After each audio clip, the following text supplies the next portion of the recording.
Ravikant Kisana. Meet the Savarnas, Indian millennials whose mediocrity broke everything.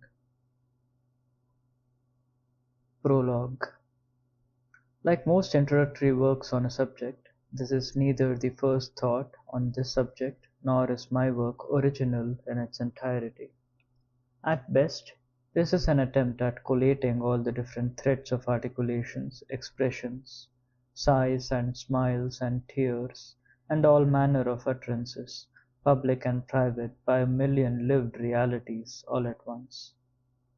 In that attempt as well, most likely this is nowhere close to doing any of it any justice. Irrespective, this work positions itself as an introduction to the Savarnas. They are usually tolerant of a lot of mediocrity posing as intellectual work, so I am hoping some of that generosity will bleed over to my endeavor as well, flawed as it is. With the editorial arrogance possible only in the first book of an author, not yet humbled by continuous public scrutiny from readers and reviewers, I have attempted foolhardily to document and narrativize the pathologies of the hyper-visible yet perennial blind spot that is the world of elite Savarnas, who critique everyone and everything, but never themselves. No matter what method I use, this venture is doomed to fail in many Savarna eyes. They will inevitably find clever and creative ways to dismantle its mediocrity in ways that I cannot imagine. This is because the Savarnas, especially educated elites, are used to being experts on everything, from college teens who troll from behind anonymous IDs to university professors, from techies to finance bros, to woke social justice warriors to neo-fascist trolls. They are used to being the pundits, the final word on a subject.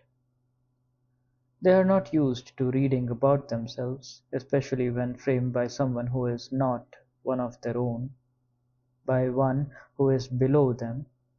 As a result, nothing causes them to unravel faster than seeing a non-Savarna critically thinking about them.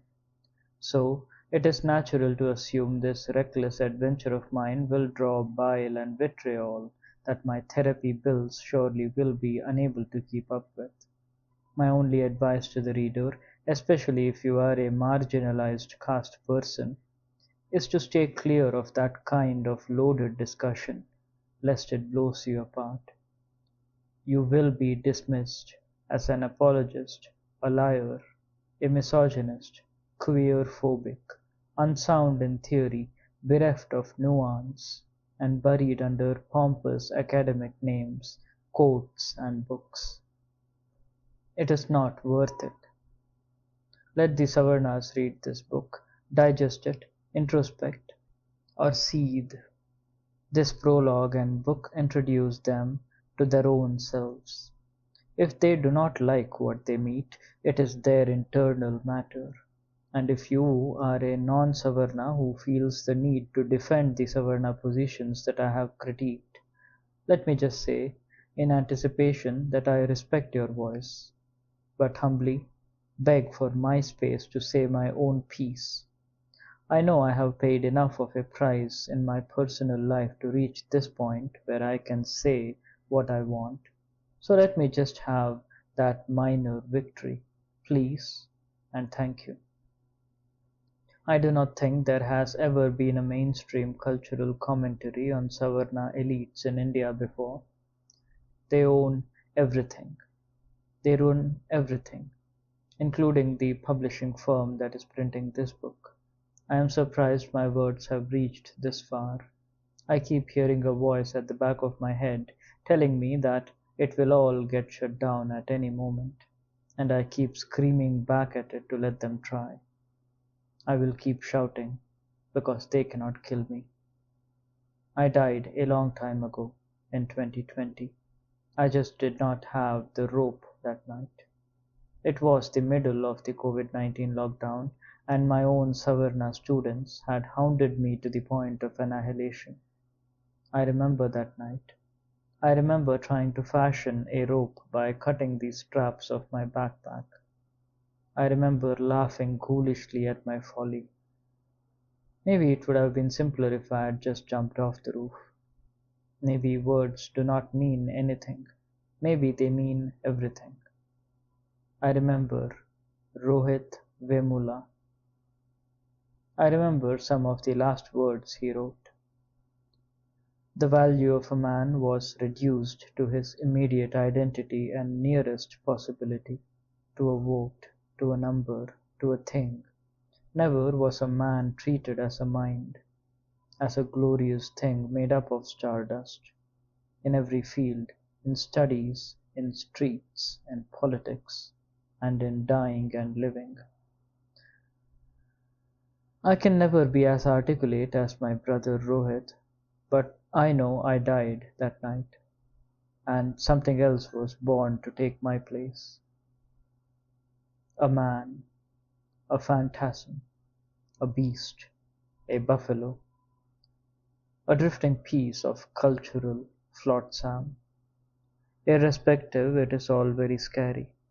The prospect of public scrutiny, public evisceration, the common trial presided over by my own people, hand-picked, and in service of the Savarna overlords I offend. Dear reader, it is fine. I know the costs. Protect yourself. Read the words if they make sense to you. Cherish them. Repeat them and celebrate them. If they don't, remember they were blasphemous to begin with, written by a dead man on dead pages. Just don't put yourself in the line of fire. There is nothing I want less than for any reader of mine to find herself cut down to pieces while trying to defend it. Let it be. Let them be. When I was a child, especially when there was thunder, or when I was otherwise terrified, I'd hide under the bed or behind a door, and it felt almost like I was inside a closet. It was a good place to go into because from there I could look upon things without being seen myself. Writing a book is the opposite of that feeling. It is a process of making myself visible to everyone and all things. Yet, even as I write these words, I lock myself up in a closet. And from there, I wish the readers well. Read with caution. All the best. 1. What is a Savarna? 1. Is Ravikant really writing a book? She asked. She grew up in a liberal Deshastha Brahman household. Kulkarni. Kul, family or community, plus Karnika, recorder, archivist. Writer of words and keepers of history. It was an important administrative job, a cog in the pre-colonial bureaucracy of the Peshwai of the Chitpavan Brahman family, which became the de facto head of the Maratha Confederacy in 18th century India. Apart from Deshastha Brahmins, other literate communities such as Karhad Brahmins or Kayasthas, notably Chandrasenia Kayastha Prabhu or CKP, also handled similar roles in the region for generations going back hundreds of years that we know of. Literacy was a family business. You were born into words. She liked saying that she had grown up around books. She loved to read, adding quickly, but sadly, I don't get time to read as much these days. She is part trope, part person. Scores of young women like her walk through the halls of literature studies departments in prominent Indian universities and colleges. Fans of Jane Austen and Taylor Swift who joke about how they will remain unemployable due to their literature degree, even as she shifts gears and later evolves into chasing corporate dreams in Stifling formal wear, safe within her peer circles, rests her private reputation as a girl who reads. A bookshelf, small but cute, adorned with aesthetic knick-knacks, stands as a monument to her intellectual credentials, a reader of books. She was not alone. She came from a long line of book readers. Her father read books. Her mother read books. Even her grandfather read books. Books were serious and not meant for random people. In their culture, in that milieu, books were among a series of items and performances that certified a higher status, a higher kind of person, a serious person meant for serious things, unlike people who were not from books, who were understood to be living lesser lives, mean and uncultured lives, rough and simpler lives, unfortunate beings, intellectual toddlers who had to be taken care of and scolded, even because they simply were not serious enough to understand the deeper truths of life. Kulkarni was just trying to live up to her name and cultural inheritance. Her father, though well situated himself, had instilled within the family a deep performance of financial precarity. This was why, in her own words, she had entered the rat race for money, because my family needs it. We don't have anything. But that was not true. There were substantial assets, owned and inherited by the family, enough for them not to have to worry about survival. Regardless, they still identified as middle class, often prefixing the word lower before it. Wealth, its lack or accumulation, was seemingly immaterial to their identity formation, for they got their pride from somewhere else, some other realm, an ethereal realm above the mundane and ordinary. Anyone could earn money, but seriousness was a family business, of serious matters, of, among other things, books. Ravikant? She checks again. What is he even writing on? She knew me vaguely, but she had not met many people like me. I was neither a person nor a trope. I was something that did not add up. My family did not read books. In fact, most could not read books.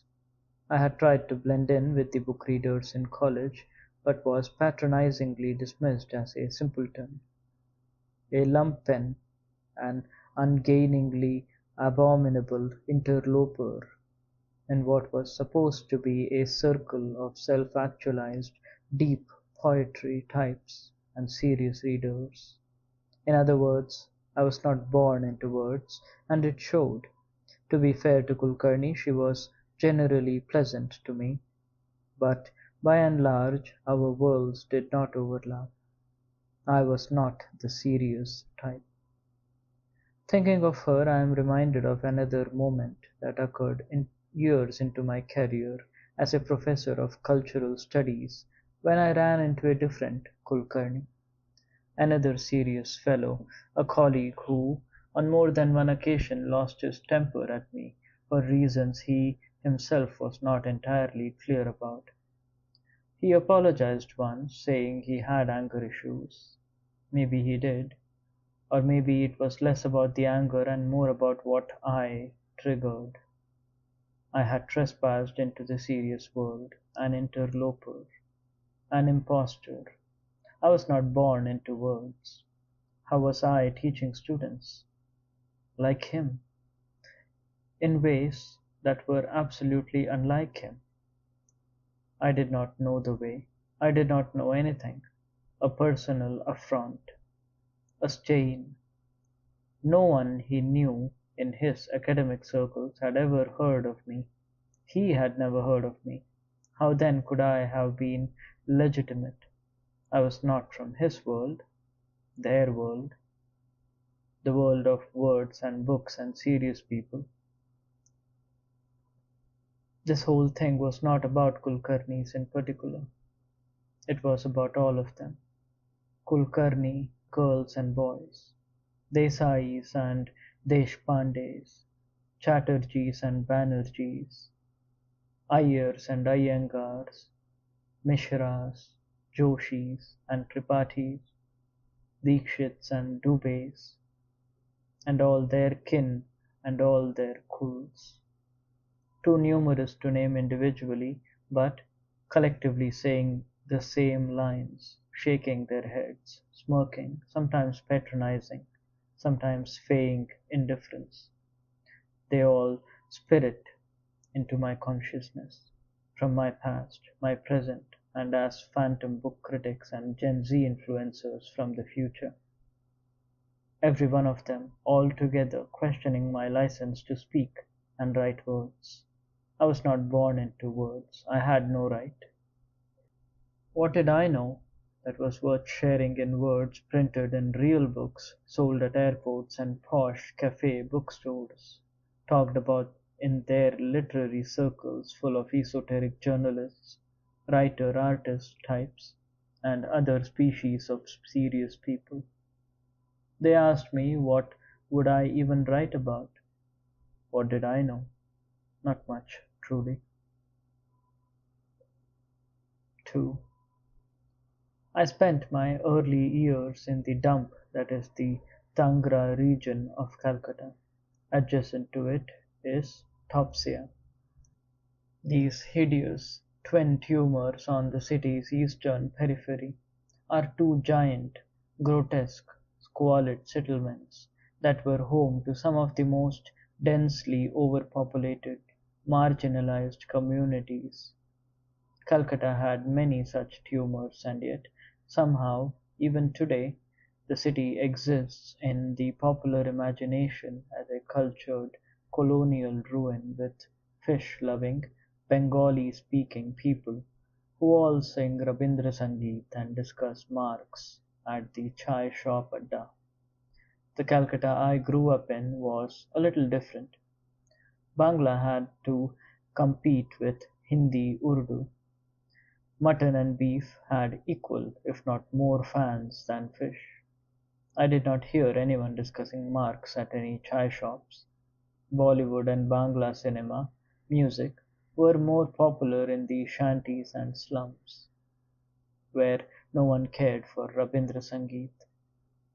There were Muslim immigrants from Bihar and what is now Jharkhand, who had come to the city 3 generations ago to work in the giant leather tanneries that, in the days of my youth, were closing down and in the process of being relocated outside the city.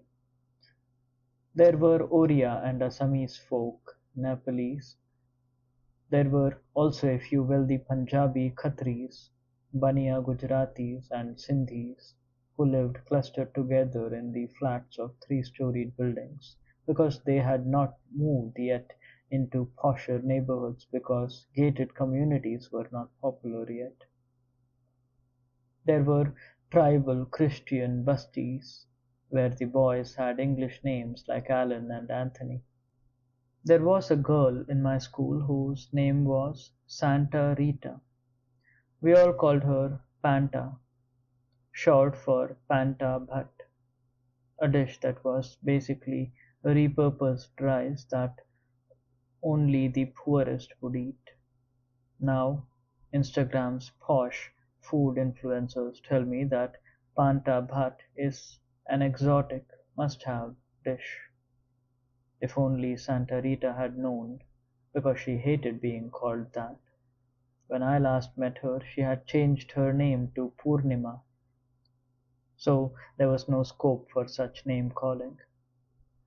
The school we all went to was operational only till class 5, since by then most people either went elsewhere to study or dropped out entirely. Close by was a daily informal market called Chamra Hath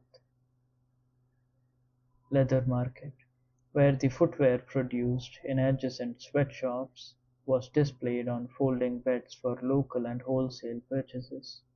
Many of my classmates ended up in that trade. Others were swallowed by the criminal underground which always felt like it was very near and not in some distant Anurag Kashyapian cinematic imagination. Our worlds blurred and overlapped. Once when I was in late high school, I found my old classmate Jamal being serving beer at an illegal dance bar where another friend and I had snuck in. The three of us, united in the absurdity of our interaction, laughed about our childhood days. He was earning money to go study or work in the hotel management industry somewhere in Dubai. Everyone had a plan, everyone had a hustle. Education was also a hustle, or it was nothing. It was not an idyllic pursuit or a personal exploration or journey.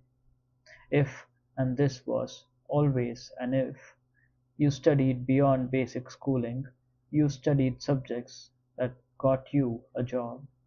You read books that improved you, self-help books, not serious books. My father, who had taught himself broken English, read only organic chemistry books to learn how to better the chemical process of the blue pigment he manufactured in his small sweatshop-like karkhana. The pigment went into the blue straps of the rubber Hawaii chappals or flip-flops that were made in the neighboring Topsia and sold in numerous Chamra Haat-style markets in the city.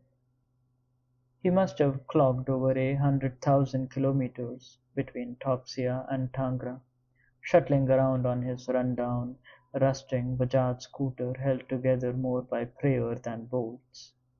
I knew the pigment was called copper phthalocyanine, blue alpha, but I never truly learnt its formulation. It had something to do with ammonia, sulfuric acid, and a few other compounds, all of which smelled hideous, were dangerously unsafe and against regulations, and were dumped carelessly into the common drains of the city. My father later developed a habit of buying computer magazines because he realized, correctly, that they were the future. He would pore over them for hours trying to read the English, underlining and double underlining different words as he tried to keep up with the developments in RAM, chipsets, and operating systems, in the hope that his kids would learn the computer hustle and get in on the next big thing. Spoiler: we didn't. We lived, or rather squatted, illegally in a flat whose rent to this day goes to the office of the rent controller of the West Bengal government. This is how we were able to pay rent of only a few hundred rupees, while the market price, even back then, was many times that. The cost of saving money was paid in dignity. The landlord was very displeased and, for years, tried to stop the water supply, cut off the electricity, and limit our movements in and out. Having the police check in for some issue or the other, being locked out of the building at night, and conserving every mug of water became second nature for us.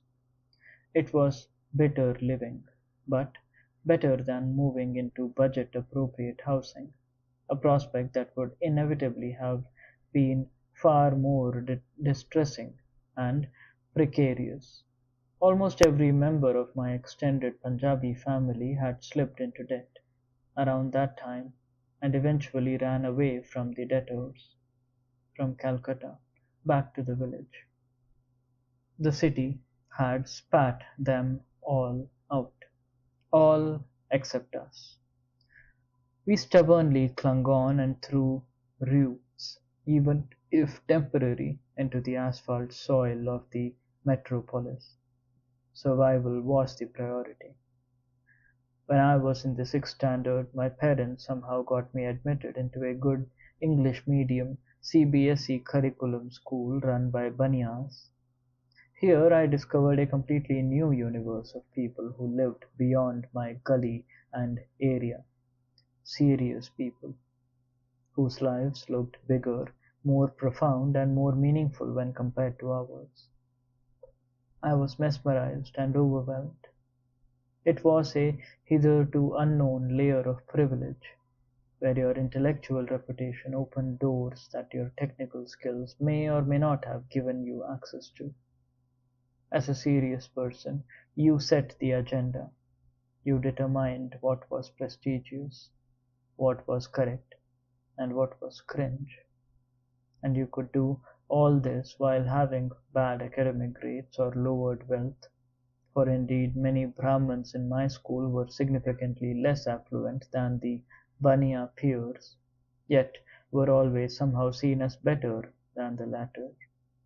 They were always sort of above, like a default status. I wanted that level of social access, approval, and validation. I wanted it badly. So, like a hustling smuggler, I started looking for secret routes to hack into that zone of legitimacy. One of my earliest discoveries was, of course, books. I figured there were an easy and accessible currency, but I did not have the language skills, time, or patience to read all the books I had missed. So I would buy the 20 rupee illustrated and abridged versions of classical literature. That was how I read everything from David Copperfield to the last of the Mohicans, through pictures and simplified plots meant for little children. I learned just enough to be able to convince serious people that I had actually read the whole thing. I eventually learned that music and cinema were also a big deal. So I buried my love for Bollywood and began downloading English songs from artists I had heard the serious people discussing. MP3 files of Nirvana, Queen, The Beatles, Pink Floyd, etc. were downloaded via Napster and LimeWire, first at cybercafes and then on the computer my father purchased, first buying the cheapest spare parts from the wholesale market and then assembling them privately. I never admitted that the music was pirated because back then that was considered uncool. You had to go to music stores and buy CDs. So I would go to Planet M, Music World, and other such stores and listen to CDs on the headphones hung for sampling. Those now long dead corporate brick-and-mortar music stores were among my first pilgrimages, LARPing as a serious person, picking up minor skills of blending in. During my later years in school, when I started infiltrating serious circles, I would often find some pretext to walk into one of these stores with them and audition for approval. It was a careful dance.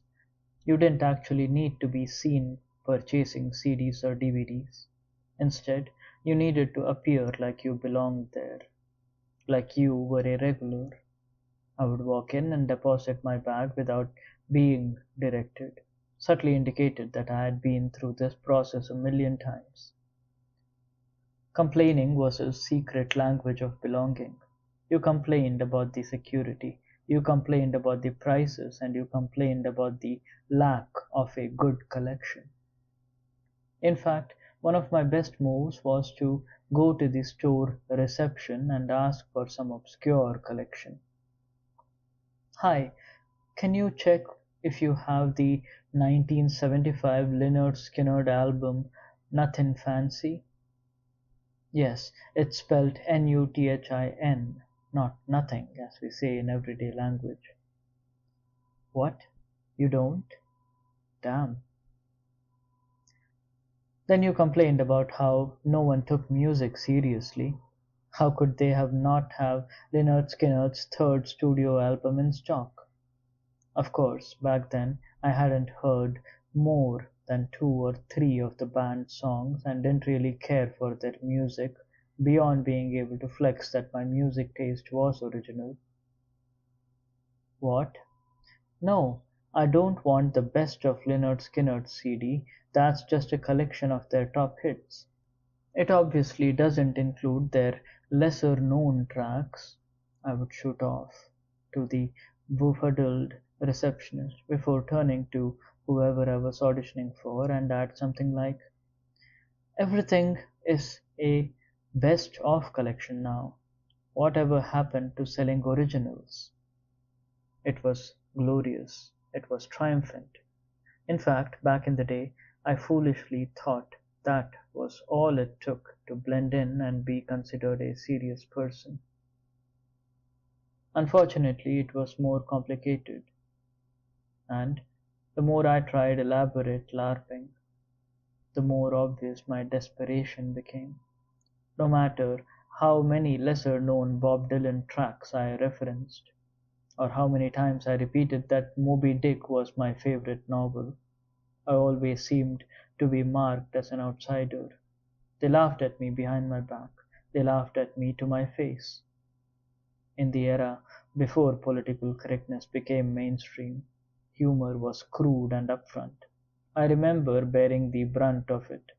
Everything from my personal hygiene, my body odor, the wispy stubble on my face, the hair on my chest, my heavily accented English, was open for the meanest, most brutal tear-downs.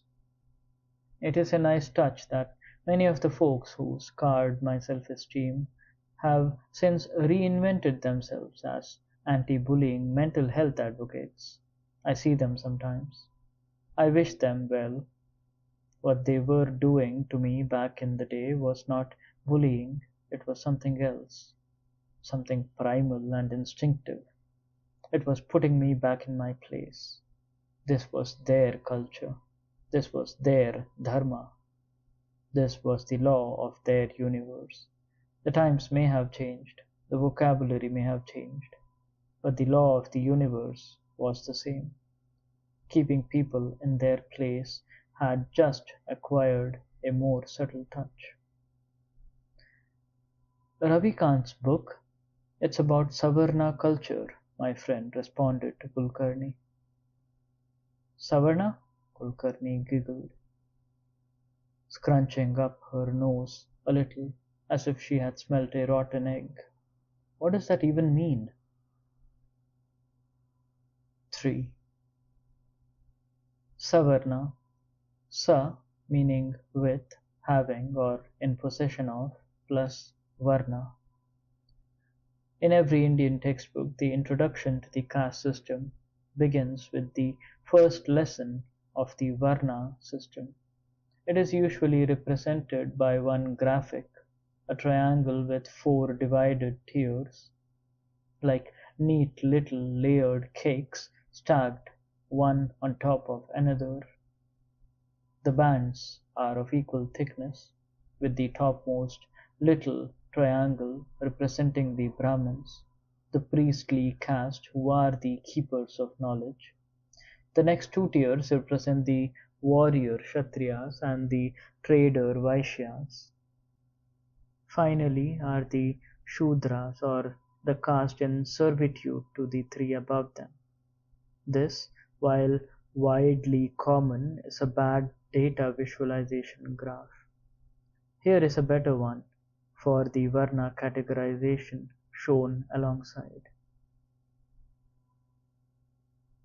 Figure 1.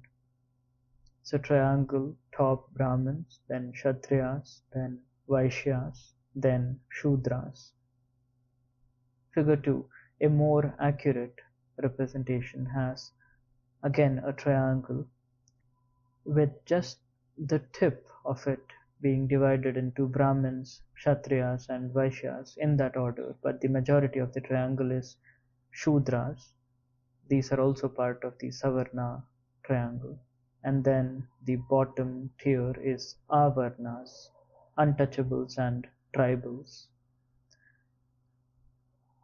In figure 1, the representation creates a visual equivalence. All Varnas seem equal in clout, and, though hierarchically arranged, appear more like equally vital functions of a system. In fact, in most classrooms, the teacher, also a Savarna, explains exactly that, how the Varna system was initially just a distribution of labor and was not rigid, but with the passage of time it became increasingly corrupted and conservative. This immediately absolves a tradition of inequality, dehumanization, and othering, recasting it as one that was functionalist, pragmatic, and well-intentioned. Figure 2 more accurately lays bare the realities of the construct. Firstly, it makes space for the communities that were deemed avarna, or without the possession of a varna. These included geographically remote and inaccessible tribal and/or nomadic groups. Also considered avarna were communities that were forced to hereditarily undertake cruel and filthy labors, such as sanitation work, cleaning of fecal matter, disposal of dead bodies and animal carcasses, etc. These latter groups were considered so impure owing to the nature of their work that they were marked as untouchable, a people so unclean that even a mere touch of their body would render you dirty and besmirched. Secondly, Figure 2 distinguishes the Dvij Savarna as a separate entity unto itself. The Dvij, or twice-born, are the privileged Savarnas who had the ritual right to spiritually purify themselves through ceremony. The men among them were allowed to wear a sacred thread, known as Janeu, Punal, etc., on their bodies, signifying their higher attainment. The Shudras were not allowed to wear the thread, marking their debased bodies as fit only for servicing the needs of the higher Varna, broken into the fragments of tens of thousands of brute occupations. These people constituted the servitude castes upon whose unpaid or underpaid laborers society was built, mirroring the slave societies of Greece, Rome, and Egypt, where social order and civilization were built on the backs of unpaid and owned slaves. The Varna system in South Asia made one important innovation on the same. It made slavery and servitude hereditary and linked them to spiritual salvation. Resistance would not only endanger your choices in this life but would also jeopardize your prospects in future births, as well as the souls of your ancestors, with the cosmic stakes raised so high and so deeply skewed in favor of the Brahmins and the other Dvijas. Public morality and social fairness took on new, perverted meanings. It was, and still is, a society where justice defines itself as the maintenance of Varna Dharma, rather than the universality of individual or social dignity and rights.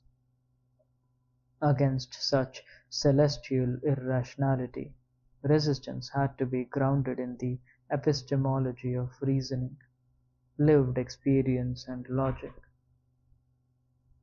Thus arose the Dhamma of the Buddha, an order of civic morality, social balance, and harmony, built on the mastery of the mind and self. The Buddha's way lit a lamp that burnt bright for 1,000 years and travelled across Asia. Millions of Buddhists walked the land of India, carving on to her rocks of and caves most beautiful mosaics, carrying forward his teachings and lessons. Thousands of stupas dotted the landscape, and edicts of rock and stone and iron hoisted by Buddhist kings challenged time, urging its winds to carry Buddhist lessons to all who would listen. The revolution of the Buddha changed the subcontinent in such a fundamental way that counter-revolution was inevitable. These massive movements coiled around each other like fighting snakes. With every epoch of history, revolution and counter-revolution twisted around each other, shaking and thrashing their way through centuries, becoming women into the social fabric of the subcontinent. Eventually, the changing social and historical forces obscured and erased even the traces of the Buddha's revolution from the land. The stupas were buried and forgotten. The edicts were rebranded as Bhima's staff or some such. Buddhist shrines were co-opted and remade as temples till the very name of the mighty King Ashoka and the revered Buddha were forgotten. Yet the Dhamma and its rationality preserved among the peoples broken by caste. Sometimes through the words of Kabir, sometimes through the music of Nanak and Mardana, sometimes through the memory of the forgotten people who remembered the caves and shrines and the words and the rituals. It lived on in the resistance of Jyotiba Phule and Savitri Mai Phule, in the reclamation of Ayodhithas and the defiance of Ayan Kali, and in countless other heroic interventions whose histories are yet to be fully researched and written. And so it was till he arose, Dr. Babasaheb Ambedkar, a colossus walking across the cross currents of history. In a single lifetime he shaped the public consciousness of organized defiance and resurrected the Dhamma of the Buddha as an emancipatory path to break free from the shackles of caste and varna, in law and in life, all at once. Decades after his passing, the man who was born among the Mahars is now embraced as the father of millions upon millions of people across India. He is Baba Saheb to all of us, separated by geography, language, cuisine, and culture. We unite in celebrating his life. His statues now stand in virtually every corner of India, in villages and slums where electricity and water may not have found their way fully. His birthday is observed in cities and towns with a spontaneous explosion of community joy, pride, and civic unity displayed by some of the most vulnerable peoples of the world. The day of his acceptance of the Buddha's Dhammas and the day of his passing are calendar events that corporates and public offices may not mark, but entire communities observe with a devotion that cannot be purchased by money, nor orchestrated by slick PR firms. Yet for decades, serious people did not consider Baba Saheb very seriously. Any writings by the architect of the Indian Constitution were absent from the readings for my undergraduate coursework in political science. He was not even mentioned in passing as a thinker or a political actor. Growing up in Calcutta, entering circles of serious people, I encountered an absolute erasure of not just Baba Saheb but of any anti-caste scholar, movement, or consciousness. In those days of my youth, the political genius of Saheb, Khan Shiram, was still redefining the social fabric in real time. Yet I only heard sniggers about Behenji Mayawati's looks. On TV, there were jokes about Lalu Prasad Yadav's crudeness and the jungle Raj in Bihar. Around me in college I heard that there were no Dalits in Bengal. Caste was not anywhere to be seen in such serious circles. Yet my Savarna friends affectionately called me Nichu Jat, lower caste sometimes. They were not mean. In fact, they loved me immensely, and I learnt a lot from them, from Mozart to the Beatles, to Satyajit Ray to Vishwamitra Muni's superpowers. Never about Nama Shudra culture and the Matua religion or the incredible anti-caste generational work of Hari Chand and Guru Chand Thakur. There was no caste around. Not at least in the readings, the academic discussions, the conversations on art, in the bibliographies of past and present icons of literacy, cultural and political greatness. But it was everywhere in the realm of judgments, of aesthetics, of name-calling, of putting people back in their place.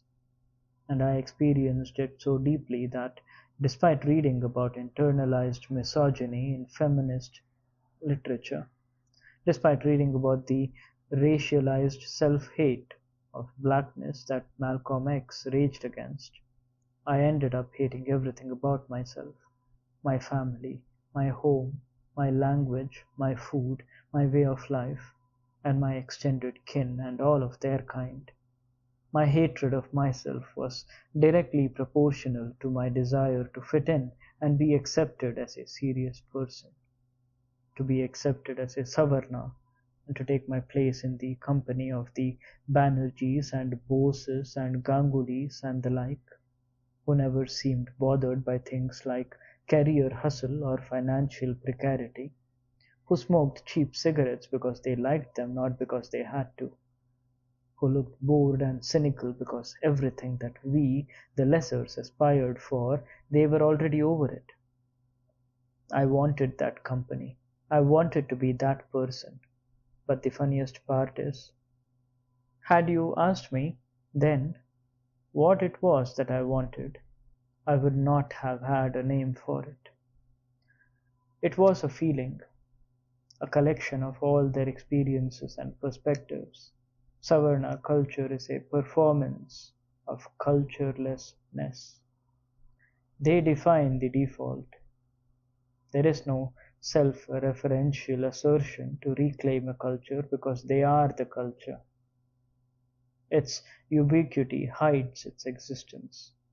So it was perfectly normal for Kulkarni to ask, as so many before her have asked, what is a Savarna?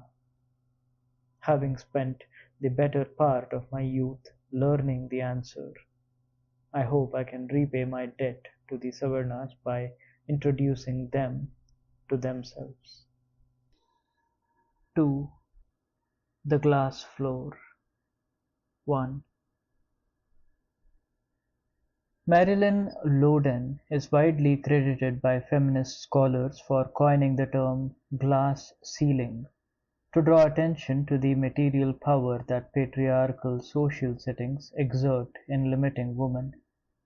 For instance, in a corporate setting, in theory at least, a talented and hard-working woman should be able to rise through the ranks and reach the very top. Beyond a certain level, however, no matter her merit, ingenuity and commitment to succeeding, she finds herself mysteriously stagnating. She can see her male peers continue to rise and rise, but she stays at her level. It is as if she has hit an invisible ceiling, a ceiling made of glass, if you will. It lets her see above her but keeps her from rising herself. This has been a powerful metaphor, very visual and lucid in explaining the power of patriarchy within the corporate setup and other social settings.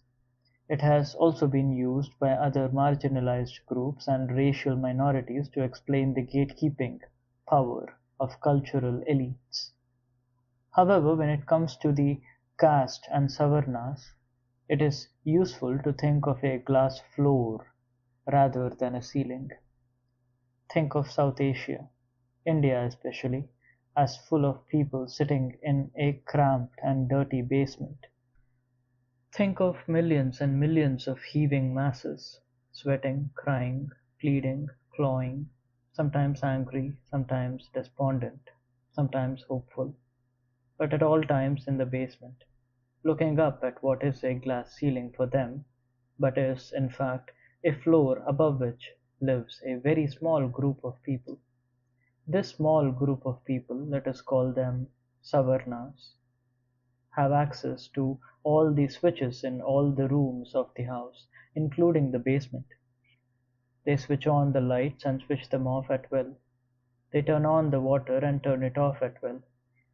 Among the Savarnas, there are often major disagreements about who should be controlling the switches, how often the light or water should be kept on, and when to switch them off. There are fights even. It is serious stuff. Many cliques and factions scheme and plot ruthlessly to keep each other out of power over the switches. But below them, beneath the floor on which the Savarnas walk, millions upon millions look up without any hope of rising beyond the basement. They are stuck in the basement. They have been there for 1,000 years and more. The Savarnas above the glass floor are aware that there is a mass of humanity in the basement below them, but they are not always clear about exactly how many there are or in what condition they live. After a point, numbers lose their potential for shock or horror. What does 200 million mean? What does 500 million mean?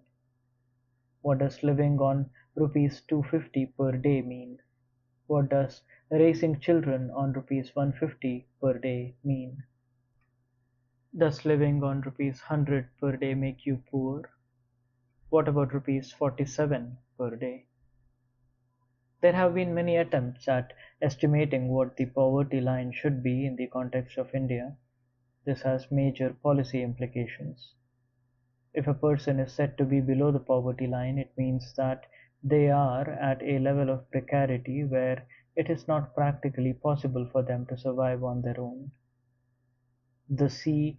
Rangarajan Committee, in its 2014 report, suggested that rupees 47 per day in urban India should be one such viable line.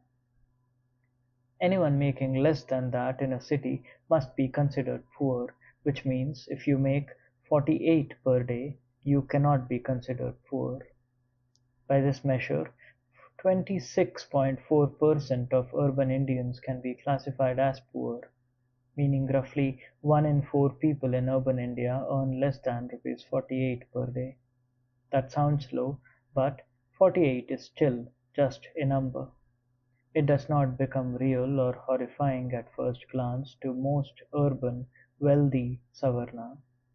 It is so low that it loses its capacity to be imagined in real terms. Therefore, as a professor who often teaches within Savarna institutions, I conduct an exercise in my classes to bring into focus a more real frame of reference.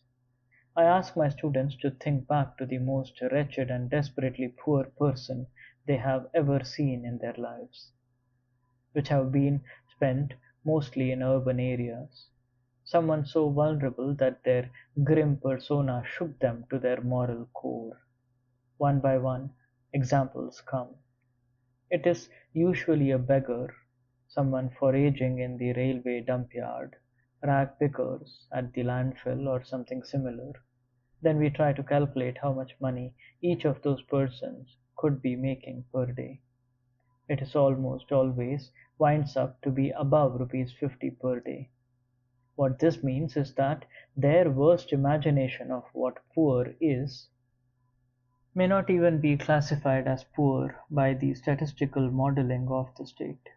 Such is the ghastly deprivation and scarcity in this society that 1 in 4 Indians live in a state of poverty that is beyond the imagination of Savarna systems.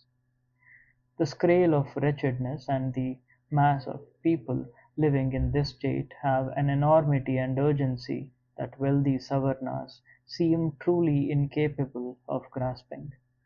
Maybe ignorance is an adaptive feature. If you were forced to confront the existential terror of social inequality daily, then smiling for every selfie or buying expensive clothing or eating luxury food would become a torturous activity of macabre horror for the Savarnas. 2. The era from the mid-2000s to the mid-2010s was a period of wild prospecting by many Savarna entrepreneurs. They were giddy at the likelihood of mining great wealth from the vast masses living below the glass floor. Fortune, it seemed, was just waiting to be won by that one great business idea or delivery execution mechanism that would crack open the Indian masses.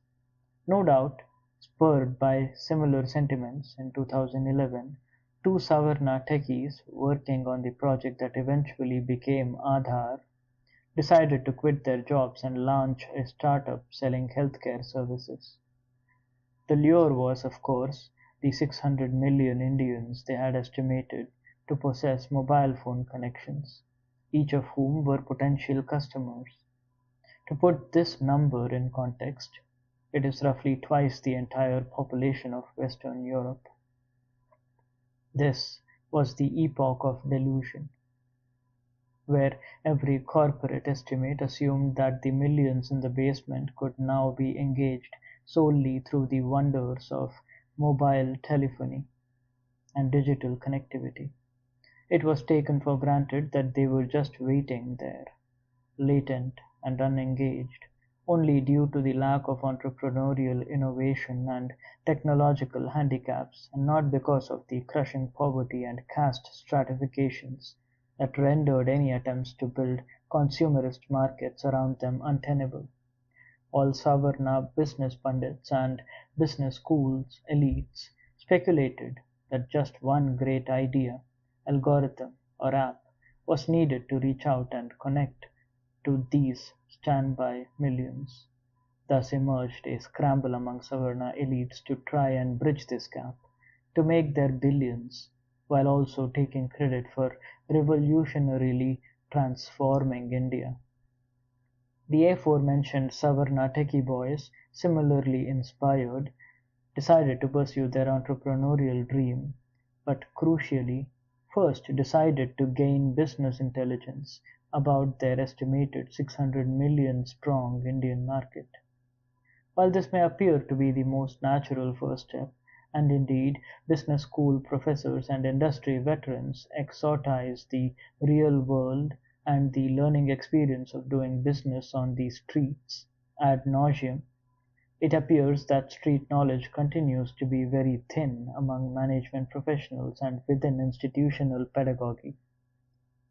While we cover some of these themes in greater depth later in the book, see chapter 3, suffice it to say for now that the ethnography of both the extremely poor and the extremely rich in the country is little understood, at least in real, material terms. So, when Tushar Vashisht and his friend decided to live on what they speculated was the income earned by an average Indian for a month, they could not have known what they would discover. They decided to limit themselves to rupees 1,000 per day, or about rupees 3,000 for the month, not counting the rent. How they arrived at that figure is unclear, but their commitment to live on roughly 3,000 for the whole month was commendable, based on the story he himself has told multiple times over. For two boys, one investment banker in San Francisco and the other a computer science graduate from the Massachusetts Institute of Technology, moved into a small 10-foot by 6-foot room in the Bellandur suburb of Bangalore. They reported paying a rent of 1,500 each for that tiny hovel, and this money was not counted in their living off rupees 100 per day equation. They both reported losing weight from malnutrition. But interestingly, they started developing insights into the interconnected math of calories, labor, money, and time that almost every impoverished person knows instinctively. For instance, the further one has to walk means just not more time spent, but also burning more calories. So workspaces had to be close by. Protein immediately disappeared from their diet since it cost more money to consume. They had to load up on cheap carbohydrates to meet their energy needs. It is not revealed what kind of labor the boys performed during this experiment, but it is unlikely that they engaged in the kind of hard manual labor jobs that people at such levels of financial precarity usually have to do. The physical exertion and lack of sanitation at such job sites place great stress on the body. In research I conducted among women sanitation workers in Pune, almost all respondents reported chronic pains and aches for which they routinely self-medicated. Additionally, multiple studies have connected the lack of access to safe and dignified washrooms for women to them limiting their water intake during work hours, placing great stress on their kidneys and leaving them vulnerable to urinary tract infections. And once they fall ill, taking a day off from work is not an option in such income insecure households. Health risk estimation takes on a completely different form from the way elite Savarnas are used to imagining repression, and bearing it become the default means of coping with early stages of most ailments. This further transfers intergenerationally through codes of personal behavior and expectations. My mother, a woman of stout resolve, inherited and passed on such codes wherein even today it is a matter of deep personal ego in our family to take rest for illnesses like fever. It was only much later in life, when I was around Savarna circles, that I realized it was not juvenile or pampered to nurse yourself back to health after a minor illness or injury. Endurance gets romanticized and normalized to the point that toughness becomes something that vulnerable individuals must constantly perform, both as a culture and out of lack of options. It is almost certain that the Savarna boys did not delve into these obvious terrains of intersectional vulnerabilities and could opt out at any time or take days off. They had, of course, kept the clothes, laptops, and even a badminton set from their pre-experiment lives. They had simply reduced their social experience to limited monetary budgets, while retaining cultural capital and amenities from their regular lives. What social learning such a flawed method provided, besides self-congratulatory anecdotes, is debatable, but they did uncover another interesting facet of life on the margins. When you are so income distressed, your world shrinks. They reported that life had to be conducted within a 5-kilometer radius as far as possible, because anything beyond was not regular walking distance, and hence subject to additional spending for public transport. Not to mention the exertion would place additional energy demands on the already energy deficient body with no means of supplementing it. Following the conclusion of their experiment, Tushar gave multiple narrative accounts of the lessons learnt via media platforms and TED Talks, avenues that are almost exclusively run by fellow Savarnas. This was a popular story within Savarna circles. Their own kind had ventured below the glass floor and brought back stories from the other side, akin to travelers' tales from the past. Their stories cast them as adventurers, mavericks whose legend spread wide. Young men would seek them out based on these stories and say, "I want to work for you," and the story of this experiment became the seeding story of their future business. No doubt it was narrated multiple times for potential investors and clients. The Savarna capacity for self-aggrandizing myth-making is built on the capacity to perform humility while appearing to endure sacrifice for the public good. These experiments, which may have begun as a means of gathering business intelligence for the mobile-based healthcare business, instead created a compelling Savarna story. The only unique aspect of this story was that it was experienced in a very diluted way by two of their own, whereas for hundreds of millions of people below the glass floor, It is a daily reality. They did eventually launch their healthcare solutions app in 2011 known as Healthify Me, a very useful app for counting calories and wellness coaching, among other things. It is a very successful business with an operating revenue of over 220 crore in 2023. It claims to have a user base of 35 million. While impressive, this is far from the 600 million masses that were just waiting to be monetized, as per the market wisdom from about 2 decades ago. 3.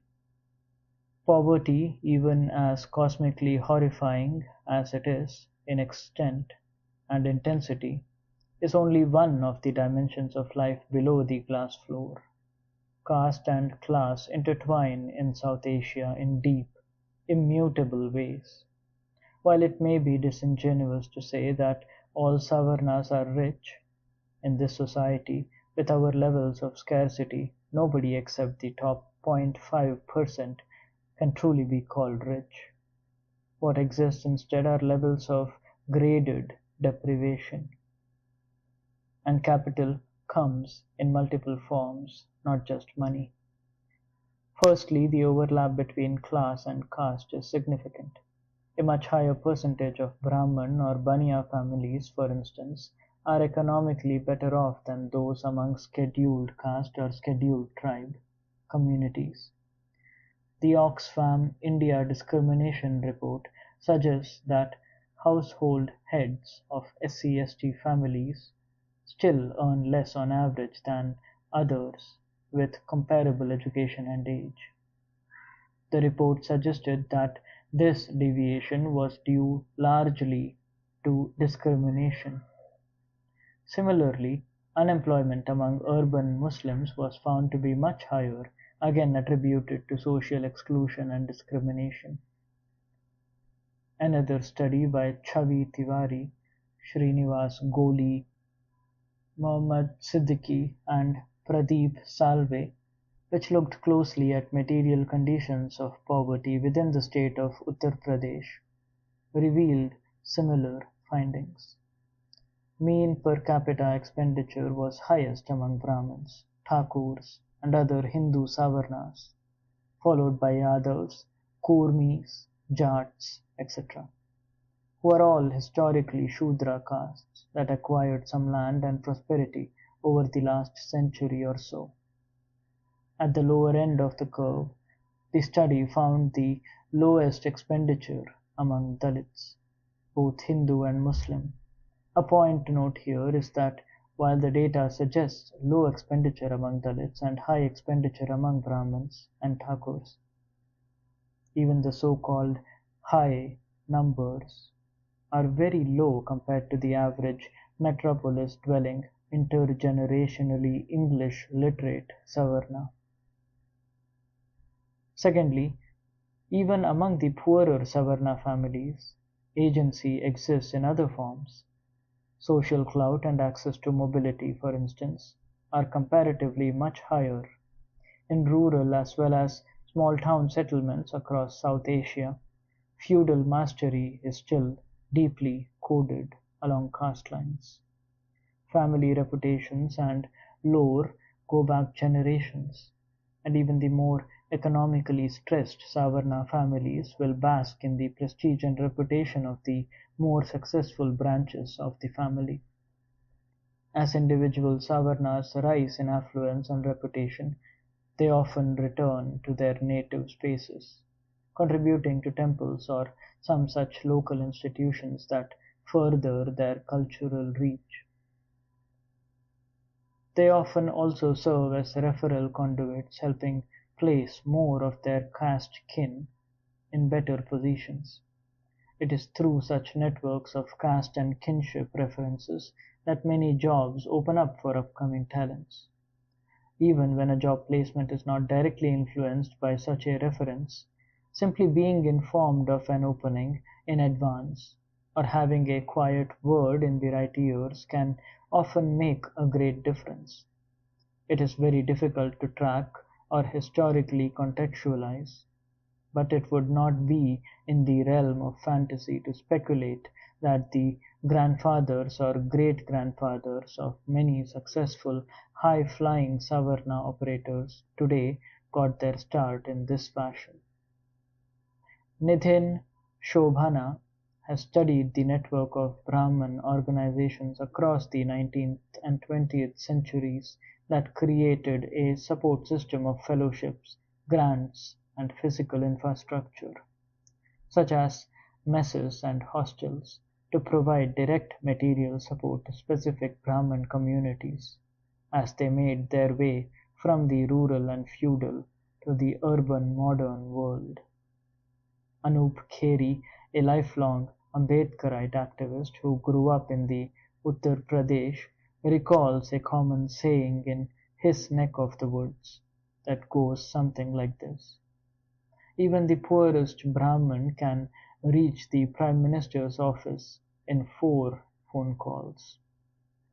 What this means is that even the poorest Brahmin, if he were to reach out to the most successful kin he knows, and that person in turn reached out to the most successful kin he knows, then it would take just 4 such steps to reach even the Prime Minister's office in India. While saying is apocryphal and obviously exaggerated for dramatic effect, it does underline the cumulative reach of the Savarna communities. The experience of success for SCs and STs at the other end of the spectrum is, however, very different. India has seen 2 Dalits and 1 Adivasi elected to the ceremonial position of head of state, the President of India, the highest political position in the country. Even so, there have been media reports of President Ramnath Kovind and President Draupadi Murmu being denied entry to some temples, even as they visited in their official capacity as head of state, making it clear that even the President of India can be denied access to caste-sanctified spaces. In 2024, the newly elected Chief Minister of Telangana, Revant Reddy, of the Congress Party, while visiting the Sri Lakshmi Narasimha temple with a few cabinet ministers, made his Deputy Chief Minister, Mallu Vikramarka Bhatti, sit at a lower level than himself and the other Savarna ministers. Bhatti comes from a Dalit background, and speculation was rife that this was due to his lower caste status compared to Reddy, who belongs to a Shudra agrarian caste. The controversy made the party look bad, and hence allegations were subsequently dismissed, including by Bhatti himself. But in the era of 24/7 visual documentation of public figures, such incidents do not escape scrutiny. Social media and news reports on spatial segregation and distancing of lower caste persons at religious sites and shrines are constantly surfacing. Not all the prejudice and ostracism comes exclusively from Brahmins and Savarnas. The nature of graded caste inequality means that even the marginalized and backward caste groups assert supremacy and often violence upon Dalits, tribals, and communities lower than them. Very often the assertion from agrarian Shudra castes that have emerged as locally and feudally dominant, such as Jat, Kunbi, Yadav, Patidar, Maratha, Reddy, Kappa, Kamma, Vokalika, Thevar, Vanniyar, etc., manifests as feudal brutality inflicted upon lower castes. While there are many socio-economic factors beyond the patterns of caste-based atrocities, it is revealing to note that assertion from such communities rarely pushes against the cultural authority of the Brahmins, which prevails uncontested. Even in regions such as Tamil Nadu and Maharashtra, which witnessed strong anti-Brahmanism movements in the 20th century, leading to the decline of direct Brahmin political leadership in the region, Brahmin hegemony remains unchallenged in domains of culture, the arts, education, and even sport. Neither are such instances of cultural supremacy limited to persons within the Hindu religious fold. Pasmanda Muslims, Ravidasya and Ramdasya Sikhs, and tribal Christians, among others, have long waged movements against caste-based discrimination within non-Hindu religious spaces. The graded inequality of caste resists a simplistic understanding of the equations involved. In addition to multidimensional poverty, oppressed caste communities face multidimensional discrimination, exclusion, prejudice, and violence, along with multidimensional inaccessibility to legal agency and economic mobility. This makes life under the glass floor static, suffocating, and soul-crushing to the point where the only asset remaining to those growing up in such hells is the hell itself. The basti, the gully mohalla, the family, and the community remain the only flimsy safeguards and safety nets, tying people down to their islands of isolation, marooned within the networked world of Savarna mobility. Success in such a context means removing oneself from one's community and relocating within the Savarna cultural system. It means relearning social cues from Brahmins and others alike, repositioning one's identity and internalizing forms of social hate to be more acceptable to the Savarna gaze. Culturally, Brahmanism retains within itself the power to name, validate, critique, and categorize the other. Thus, it follows that Savarnas decide which success is legitimate and which is unwarranted. Compliance with Savarna systems and remaining under the radar is a heavily prioritized trait among many successful persons from SCs, STs, and other backward classes (OBCs), especially in fields dominated by Brahmins, Kayasths, and analogous Savarnas. Assertion, no matter how minuscule or structurally non-threatening, invites hostility and delegitimizing that extends far into the networks of Savarna systems, into rooms and ears that the successful, marginalized caste person will never have access to. Long before the latter even walks into a meeting, rumors of them being difficult, unethical, or worse will have already preceded them. Being successful as a marginalized caste person in Savarna society is like walking on eggshells, carefully avoiding the wrath of Savarna masters, while constantly losing bits of yourself through erosion and distance from your community, identity, and sense of self.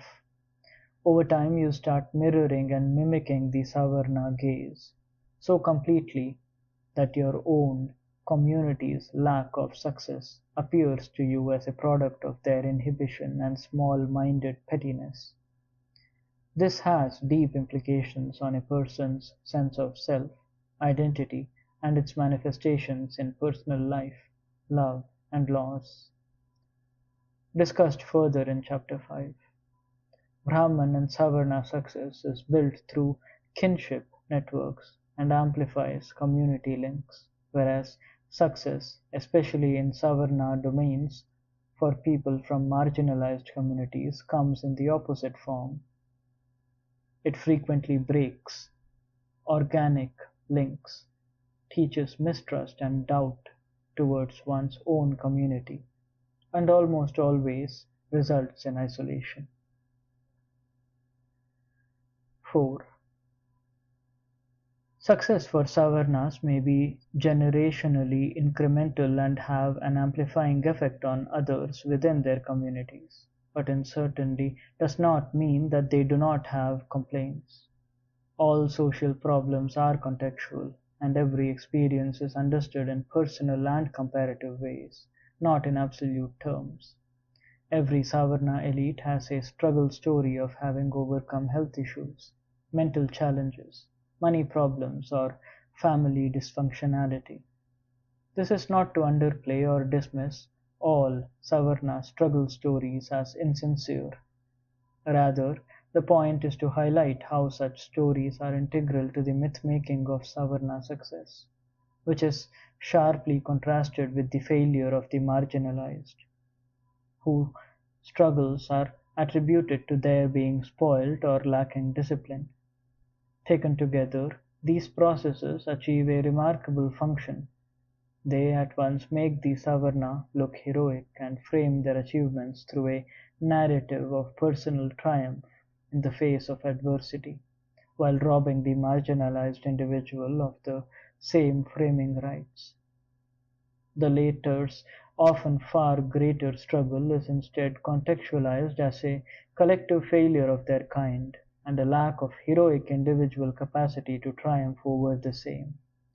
This allows the Savarnas to simultaneously laud themselves for victories won on the back of intergenerational privileges, cultural networks, and a myriad of social advantages, while haranguing the marginalized. The segregation in a caste society is so deeply spatial and social in nature that it fractures even the Savarna imagination. Most Savarnas lose their capacity to see themselves as part of the whole, with the people below the glass floor. They can mouth the words of equality as enshrined in the Constitution of India, but in real terms they lack the capacity to see the masses below the glass floor as people similar to themselves, capable of feeling similar irritations, anxieties, dreams, aspirations, and issues. The people below the floor are only a mob, a bheed, a crowd, a lump without nuance or cultural granularity. Such spectacular capacity for mass dehumanization has an interesting effect on the Savarna perspective. It seems to shrink their worldview to just their own selves and their immediate communities.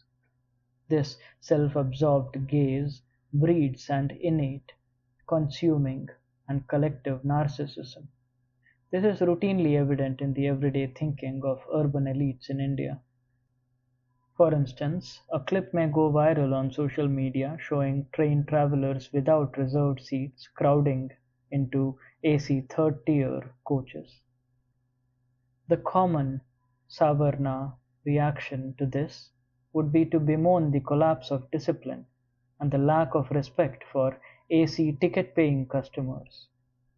They would also demand strict disciplinary action, possibly involving the police, before lamenting that this is why India can never develop. In such a situational analysis, the elite Savarna mind will completely overlook the desperation of the ticketless travelers, the lack of travel options, the absence of amenities, and the severe mismatch between demand and supply of coaches needed for comfortable and dignified travel for all.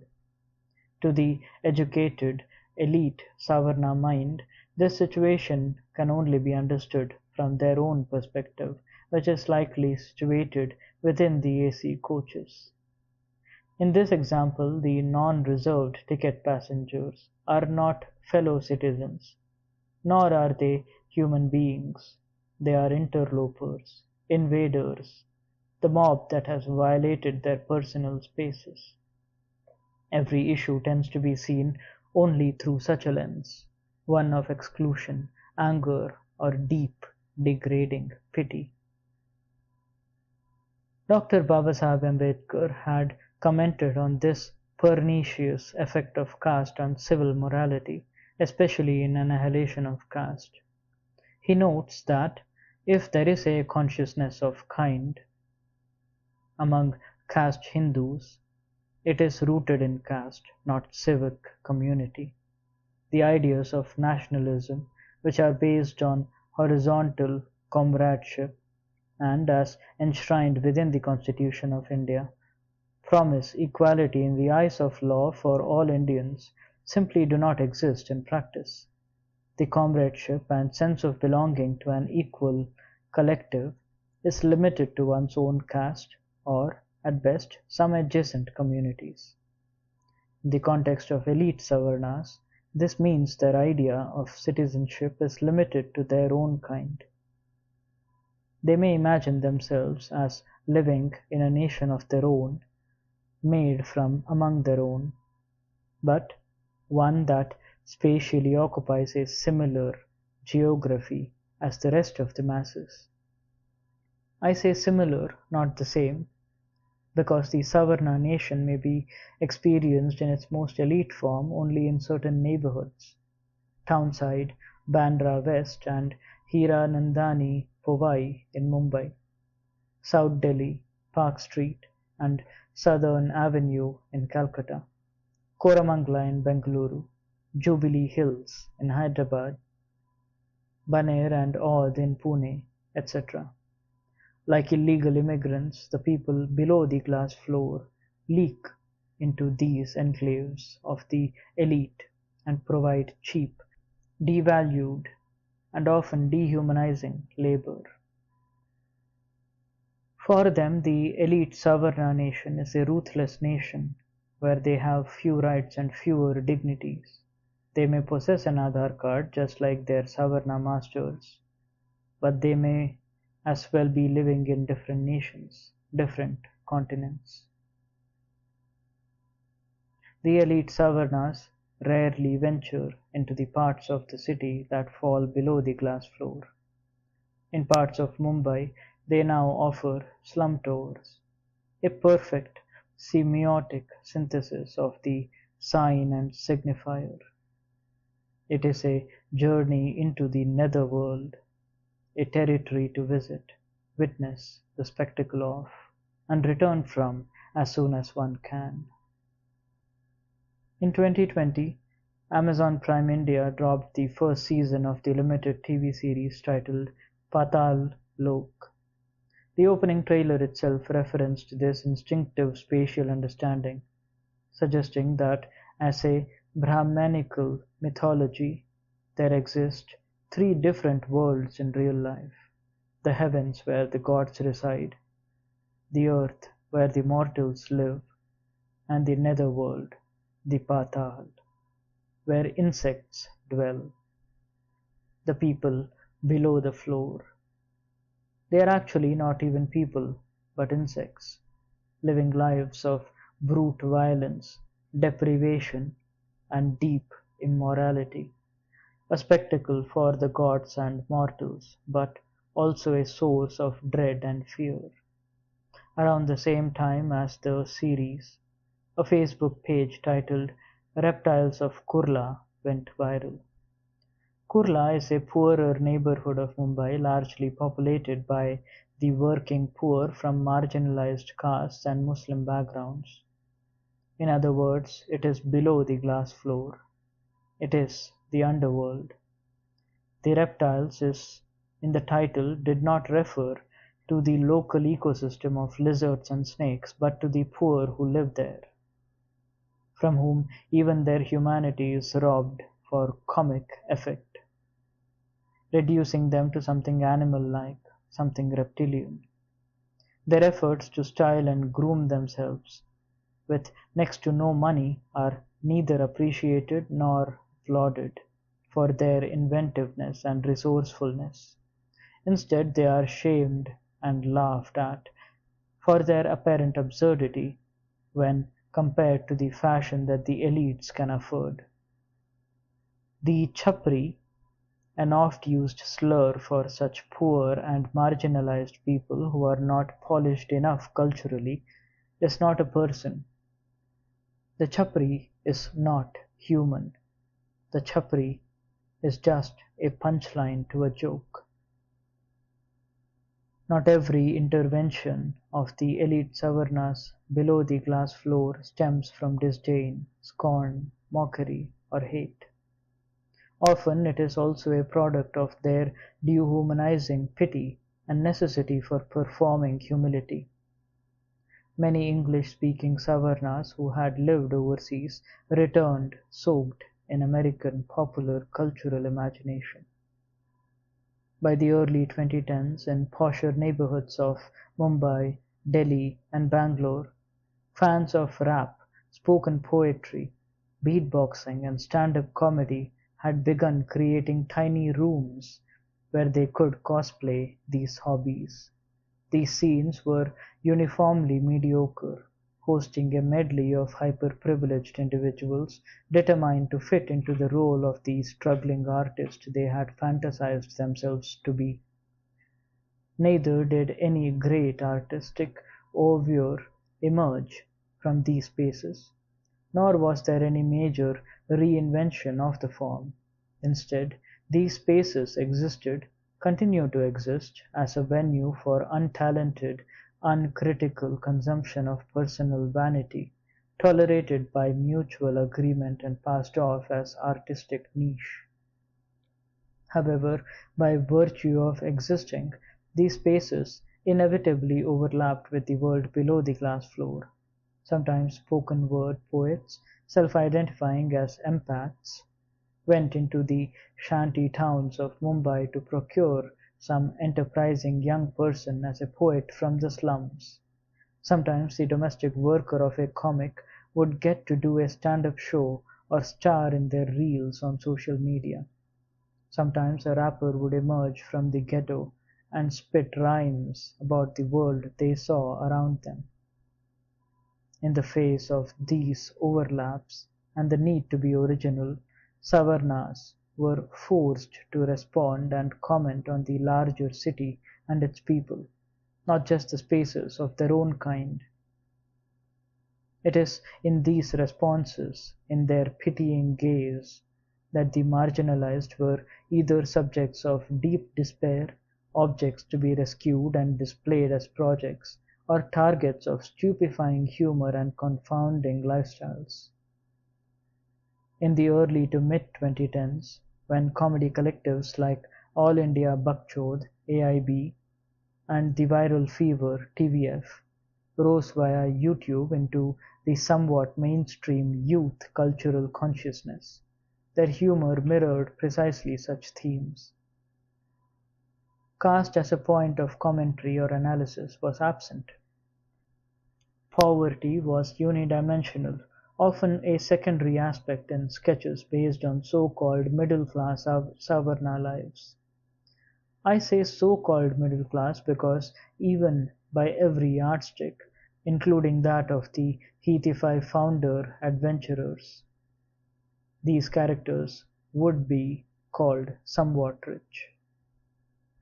Many individuals, writers and comedians especially, have since been retroactively dragged on social media for tweets and casual comments made in that era, comments that mocked politicians from marginalized communities, that made fun of the supposed lack of beauty in Mayawati, or the lack of refinement in Lalu Prasad Yadav, the lack of capacity of many of these Savarna artists and cultural commentators to see the political beyond their own narrow worldview was betrayed at this moment.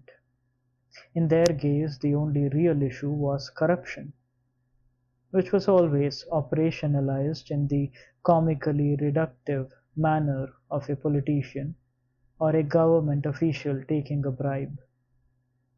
The Anna Hazare movement rose against such corruption. A big narrative was built via the media and civil society systems, claiming that the government of the day had corrupt leaders who were taking big bribes for quid pro quo benefits. However, no one asked, if such huge bribes were indeed being accepted, who had the money to pay such vast sums? What was the source of the money?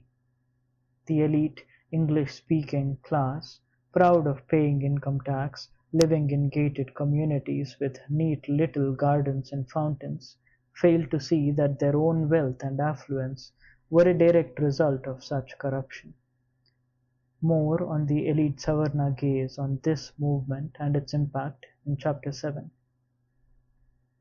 Wealth creation in India, contrary to what elite Savarnas believe, is not the product of a politically neutral hackathon-style challenge of problem-solving where success is determined solely by talent, merit, and hard work. It has always been a process of hijacking regulatory processes, manipulating policy openings to favor your business, and creating favorable market scenarios. Many of these opportunities are created by quid pro quo dealings between businesses and political masters, often mediated by caste and kinship networks. The salaries and lifestyles of most wealthy Savarnas are directly connected to this economy of corruption that they rail and rant against, not to mention their very housing, often built on land seized or illegally torn away from the marginalized castes living on it, is developed by real estate developers whose businesses and finances are inextricably linked to the murky worlds of political financing and municipal as well as state cooperation. Yet none of this stops the Savarna elites from speaking with an entitled tone, as if their lifestyle, existence, and wealth were accumulated independently from the kind of systems they claim to abhor. This ability to divorce the self from the material conditions that are intimately related to it is peculiar in its near totality amongst Savarna systems above the glass floor. Thus, we contend with the principles of self-reflection and self-assessment in the Savarna gaze, both upon itself and upon those living under the glass floor beneath their feet. The latter remain an incomprehensible whole, too innumerable to count and too obscure to decipher, consigned to remain in a semi-human estimation. These masses may only be seen or thought of collectively, not as individuals. They may be pitied, but any effort to systematically provide them equality, dignity, and opportunities will not be tolerated. For the Savarnas are always struggling. In their self-lore, Savarnas are incapable of accepting that their success is a function of historical networks, both cultural and material, which assisted with the rise while simultaneously limiting and breaking communities below the glass floor. In their self-lore, every Savarna has struggled and is self-made. Struggle is only understood in very personal terms, not in comparative terms. To succeed in an entrance exam or in setting up a business, for instance, one must work hard and devote many hours. However, to see that labor alone as proof of struggle is a disingenuous understanding of privilege.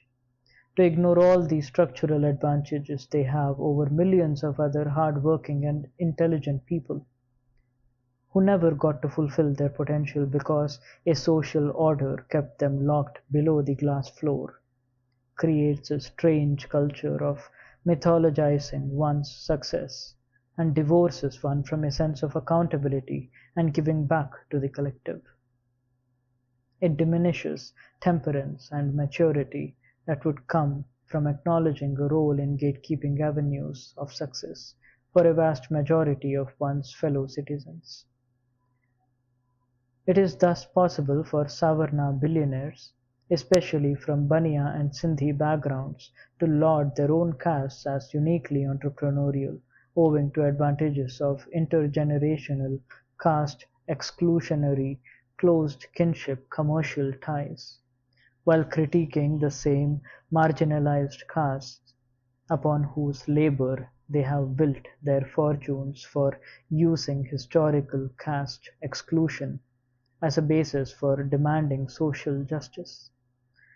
Similarly, Savarna intellectuals, especially from Brahman and Kayastha communities, will marvel at their history of producing successful and self-made icons, while decrying marginalized caste efforts to seek representation in academic and knowledge production spaces that they were caste-mandated to be excluded from, as a victim mindset or as a dependency on freebies.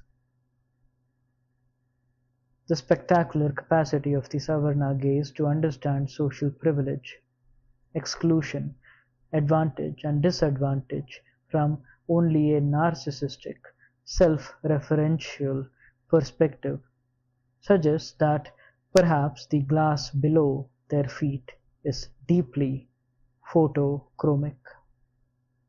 The more brightly the fires burn in the patal below, the darker the glass becomes, shielding their eyes from the sight. But the glass, thus far tightly sealed, is beginning to crack. Smoke, smells, and screams are all beginning to leak into their floor. This is beginning to make the Savarnas very uncomfortable. 3. Karlo Duniya Mutthi Mein Corporate Savarna-Capital Complex. 1. In the early 2000s, Reliance India forayed into the mobile telephony business. One of its advertising campaigns, based on cricket, featured the then young, explosive batsman Virender Sehwag. The ad depicted Sehwag needing to score 6 runs off the last ball of the match. Amidst the tension, a spectator receives a message on his Reliance phone that is meant for Sehwag. He hesitates and decides not to interrupt the game, but thankfully, a little boy decides otherwise. He steals the phone, evades security, and dramatically runs onto the field. He throws the Reliance phone to Sehwag. It is a message from his mother, who, over the pristine Reliance network, urges her son, Karlo Duniya Mutthi Mein, grab the world in the palm of your hand. Inspired by her words, Sehwag hits a 6 and India wins the match. The ad, tagline, message and execution were all intended to be serious, sincere and wholesome, and yet they ended up being unintentionally funny. Audiences found the maudlin tone over the top. What was intended to be a rousing anthem ended up being a comical maxim. This inverted disconnect between ambition and execution is perhaps the best metaphor for the farcical, self-congratulatory tone with which the millennial generation of elite Savarna professionals frame themselves. This is a cohort that truly believes they have transformed India, pulling it out of the stagnation of pre-1990s India. In the early 2000s, the Savarna middle class wholeheartedly embraced market capitalism.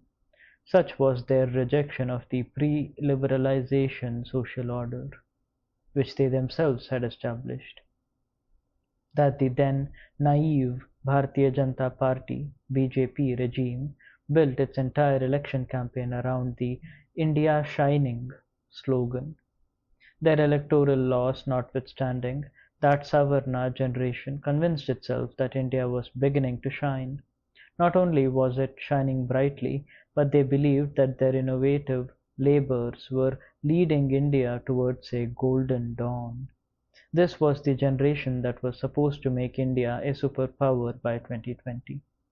No one led the charge in a more quixotic manner than the army of millennial Savarna MBAs, churned out in batches from 2002 to roughly 2014. In many ways, this is where the generation that powers the current technocratic development fantasies were forged. The current BJP regime in its early years was animated by buzzwords like Make in India, startups, entrepreneurship and innovation, was itself erected upon the preceding decade of non-BJP rule, where the Savarna middle class was given a free hand in shaping socio-economic narratives. They were instrumental in selectively transforming certain posh neighborhoods in metropolitan areas, while wrecking larger urban systems within the cities. Many of today's environmental inequalities, especially in Bengaluru, Gurgaon, and Mumbai, have been fueled by aggressive, rampant urbanization of premium real estate. driven by this cohort. Yet they bear no critical burden for the cost imposed on the larger citizenry. Even now, the dominant discourse elaborates the merit, talent, and hard work of this overwhelmingly Savarna cohort instead of holding them accountable for the bottlenecks in India's growth story. These are capitalists who are bad at capitalism itself, adept only at picking the lowest hanging fruits often made available through generous subsidies, tax incentives, or outright capture subversion of regulatory mechanisms, and secured through close relations with political parties and organs of the state.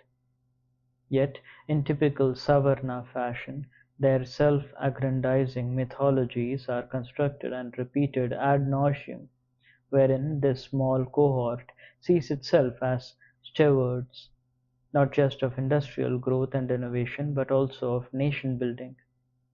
From the middle management MBA to the highest C-suite executives, Savarna systems have validated them uncritically as revolutionary minds and as individuals whose inputs must be sought even in matters of public democracy.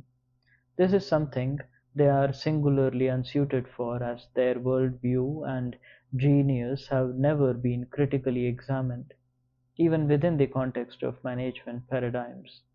For decades, business news reportage, business school faculty, and the like have remained sycophantically subservient to this order, and any deviation from the broad consensus has been unheard of.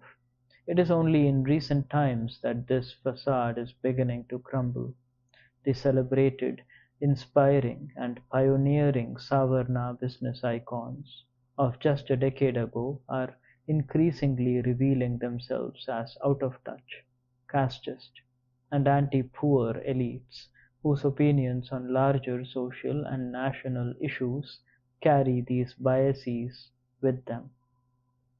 Narayan Murthy, the billionaire founder of Infosys, recently suggested that young people should be ready to work 70 hours a week, or about 10 hours daily with no days off. He said this in the context of nation building, arguing that it requires a high labor buy-in from the youth. It is unclear which labor and what kind of youth he was referring to, but his sentiments resonate with many wealthy elite Savarnas. Shantanu Deshpande, founder of the Bombay Shaving Company, was previously called out for urging young professionals to work 18-hour days early in their careers.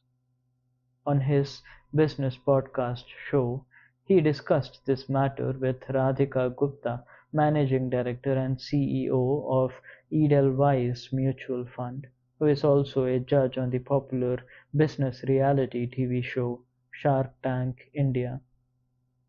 She agreed that young people do not want to work hard for their success and instead just want to go on holidays and buy expensive phones. They cackled about how the youth wants to experience life abroad instead of focusing on savings or career building.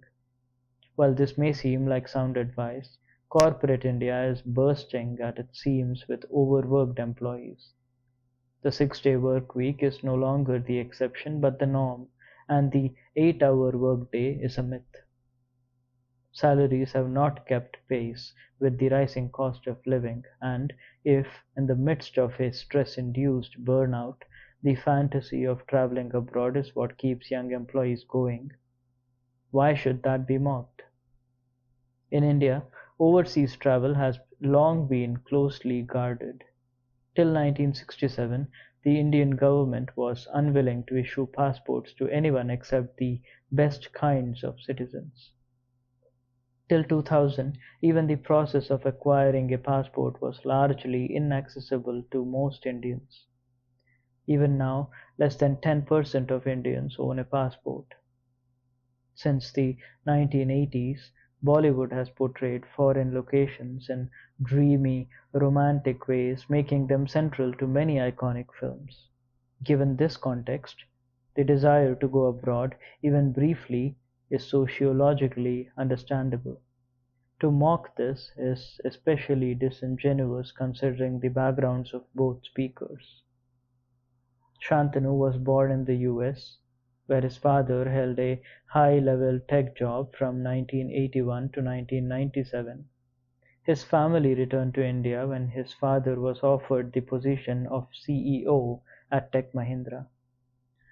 Similarly, Radhika had extended exposure to international systems early on, as her father was an Indian Foreign Service (IFS) officer. She grew up traveling with him across multiple countries and earned her degrees from the University of Pennsylvania.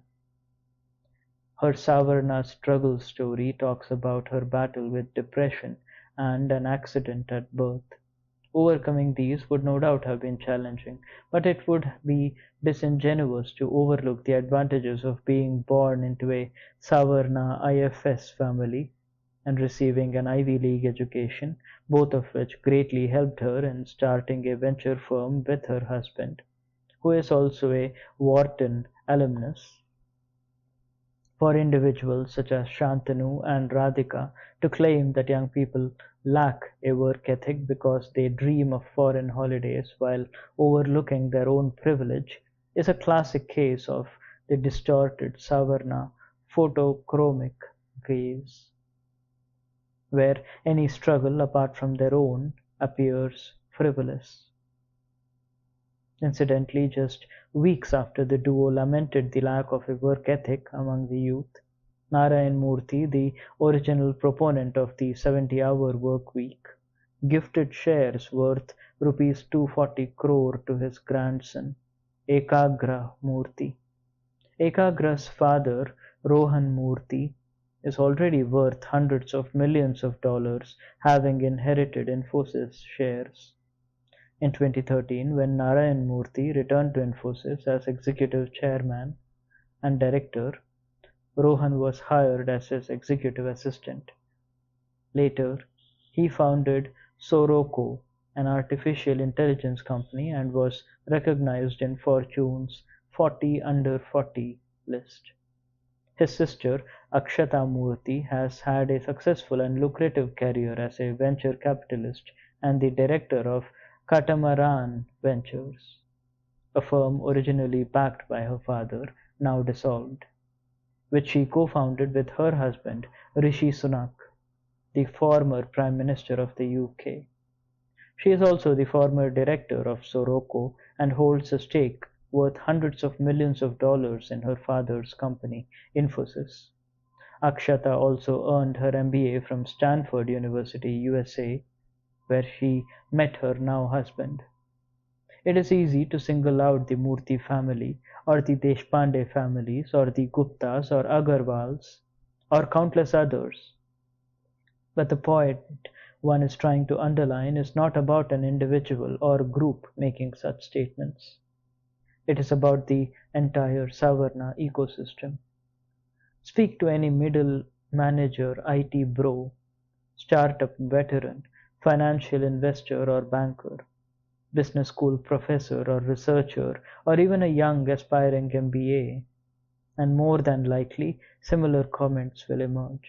This is not the result of one person being clueless.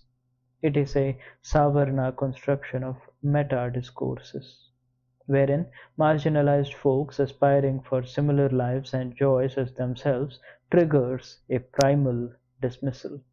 So deeply embedded is this construct that it appears like logic to them. The other is so dehumanized that their desire for the same privileges the Savarna elite were born into appears illegitimate. So they mock, they dismiss, they diminish, and in more extreme cases, they disbar, threaten, and punish. Such a decentralized yet universally embedded impulse of exclusion needs to be understood both in terms of where it originates and how it has taken shape. 2. According to the Varna system, simplistically speaking, trade and commerce were reserved for the Vaishya community, or Baniyas as they are commonly known. Even today, India's leading business tycoons come from this community. A study of the National Stock Exchange of India (NSE) revealed that the largest number of CEOs, MDs in listed companies come from Baniya backgrounds. They have also typically dominated the richest in India lists. Most of today's prominent business tycoons, including Ambani, Adani, Mittal, Ruia, Jindal, Agarwal, Goenka, and Birla, among others, are all Baniya or from mercantile adjacent communities such as Parsis, Bohra, Muslims, Khatris, etc. Collectively, they have a near monopoly on the material economy of this vast subcontinent. This is not a recent development. For the last 5 centuries, Baniya communities have dominated the economy and have had a tremendous impact on political fortunes. It was the Baniya Jagat Seth family of Murshidabad, possibly the richest bankers and traders in extended India at the time, who invited the British to intervene against the Nawab of Bengal, Siraj-ud-Dowlah. The historian William Dalrymple notes that without the financial backing of Jagat Seth Mehtab Chand, the deal between the British Governor of Bengal, Robert Clive, and the main general of the Bengal army, Mir Jafar, would not have been possible. This deal sealed the outcome of the Battle of Plassey, as Mir Jafar betrayed his Nawab and handed the victory to Clive, which in turn established the British as a political power in India, setting in motion a series of events that led to nearly 2 centuries of colonial rule. As the colonial regime expanded into other parts of the subcontinent, Baniya traders played an important supporting role. Even though British interests were primarily mercantile, there was ample space for local collaborators, a role aptly filled by these communities, especially in the early decades of the East India Company's expansion. These local networks of finance were greatly valued by the British. Later, as the British sought to monopolize the lucrative opium trade, it was Baniya traders who made fortunes smuggling opium out of the territories of local rulers such as the Scindias, who were British allies but beyond the full reach of colonial monopolistic rule. However, rules of caste prevented Baniya traders from going abroad, creating an opportunity for other communities, such as Parsis, who were ambitious and willing to travel to far-off lands such as China to make fortunes for themselves. This parochialism of Baniya mercantilism, wherein they had no scruples about wheeling and dealing with and behind the backs of their patrons in pursuit of profit, but gladly forfeited greater fortunes to avoid caste censure, has been very understudied. The commonly held maxim that the Baniya community is good in business cannot be universally accepted, as they have routinely demonstrated a willingness to forego profit rather than risk caste pollution. Part of the reason for this is that some of the factors that uniquely positioned Baniyas to thrive in commerce derived their legitimacy from caste mandates themselves. The Varna-based division of labor allocates a competition-free monopoly over commerce to the Baniya communities, an arrangement that rests on staying clear of direct ruling class ambitions and acknowledging the spiritual hegemony of Brahmanism. Any deviation from this tightly woven fabric would have denied these otherwise hyper-minority communities the massive political favor and market advantages they enjoyed. Further, my closer examination of the socio-cultural anthropology of Baniya communities reveals patterns of closely guarded in-group behavior that are heavily gate-kept from outsiders. In a pre-modern economy, This gatekeeping would include financial networks, accounting systems, ledger practices, and even secret scripts which would be passed down only within the community. Banya women often functioned virtually as banking collateral, used to secure commercial alliances within the community through marriage and opening lines of credit. It's a system that would not work without tight gatekeeping from community knowledge and networks within the caste. It is no surprise that even today, Baniya Samaj is exceptionally nimble-footed and adept at coexisting with modern structures and ideologies while maintaining a firm grip on its youth. Agarwal, Maheshwari, Oswal, and other Baniya, especially Marwari communities, tend to have close-knit families with access to caste associations.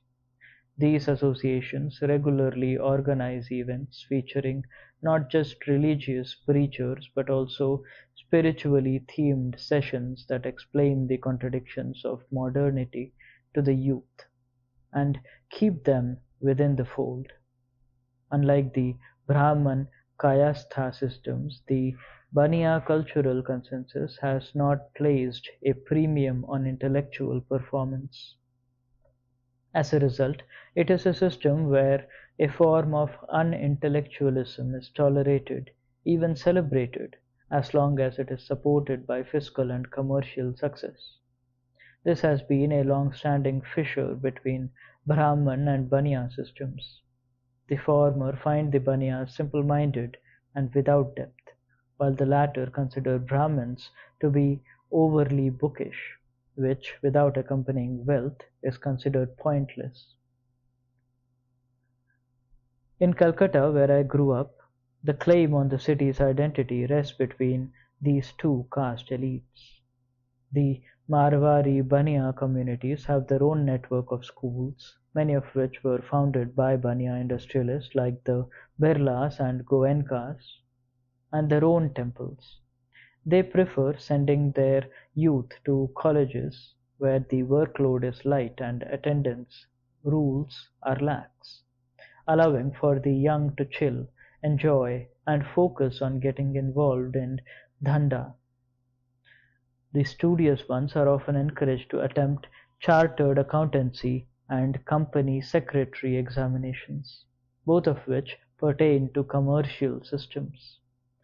Meanwhile, the Bengali Brahmin Kayastha elites of Calcutta, the proverbial Bhadralok, look down upon this whole ecosystem, as well as the spatial concentrations of wholesale markets such as Burra Bazaar, which are Baniya hubs.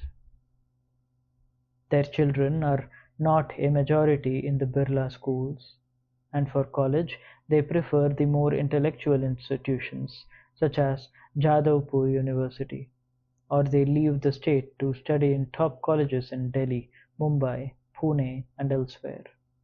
The priority is exploring culture, politics, and performing intellectual depth rather than chasing wealth.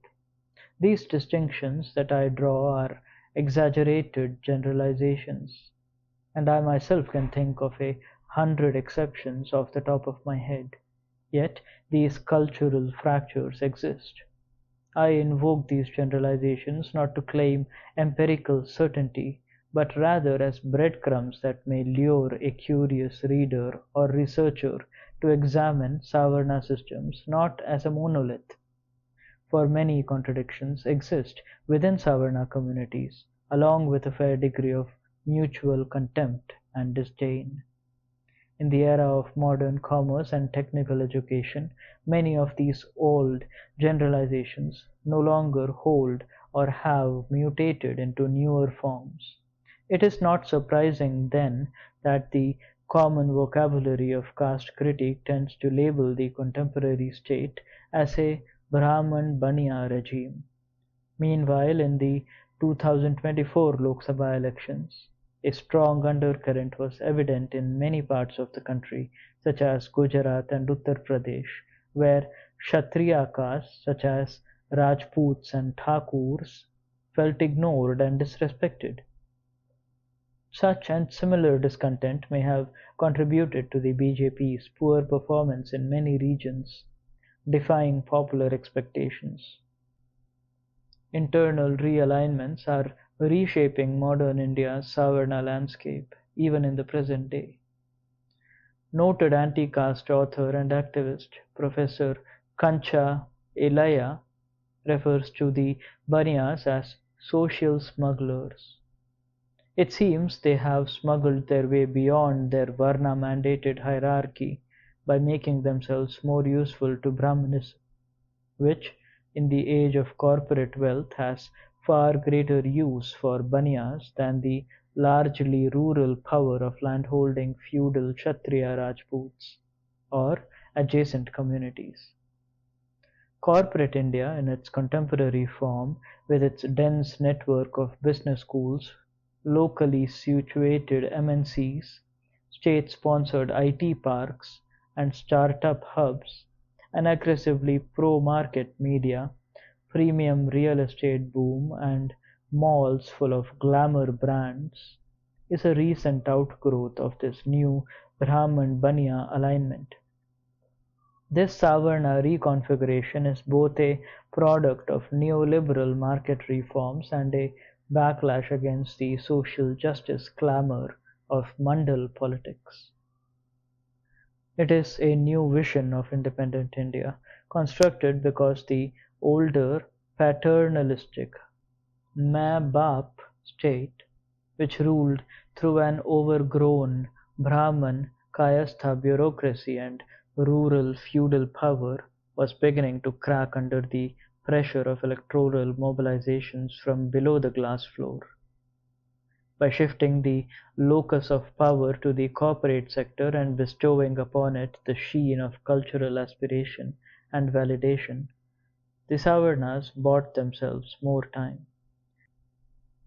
They paved the way for almost 20 years of a strong Savarna corporate state under the ruling government, a setup that is now facing a strong backlash from the marginalized groups demanding the return of big welfare from the state, as evidenced by election results in the general elections of 2024 and subsequent state elections of Haryana, Maharashtra, and Delhi. It is not possible to understand Modi's unexpected and unprecedented struggle in and since the 2024 Lok Sabha elections without examining the factors that led to the creation of his Savarna corporate state, its broad features, and the one-dimensional worldview of the millennial Savarnas who led the charge. The late 1990s onwards, the small blip of the 2008 recession notwithstanding, was an era of, compared to today, cheap business school fees, small batch sizes, and rising placement packages, sometimes increasing by 20 to 30% year on year. The MBA was suddenly the new dream degree. For a generation of young students, the Common Admission Test (CAT) was all that stood between them and earning lakhs of rupees, amounts of money that, in the preceding age of scarcity, even urban Savarnas above the glass floor had toiled their whole lives to secure. As business schools expanded their batch sizes and new ones popped up, the conversation on reservation and diversity in admissions and hiring was silenced. In fact, many Savarna intellectuals gleefully claimed that India's MBA revolution was possible only because it was merit-based and free of reservation.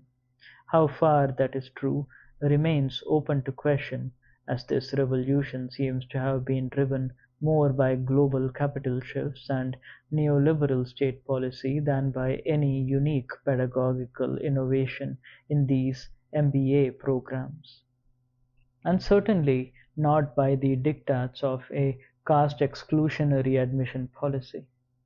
The NBA entrance exam typifies this. The CAT exam, as An exam has always had a relatively simple syllabus, relying more on the time crunch for competitive selection. Aspirants don't just have to find the correct answers, they have to do it in the shortest possible time to do well in the exam. This has led to the rise of a parallel industry of coaching centers, where students are taught shortcuts, tips, and tricks to cut down their response time. Ultimately, doing well in the exam is not just a matter of knowledge or skill, but rather boils down to the practice of time management tips taught at these centers. Access to these coaching centers has always been prohibitively expensive. When I wrote The Cat in 2005, these centers were already charging 20,000 rupees and upwards for preparation packages ranging from 3 months to a year. These prices have only increased since then. In a country where a vast majority of families have an average monthly income of less than rupees 10,000, this essentially prices out everyone below the glass floor from a shot at an MBA and upward mobility. Additionally, as mentioned in Chapter 2, poverty has multiple dimensions in a caste-segregated society like India. Accessing the money to train for the competitive exam is just one piece of the puzzle. A vast majority of people below the glass floor did not even know or understand what an MBA was and the possibilities it offered. It was very public, yet very gate-kept knowledge. When I was preparing for the CAT, my father initially refused to support the coaching fees. In his worldview, the only safe jobs were in engineering or medicine. Even law was considered unstable or irrelevant. Like many in my milieu, I too had only ever seen lawyers either in Bollywood films or sitting on the pavement with typewriters under an umbrella, typing out legal documents. Neither archetype seemed particularly rich or influential. Only much later in life did I learn how powerful and elite a career in law could be. By comparison, an MBA was even newer in the public imagination and hyped in the contemporary discourse of the time. Elite Savarnas, with their intergenerational literacy and connections within academic and industry circles, quickly understood the value of an MBA. Meanwhile, a vast majority of talented, marginalized individuals continued to toil to crack entrance examinations for public sector jobs in banking, railways, or the civic services. The aggregated costs of socially stratifying knowledge and education was borne by tens of thousands of families who could have lifted themselves out of poverty. This was made worse by exclusionary admission policies in B schools and a larger discourse that framed management as a merit-based domain free from interference and the encumbrances of caste and social justice policies. This knowledge gap was further compounded by the fact that, at the time, only the top metropolitan cities had elite-tier teachers and coaching infrastructure, leading to a very heavy urban Savarna bias in the MBA batches from the first decade of 2000s. This was further reinforced by the admission process itself. The CAT was just the first step of the selection process. Admission was contingent on a good performance in the group discussion and personal interview GDPI round. This was where rich Savarnas who had studied in top-tier English medium schools had a distinct advantage. Admission committees would routinely look for intangible, unverifiable criteria such as the X factor, confidence, and charisma, which essentially boiled down to fluent English speaking, fashion sense, and personal grooming. Often, the interview round would degenerate into outright intimidation, justified as preparing candidates for the stress of the job. For first-generation learners, those who had attended schools where spoken English was not the norm and who lacked the money or cultural awareness to groom themselves in sync with formal fashion trends, this aggressive environment put them at a distinct disadvantage, as they were already operating from a place of very low confidence. To compensate, they would have to enroll for yet another coaching package, the GDPI preparation package, where they taught body posture, hand gestures, and other such inane criteria, none of which had anything to do with the academic or professional ability of the student. In fact, so deeply is this belief internalized within the Indian corporate setup that even today mandatory formal dress codes remain commonplace in MBA programs, where students are expected to constantly perform confidence via power poses and direct rhetorical speech, usually while delivering a fancy PowerPoint spectacle.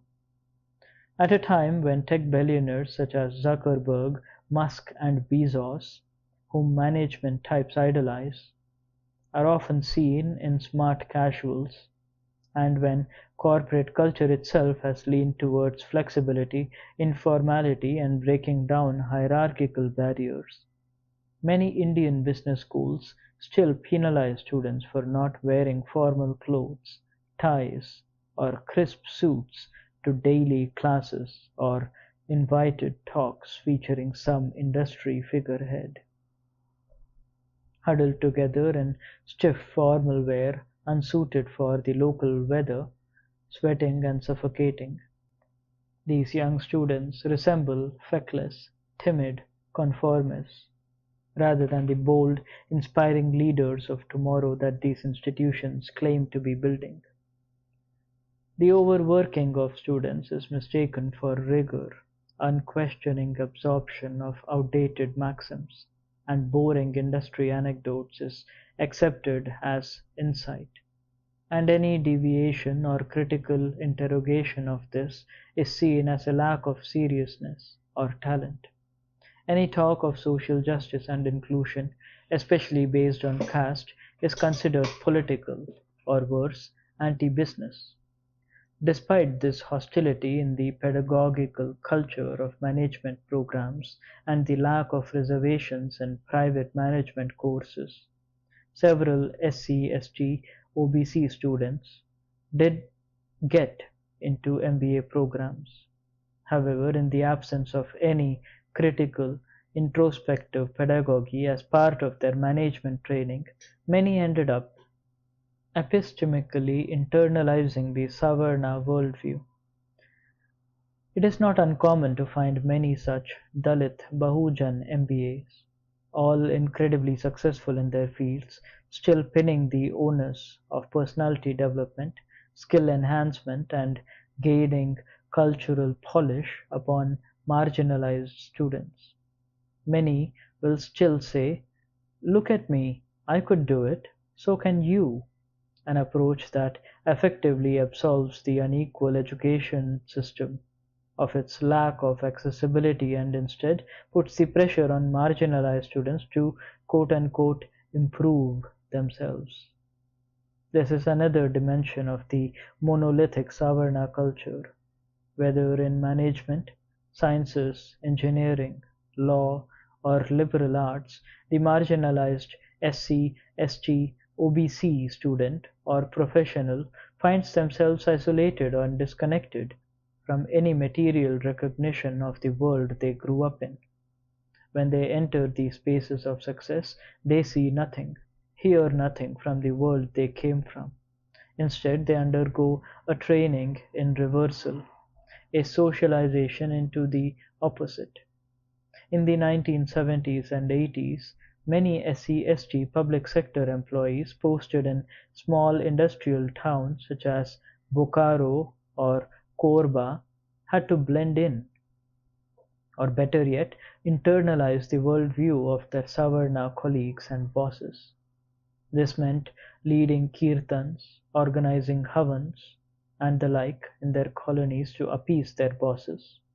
Assertion, even in the form of silence or absence, let alone direct opposition, was noted, remembered, and became instrumental in structural petty vengeance.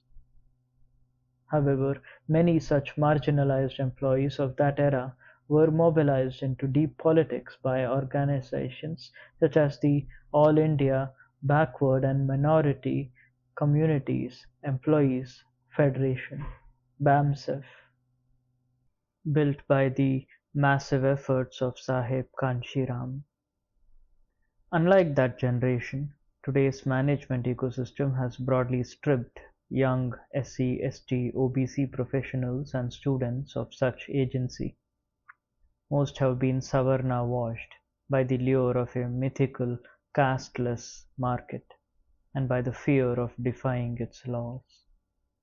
Thus, it is not uncommon to find marginalized caste MBAs who studied in these business schools in the late 1990s and 2000s, expressing deep resentment towards caste politics, especially during their early career days. This was happening in an era when Bahujan politics was at its peak, led by figures such as Mayawati and social justice leaders like Lalu Prasad Yadav, Mulayam Singh, and others held immense sway in national politics. It was during this period that many important inclusive social policy provisions were pioneered. The expansion of Indian Institutes of Technology (IITs), Indian Institutes of Management (IIMs), and central universities along with the implementation of OBC reservation in admissions was a major innovation in education and professional training, as was the launch of the Mahatma Gandhi National Rural Employment Guarantee (MGNREGA) and Right to Education (RTE) schemes. Yet, despite this seismic churning, business schools and corporate India largely framed these as regressive developments and clamored for strong leadership. The Bahujan political collective, belonging to communities that had been locked out of power for centuries, bargaining and securing social rights, was seen as a takeover of democratic institutions by a rabble mob.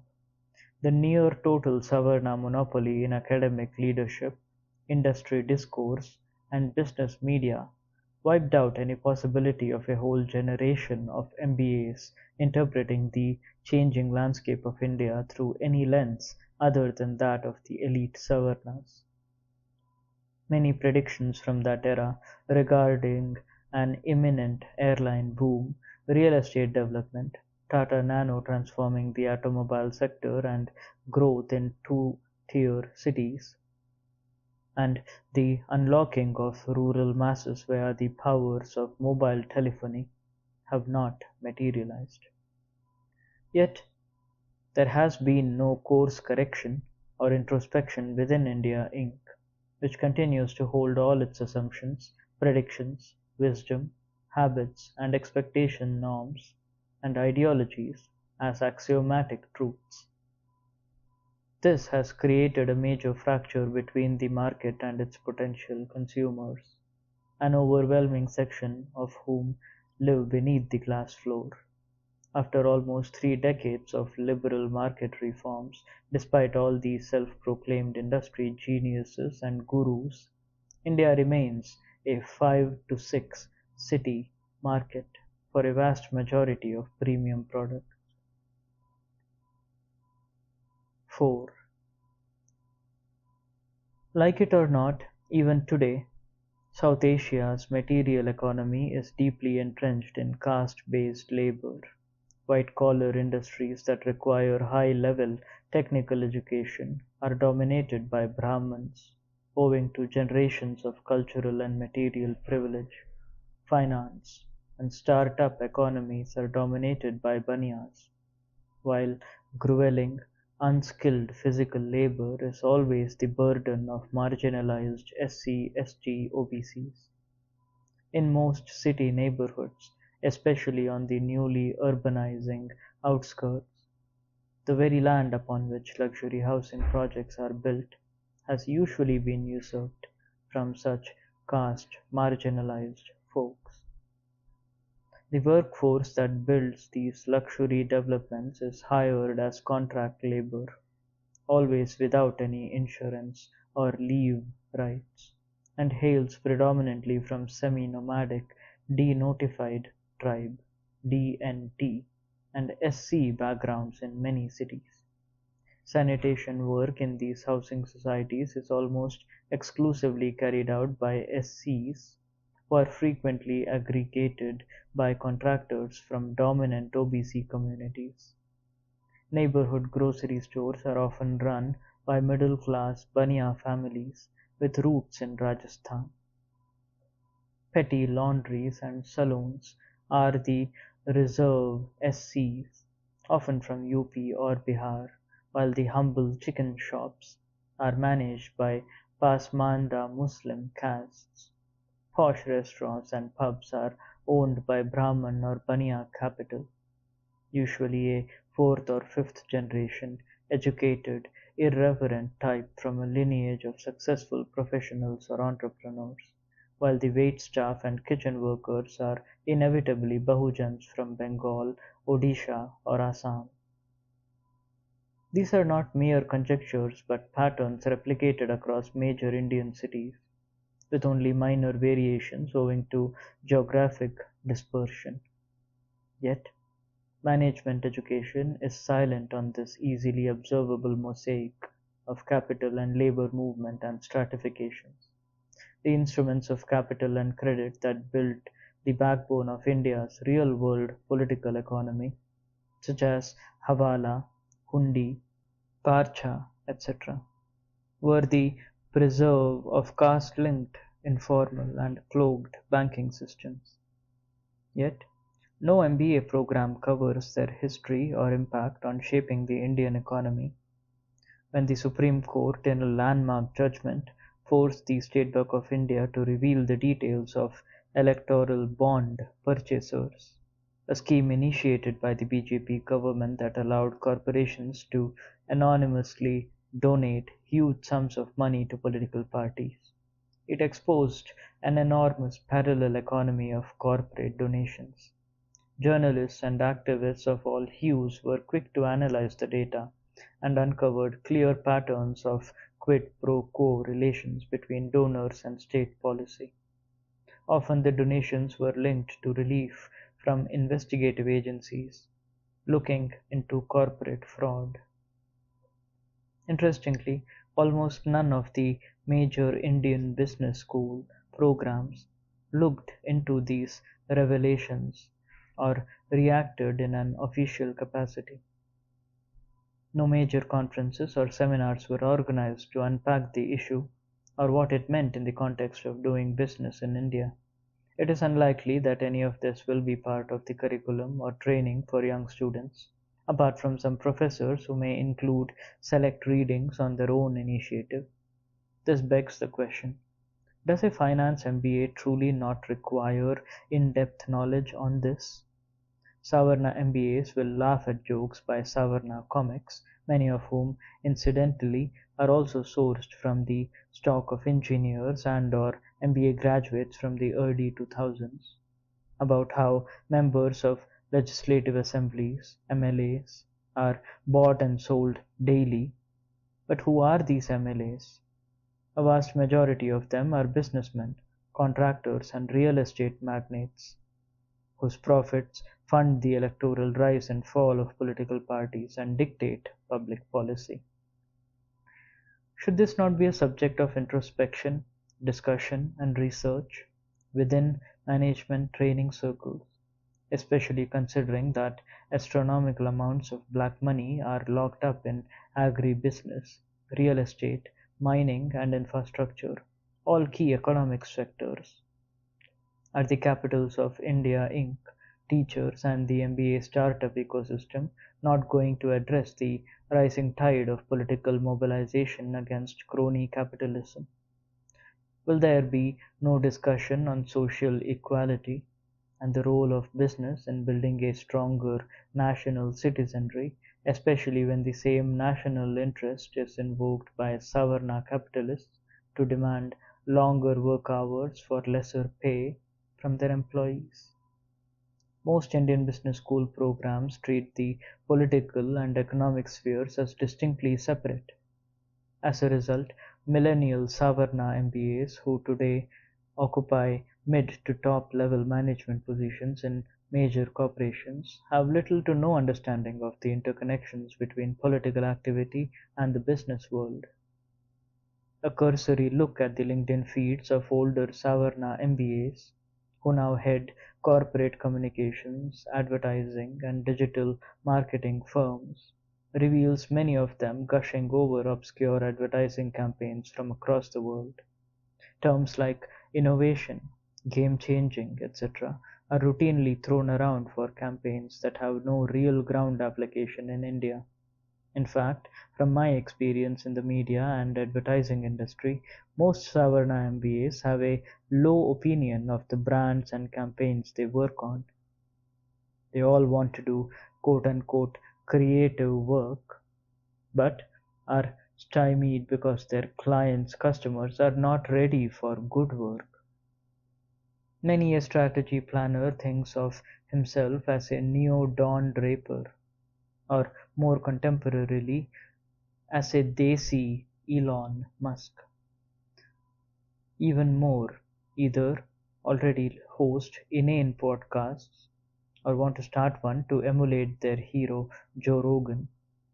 What is interesting is that none of their cultural reference points circle back to the non-Savarna audiences that live beyond the bubble of their elite, urbanized lives. This is perhaps why no major brands have ever built a campaign around Babasaheb Ambedkar Jayanti, preferring instead to clog the already cluttered festival dates. The human resources (HR) side of India Inc., like all other aspects of corporate business in India, is helmed by Savarnas and has shaped deeply disappointing employee policies across the modern corporate landscape. Forget diversity hiring based on caste. Most organizations have a terrible record when it comes to ensuring the safety and dignity of even Savarna women and queer individuals. HR departments have done little to rein in the fragile masculine chauvinism of Savarna men and the dude bro culture that it has evolved into.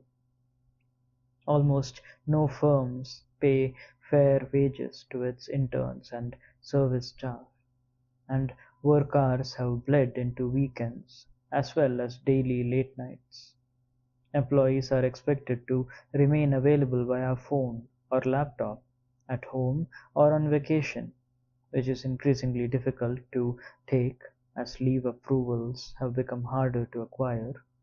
As compensation, these firms will employ inane employee motivation tactics such as monthly birthday cakes, an annual Women's Day celebration, or, at best, distributing a small box of sweets on Diwali.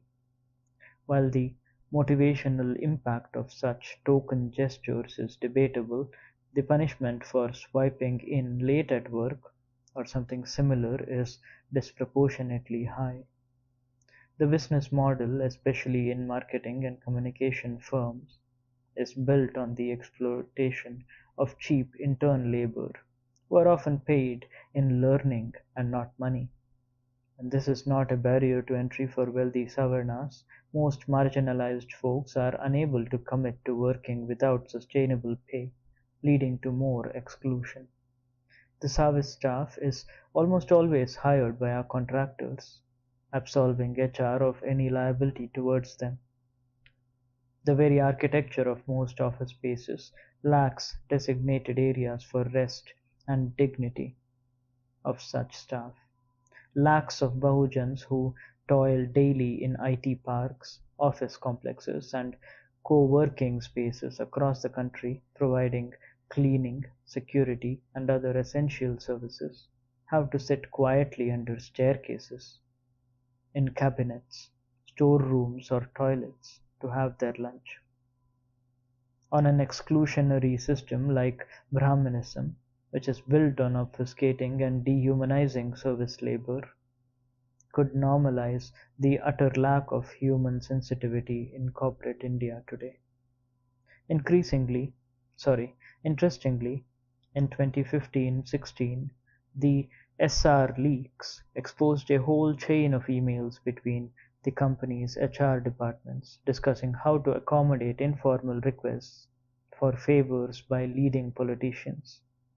This included the then President Pranab Mukherjee getting SR to hire his granddaughter and the son of a spiritual Guruji. Hiring rules, it would seem, operate differently for disenfranchised SCs, SGs, and OBCs. But no MBA curriculum in India, especially those focusing on HR, appears interested in addressing this reality. In most societies plagued by the ills of late capitalism-induced globalization, there is usually a strong parallel discourse led by either right or left-wing mobilization.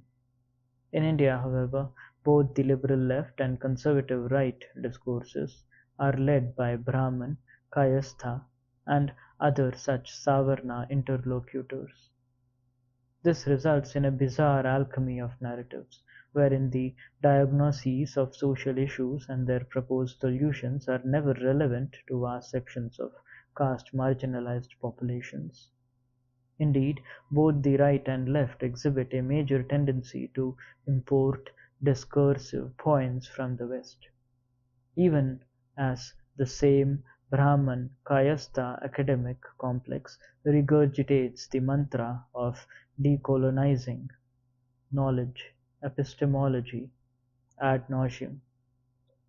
In effect, we are left with a peculiar generation of MBAs whose bravado-laden talk about technocratic fantasies of nation-building have now seeped into the speeches of the Prime Minister as well as the highest echelons of policy making. Since 2014, there has been much talk of smart cities, aspirational districts, the gig economy, and Make in India. However, it is safe to say that as of 2002, the cities are not smart. The startup bubble has collapsed. Their apps did not solve endemic social problems, and the exploitation of gig economy workers at companies like Zomato, Swiggy, and Urban Company has made national headlines. Even the most partisan commentators now admit that most of these initiatives have not delivered as promised. Instead, the business geniuses of this era are constantly in the news for their out-of-touch and often casteist, anti-poor views.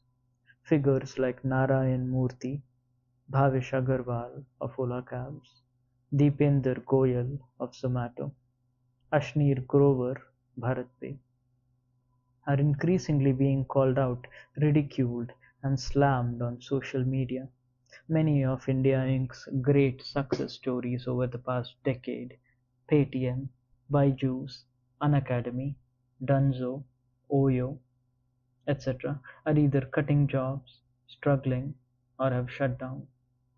Political parties like the Bharat Rashtra Samiti (BRS) in Telangana, which invested heavily in incubation hubs for startups, offering an almost nanny state-like environment for MBA entrepreneurs, have faced public backlash for such skewed priorities.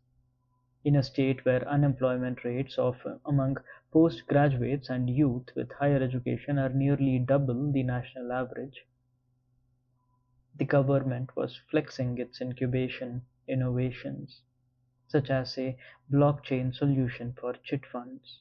The failure to add meaningful jobs, especially outside Hyderabad, is now considered a major reason for BRS losing power in the very state it took credit for creating. This lopsided, urban-centric, big business focused policy model is exactly what led to the dramatic collapse of the Chandrababu Naidu's Telugu Desam Party regime in 2004. History repeats itself in Hyderabad, yet the MBAs refuse to learn. In many state elections and in national politics, the massive electorate beneath the glass floor is consistently sending strong signals that they want their aspirations to be taken seriously.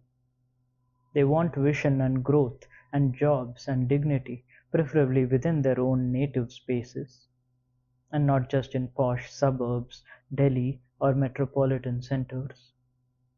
These are jobs that big Capital has either refused to create or been completely unable to.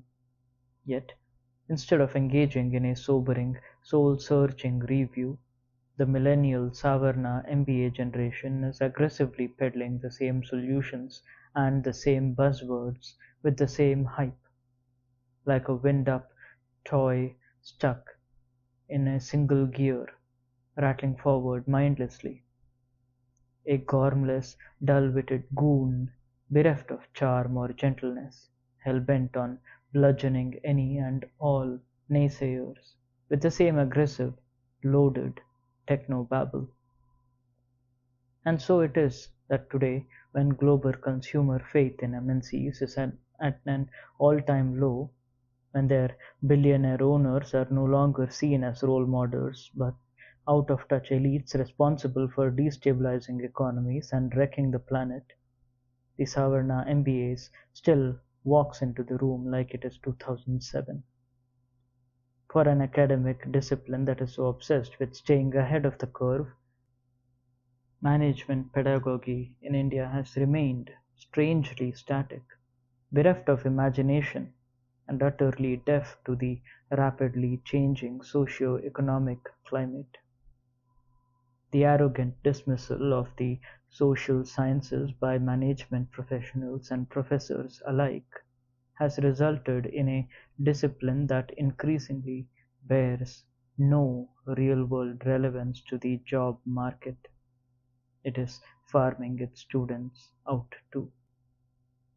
At a time when management professors should be grappling with the aftershocks of 3 decades of unrestrained neoliberal accumulation globally, leading to massive social unrest, economic precarity, environmental devastation, and widespread disillusionment with pro-big business political elites, the Savarna MBA still pretends these variables are simply not relevant to their day-to-day operations. Any attempt to theorize on the same is dismissed as being overly sensitive and not being tough enough to tolerate the mythical real world of business.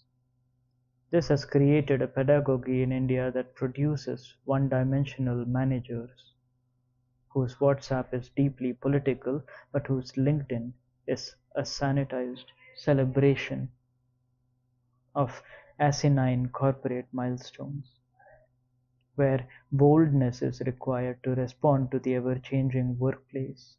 You get a manager who is cringingly subservient to the status quo and whose only method of crisis management is to pretend there is no crisis, even as vast masses of excluded SC, ST, OBCs heave and expand in the shadows. Corporate India struggles with its stagnation and mediocrity, in large measure due to the millennial Savarna MBAs. In the 1970s and 1980s, a recurring character trope in popular culture was the Savarna clerk. He was always depicted as being stuck in a stagnant job, a cringing lip spittle to his bosses, and bureaucratic to a fault. This archetype has been lampooned endlessly. 20 years from now, how will this current crop of MBAs be seen in retrospect? Will they be remembered as a generation of loud-mouthed techno-babble spouting Alan Solly, formal wearing, flaunting MBAs, who were ultimately utterly timid, totally subservient, and unimaginatively boring in their roles? Will they be seen as the true successors to the Sarkari clerk of the 1970s? Or will the millennial MBA be considered not even worthy of that? At least the clerk was often shown to not be taking his job seriously, aware of its meaninglessness, unlike the millennial Savarna MBAs whose all-in commitment to their roles is comical to anyone outside their bubble. The only reason people are not openly laughing at them is because they have managed to convince the world that they are successful. But as the cracks grow, as the bubble collapses, the laughter will become louder. A generation that started out to Karlo Duniya Mutthi mein is winding down, falling on their faces and becoming the subject of thousands of memes, mocking their fundamentally limited and unimaginative worldview. 4. Student of the Year. Time moves differently if you are a teacher. The nature of the academic cycle means that you repeat similar themes over and over again, often teaching the same courses to different groups of students. While the curriculum evolves over time through a constant cycle of reviews, additions, and a gradual erosion of context and relatability, by and large, seasoned teachers learn to expect reactions and responses from their classes. However, every now and then something unexpected comes up in a lecture, catching you off guard. This happened to me in 2022. It was a post-COVID-19 undergraduate class in an elite private university populated entirely by Savarna students, predominantly from Brahmin and Baniya backgrounds.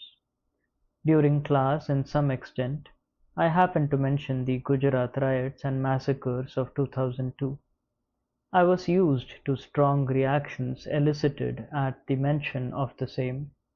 What took me completely by surprise was that my young students had no clue what I was referring to. Having spent my formative years in the 2000s and early 2010s, when the events and outcomes of 2002 shaped not just political discussions, but also the rise of Narendra Modi as a national icon, I was witness to it being a deeply embedded cultural movement, with resonance and widespread discussion. Across ideological spectrums, over the next decade, the impacts of 2002 were loudly discussed either as critiques or as endorsements. Indifference was not on the menu. In fact, by the time the 2014 Lok Sabha elections drew near, polarization was near total. It was arguably India's first general election to be intensely fought online, led by the BJP and, to a lesser extent, the newly emergent Aam Aadmi Party. Social media platforms such as Facebook, WhatsApp, and Twitter, now X, were used extensively and innovatively. Even the mainstream media, especially TV news, already beginning its descent from journalism to the meme-worthy reality television-style drama series that it is now mostly synonymous with, had pivoted to a blatantly partisan role. It seemed that, whether you liked it or not, no one was immune from being drenched in the Modi wave that had swept over the zeitgeist. And inextricably linked to it was the question of how to contextualize 2002. Was it the early opportunism of an ambitious regional politician, now redefining himself as the development-oriented prime minister that the nation desperately needed? Or was it the precursor of his true agenda and leanings, which were now being masked under the image of growth-oriented, corporate savvy national leader. In 2014, regardless of what position you took in this debate, neither Modi's biggest supporters nor his fiercest critics would have predicted that from the flames of such a polarizing and rabid debate would emerge, in less than a decade, an elite youth who did not even know of this debate, who were indifferent, ignorant, and largely oblivious to what was probably the most hotly contested political and social debate in India since the turn of the century. And yet, here we are. In 2024, there were estimated to be over 9,000 international curriculum schools operating in India. Some sources suggest that the actual number may be twice that. Most of the top schools in this category charge upwards of rupees 5 lakh per year in fees, especially for senior years. The really elite ones, such as the Dhirubhai Ambani International School in Mumbai, can cost almost double that. In a country with cosmic levels of crushing poverty below the glass floor, the proliferation of such schools over the past 2 decades has been largely overlooked by the Savarna media. Only rarely do they make the news, and when they do, it is usually for celebrity-related reasons. For instance, the debut performance of Aishwarya Rai Bachchan and Abhishek Bachchan's daughter, Aradhya, at a school function in the aforementioned Ambani school. The clip went viral, not only for the young girl's spirited performance but also for the Broadway musical level set design. In 2021, education consultants Viral Doshi and Mridula Malasute co-edited a book featuring 85 essays from Indian students accepted into Ivy League and similarly elite institutions. Each essay featured the student's school and the college they were admitted to. Nearly half of these students were from the Dhirubhai Ambani International School. Almost universally, the students were elite Savarnas.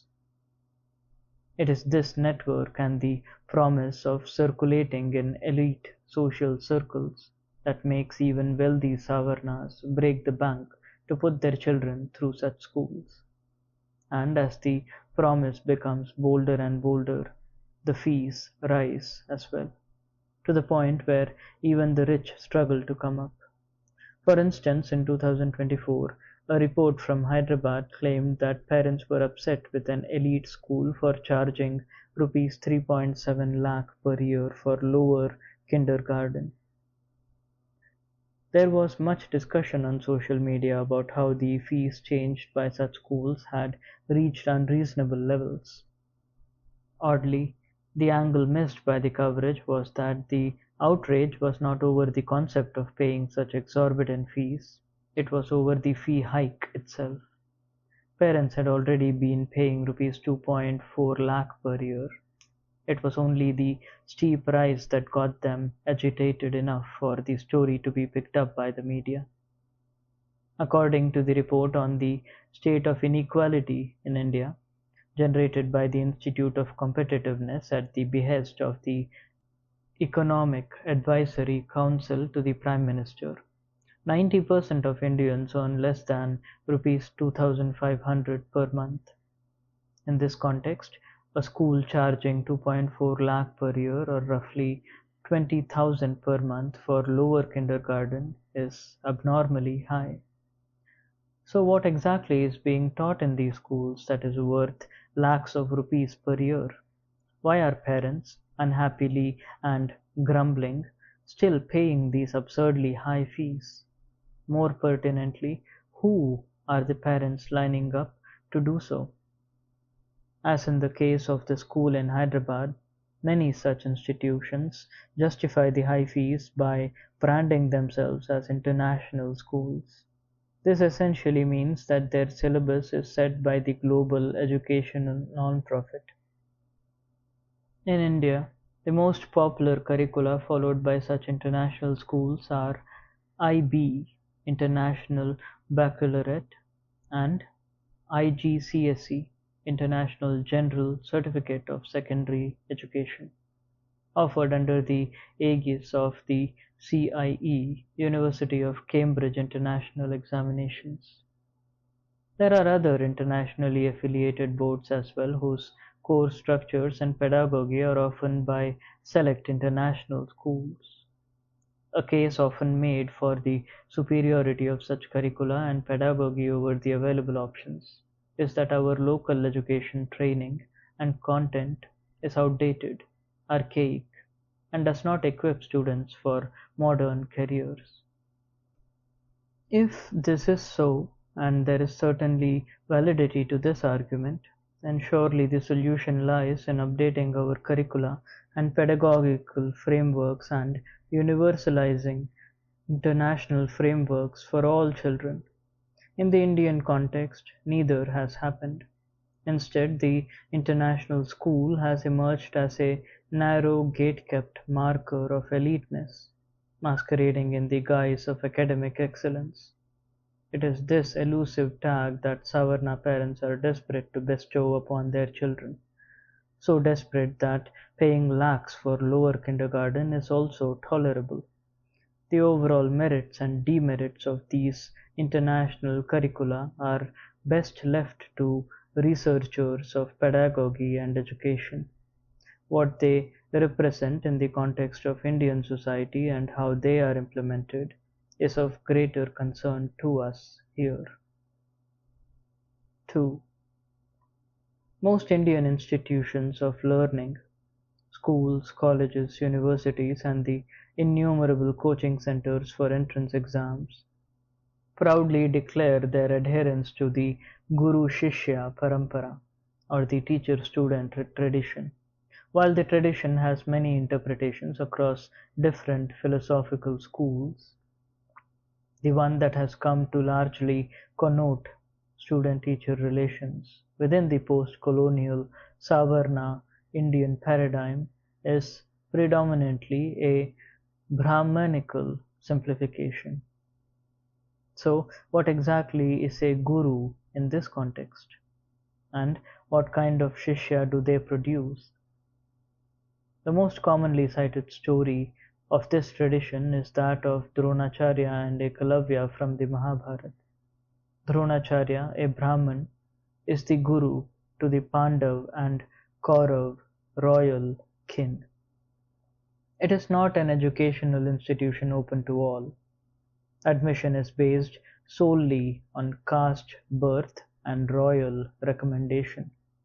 However, Eklavya, a tribal forest-dwelling boy, is able to self-study his way to outclassing the Guru's star pupils, solely based on lessons he has overheard. Dronacharya's response to discovering this is revealing. In the familiar climax of the story, the Guru demands dakshina, or fees, from Ekalavya, even though he never physically or willingly taught the boy. The devoted student nonetheless promises to oblige. The fee demanded was that Eklavya cut off his right thumb, maiming himself, thus ensuring that the Guru's favorite student, Arjun, emerges as the best archer. In effect, also ensuring that the caste hierarchy remains intact. Thus, talent and merit outside the mandated boundaries of caste privilege are not acceptable in a caste segregated society, and must be cut down and kept at the margins. As I mentioned earlier, keeping people in their place at their level below the glass floor is something primal and instinctive within this culture. It is rooted in its very ethos. It is their very dharma. This maintenance of levels or establishing and carefully curating hierarchies is an innate aspect of Savarna culture. Brahmanism, the central animating philosophy behind various Savarna systems, is essentially a performance of knowledge supremacy. It is historically a myth that Brahmins have been knowledge producers. Instead, their main skill has been performing knowledge and validating other groups and social actions. Their anthropological reproduction is centered around this social performance of knowledge, which is the impetus for their self-perception, both individually and collectively, as elevated above the rest of society. It is an ever-changing, ever-mutating tapestry of elaborate social practices and rituals, which not only mandate levels of existence but also dictate the levels up to which transgression may be permissible. Eklavya went too far. His excellence exposed the lack of it in the chosen elites of the day. Today, such transgressions spare the thumb but break the mind. A deep cultural inferiority is incepted, and defeatism is encouraged in the psyche of persons from marginalized backgrounds, so much so that the very sight of the architecture of elite schools, universities, and corporate offices can be massively intimidating. The self-worth of the individual thus becomes tied to the level of institution they belong to. It is in this context that elite Savarnas have built for themselves a network of institutions, not just schools but also private universities that have proliferated in the last 15 years. Within these spaces, a certain level is maintained to gatekeep the marginalized, both physically via steep fees and mentally via psychological submission. Whether or not these institutions are truly producing talented students and future leaders is debatable. What they have successfully done, however, is create a new tier of student, one who is accepted as elite simply by virtue of belonging to that level.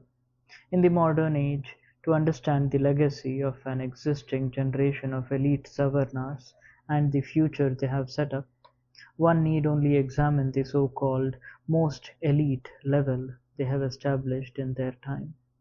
In the pre-independence era, British-run convent schools and institutions like Banaras Hindu University, Allahabad University, and Aligarh Muslim University were considered aspirational and seen as centers of excellence. There was a nativist push to develop non-British facing local traditions of knowledge production. Thus, many also passed through Shantiniketan, Gandhian camps or religious mutt ashrams to gain a grounded touch. Of course, many of the true Savarna elites, including Jawaharlal Nehru and later Indira Gandhi, who took over the actual leadership of the nation, were educated overseas. These institutional experiences were unimaginable to the vast majority of Indians. Perhaps it was these exclusive experiences that fostered a belief within this cohort that India too needed to develop similar great institutions. Thus emerged a bizarre project of fostering islands of excellence, such as the mighty IITs and IIMs, in a country where the overall literacy rate at the end of colonial rule was a mere 18% in 1951.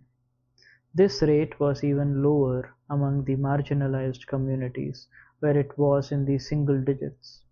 Defenders of such initiatives often applaud the boldness of the imagination for daring to dream of excellence in a society that was mired in the clutches of poverty. This is precisely the kind of logic that only someone above the glass floor could have. For if you were shaped below the glass floor, such a vision does not sound daring. It sounds irresponsible and even dangerous.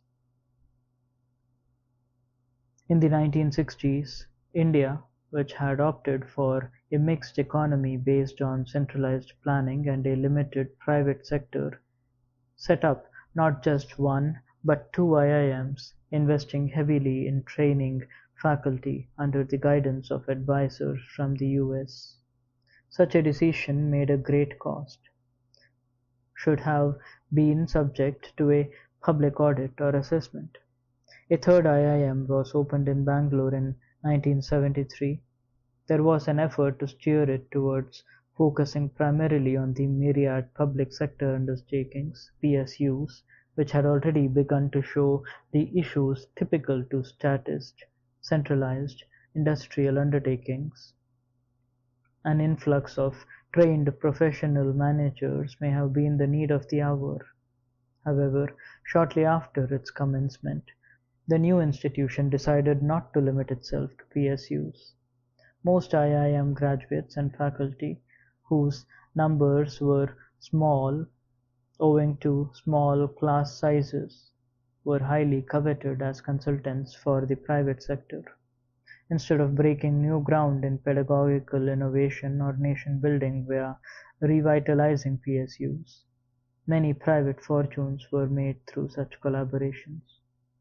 The IITs, though larger in scope than the IIMs, demonstrated a similar academic culture of inward-looking gatekeepers who zealously guarded access to their spaces. Any attempt to decentralize or expand the IIT network was resisted.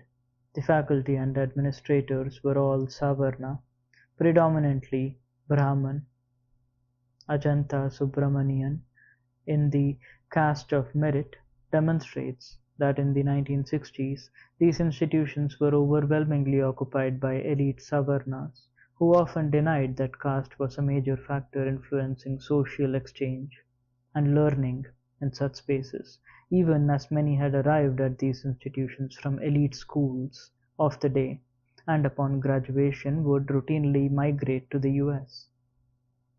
In non-STEM (science, technology, engineering and mathematics) domains, institutions like the Indian School of International Studies (ISIS) had already been set up under the aegis of Brahman academic overseers to serve as focused feeders for the young nation's statecraft needs. In the case of ISIS, it was the need for expertise in international affairs to aid foreign policy planning. Later, the newly created Jawaharlal Nehru University absorbed this institute and came to be recognized as an A-list institution in its own right. Similarly, institutions such as St. Stephen's College in Delhi, which had been colonial bastions, were gradually co-opted by Savarna elites, producing a small stream of hyper-connected folks who immediately slotted into their prominent roles. Being part of any of these institutions was unthinkable for the vast majority of Indians. For the small hyper-minority who had the access, ambition and support to walk into these spaces, the institutional label was for life.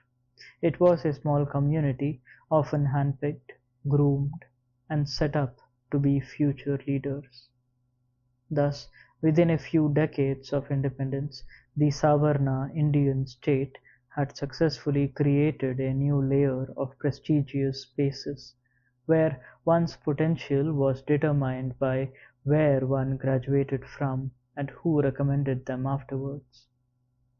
By the 1980s, when Indira Gandhi's son Rajiv Gandhi took over the government, his core inner circle was notoriously known as the Doon Cabinet, because many ministers and high-ranking officials were alumni from the Doon School in Dehradun, now Uttarakhand, which was established in 1935.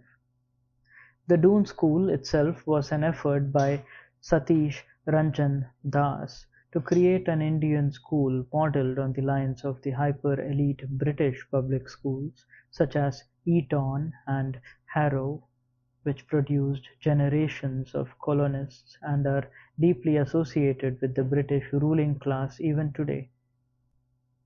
Das had studied in the UK in the late 1800s and aspired to create a similar exclusionary ruling elite, set up in India as a form of nativist identity assertion.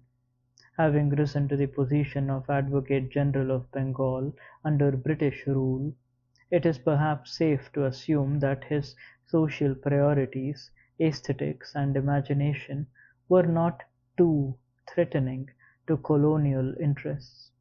Hence, after decades of lobbying, he was permitted to establish the school he so deeply desired, and in due course it succeeded in producing exactly the kind of wards he wanted: out of touch, ruling Savarna elites who came to symbolize power, narcissism, and being above the law. This was not a circle you could simply study your way into, even as a Savarna yourself. You had to be born into the very top tier of society to get in. A lesser understood and under-researched aspect of the massive churn caused by the subaltern electoral political revolution of the 1970s and 1980s is the role played by the Popular Revolution towards such elites, and their fundamentally flawed and often violent methods of resolving endemic issues such as poverty. The massive slum removal programs and forced sterilization of marginalized communities for population control during the emergency were among the most egregious, though certainly not isolated instances of these perverse autocratic fantasies. As the light touch of the paternalistic state increasingly gave way to a petulant, impatient, and oppressive phase, marginalized communities began to assert themselves in opposition, refusing to meekly accept this new creed of educated elite masters. Despite the challenges posed by capital, organization, and the state machinery and its political arms, mass politicians emerged, mobilizing this popular discontent. This was an era when massive caste alliances were attempted. Formulas were devised based on population percentages, and social engineering strategies were innovated to overcome the insurmountable odds of facing off against the ruling Savarna elites. Until this point, post-independence India had functioned as a coalition between hyper-elite Savarnas, who controlled major institutions of power, knowledge production, and policy, and rural landowning Savarna elites who maintained control through feudal power. The social churn and mass movements of the 1970s and 1980s threatened to electorally upend the hegemony of the latter. Rural and often backward castes, scheduled caste, and tribal leaders spearheaded some of the most innovative political and electioneering planning to counter the increasingly hostile feudal arm of the state. Under siege, thus, a new model was needed by the elite Savarnas. A new social order had to be created, one that could not be stormed through the strength of marginalized votes alone. 3. By 1991, the contradictions within the Indian state boiled over and forced a hard reset. The government had proven itself incapable of being efficient, honest, or fair overseer of the Indian economy. Instruments of regulation had rotted into means of extortion, bullying, and intimidation as bureaucratic red tape spread far and wide. Feudal rural control was slipping against the onslaught of Shudra castes, many of whom were demanding reservation and representation as other backward classes. The Ambedkarite mission, started by Kanshiram and supported by Mayavati, had blossomed into the Bahujan Samaj Party (BSP), which electrified not just SC voters but also large sections of other marginalized populations.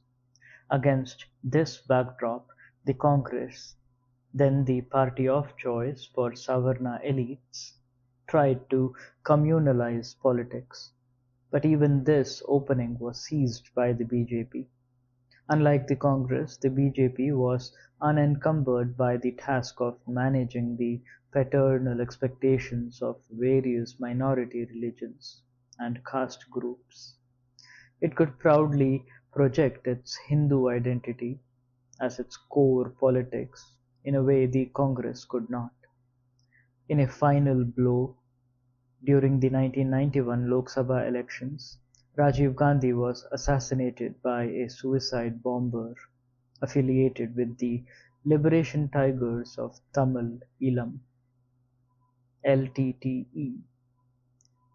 This was a fallout of India's peacekeeping intervention in the Sri Lankan Civil War, one of the many foreign and domestic debacles of the preceding decade, which had left fires raging across Kashmir, Punjab, Assam, and Nagaland, as well as widespread resentment in many other regions.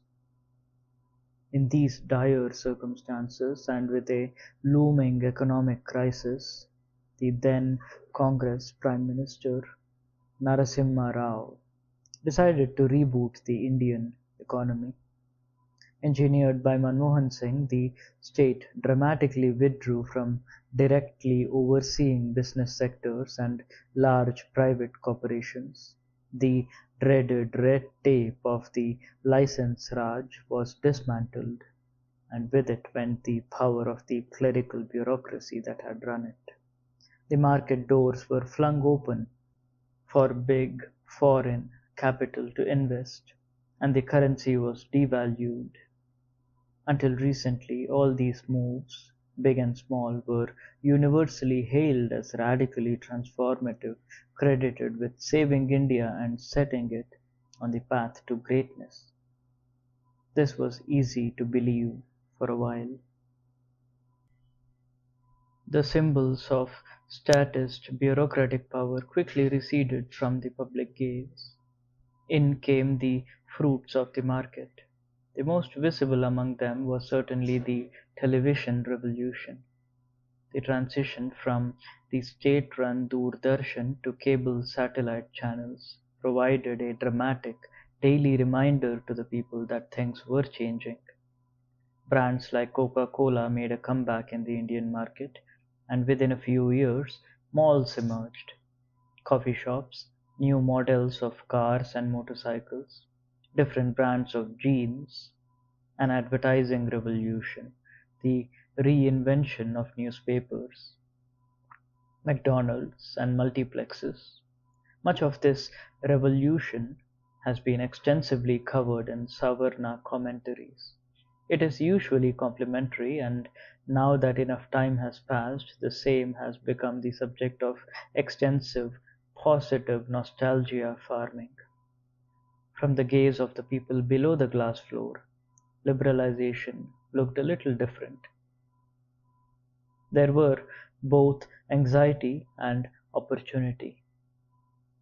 Much of what was now on offer still remained out of reach. I remember growing up during those years.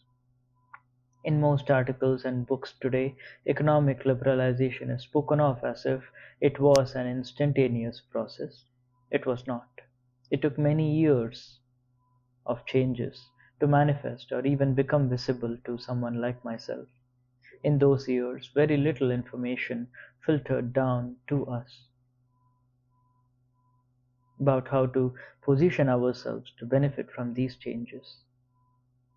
My father's interest in computers was piqued during this era.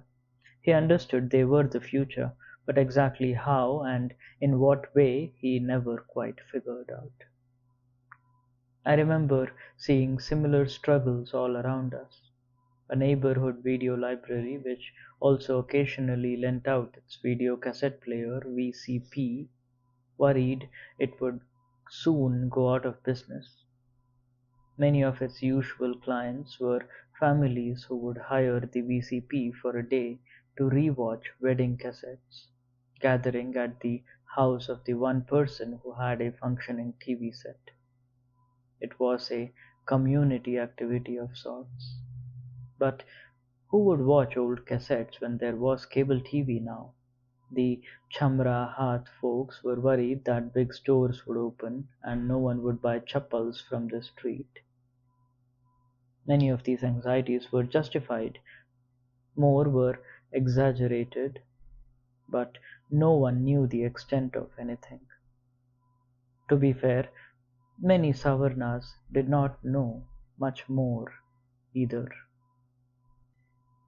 However, the capacity of their systems to process and pivot with the changes, especially among the wealthier and urban elite, put them at a distinct advantage. It was the combined, often invisible and diffused, effect of kinship networks, exposure to broader economic and cultural patterns, and the space and foresight afforded by access to generational capital that ultimately put them ahead, an advantage that is now often spoken of under the umbrella term privilege. Banias, especially with their closely run traditional family businesses, transitioned smoothly into corporate capital within a decade. There was no great upheaval within the community against the new ways of business and the loss of the old methods, only opportunity. They swiftly entered spaces that the paternal state had receded from. By the 2000s, the big global capital also began to enter some of the spaces. Commercial real estate boomed in Mumbai, as it did in Bangalore, and to an extent in Hyderabad, with the expansion of the IT industry, which piggybacked off global offshoring trends. Gurgaon developed soon after into the glass, steel, and cement monstrosity it is known for today. As MNCs and rapidly corporatizing Bania Lala organizations set up shop, there was a massive demand for technical labor. The small pipelines of elite Savarnas was nowhere near fulfilling the demand. The era of old boys clubs and aristocratic cohorts emerging from a handful of schools and colleges to run the levers of power was winding down. These Savarna elites, who had been shadow figures in the previous system, whose very name was a symbol of power, now retreated into their clubs and prime real estate enclaves, or went overseas as the market demanded a new kind of boss. However, the growing insignificance of the old model of hand-picked elites did not lead to a market-driven utopia of opportunity for the marginalized. In the previous chapter, I discussed the proliferation of business schools and how the lack of knowledge, access, and capital needed to prepare for and crack entrance exams was, well, as a myriad of other factors, ensured that these new opportunities remained largely confined to urban India and within the reach of a certain Savarna middle class. I use the term middle class with caution because they appear so only in the selectively myopic gaze of Savarnas themselves.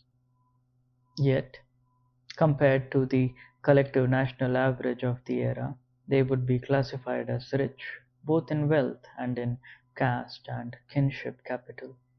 This cohort led the revolution. In addition to the business schools, the mushrooming of engineering colleges fed India Inc. with lakhs of trained professionals every year. Perhaps this expansion of opportunities from a select few Savarna families occupying neo-nobility status to a larger cross-section of Savarnas who, through education, could place themselves at the head of industry and commerce, explains why so many Savarna commentators view this transition with romantic fondness. It is also perhaps where their generational mythology of being self-made comes from.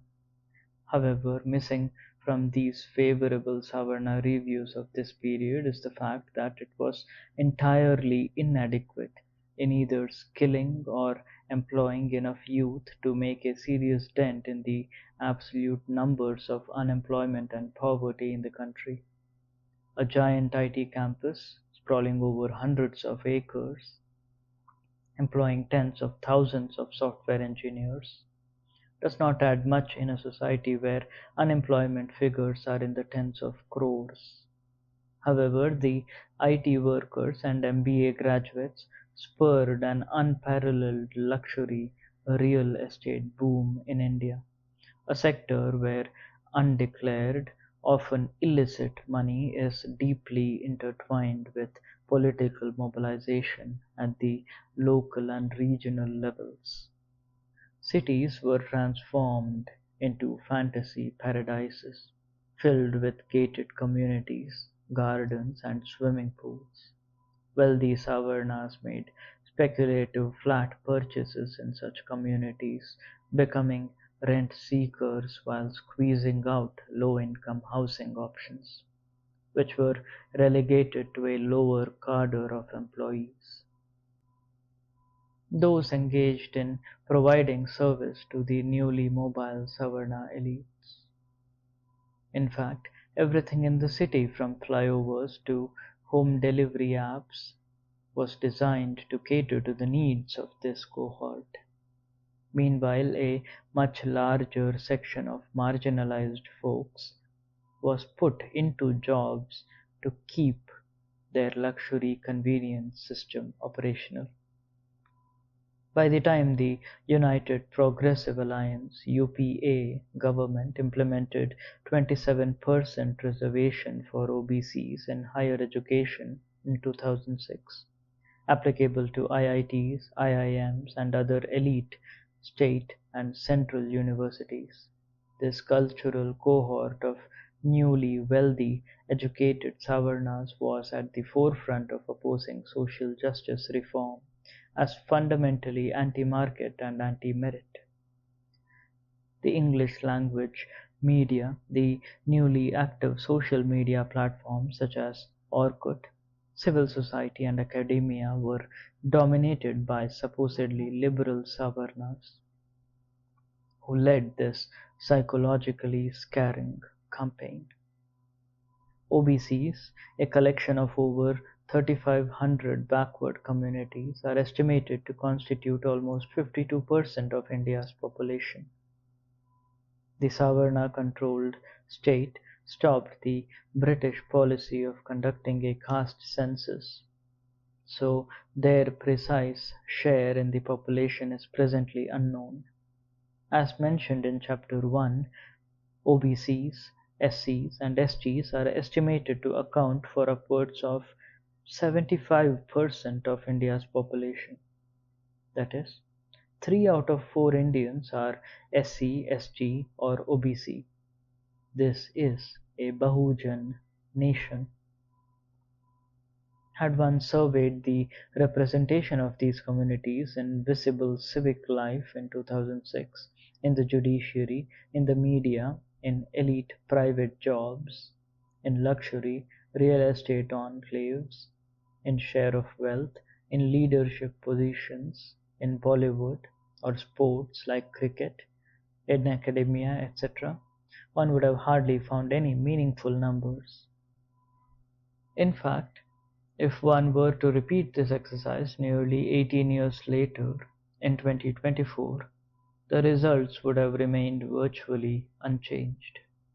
Without adequate demographic opportunity or participation, large parts of Indian society remained blind spots, much like they had under the earlier system. The Indian growth story, which stalled in the early 2020s, is a culmination of these processes which excluded the people below the glass floor from becoming equal and legitimate stakeholders in development. There's not only centralized power in the hands of BJP's opaque regime, but also accelerated the backside of almost all democratic institutions of accountability. This had been a 2-decade-long hijacking of India's resources and planning prerogatives by a small section of Savarnas, who have profited immensely at the cost of excluding millions. As mentioned earlier, this hijack began with the rise of educated technical labor, which was highly sought after by the market, as it rushed into the sectors from which the state had retreated. It was technical education that lifted millions of non-aristocratic Savarnas and made them the de facto ruling class.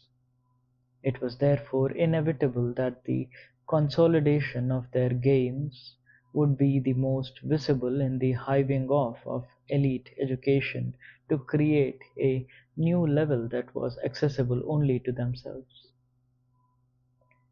When the Savarna-led anti-OBC quota movement of 2006 did not bear fruit, the Congress, with only 145 MPs, was dependent on social justice parties like the Bahujan Samaj Party, Samajwadi Party, Rashtriya Janata Dal, Dravida Munnetra Kalagam, and the left parties, and was bound to implement the policy.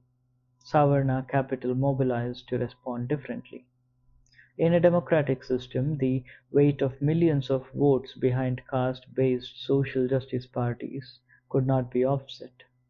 Thus began a low-key momentum to establish a strong leader who was growth and market-oriented, terms that in the Savarna imagination always meant policies that did not pertain to caste-based social justice and participation.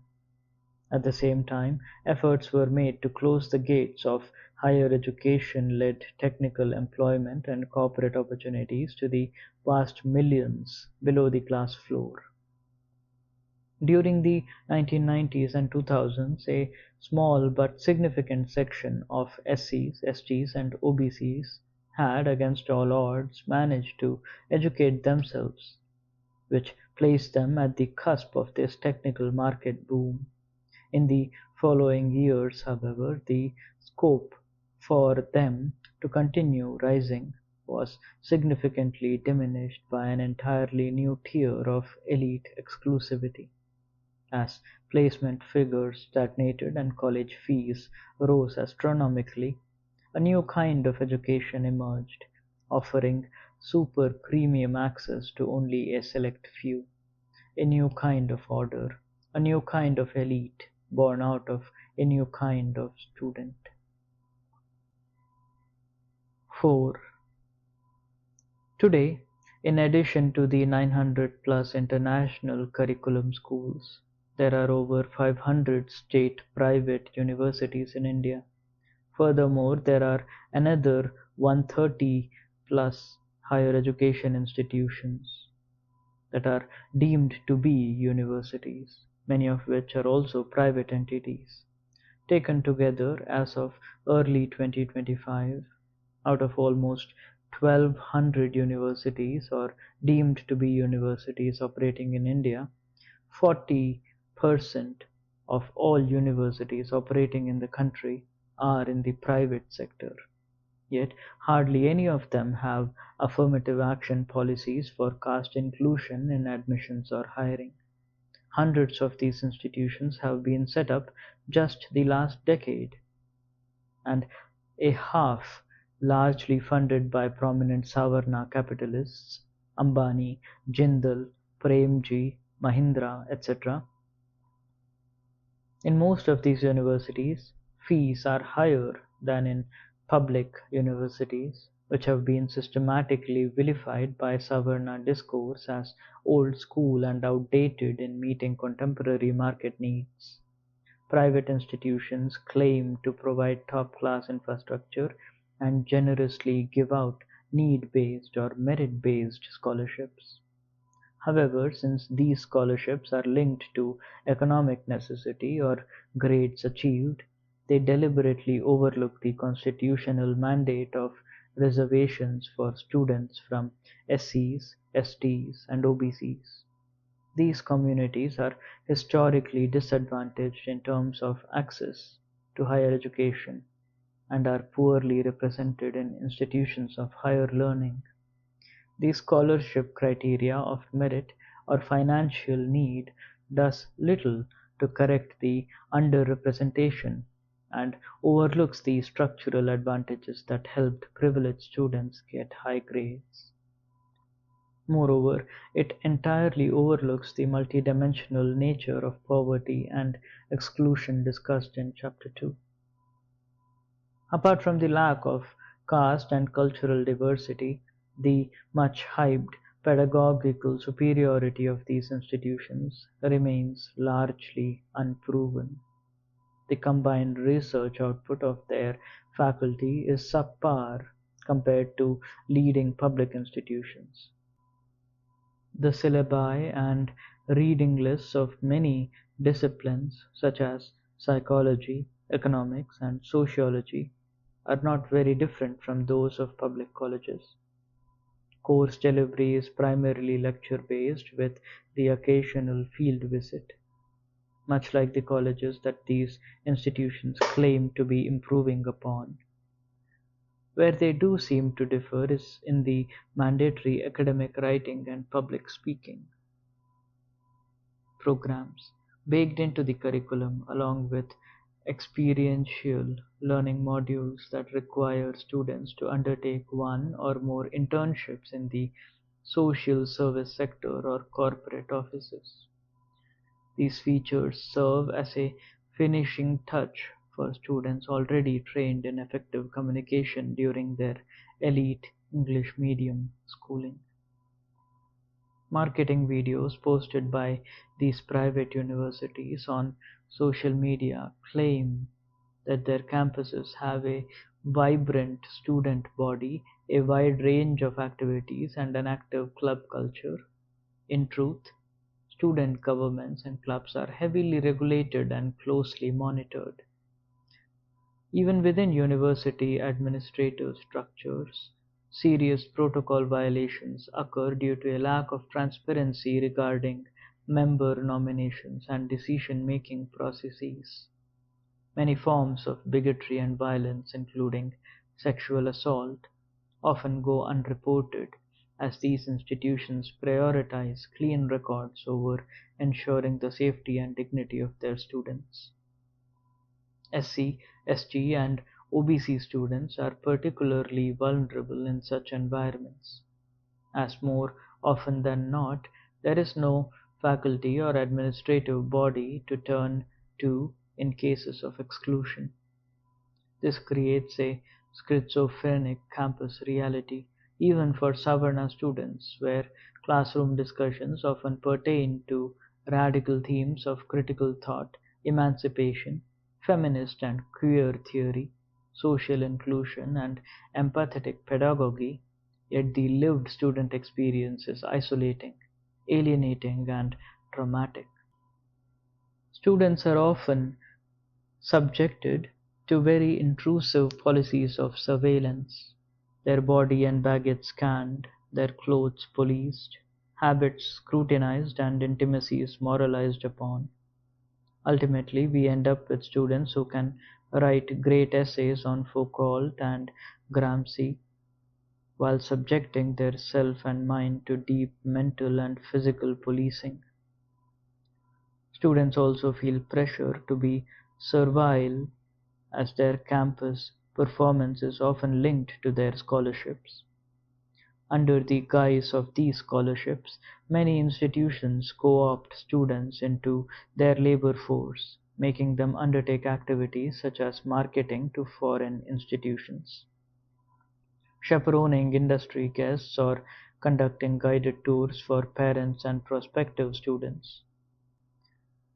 These students are trained to give scripted, spontaneous, and positive answers to questions regarding life on campus and gender safety concerns.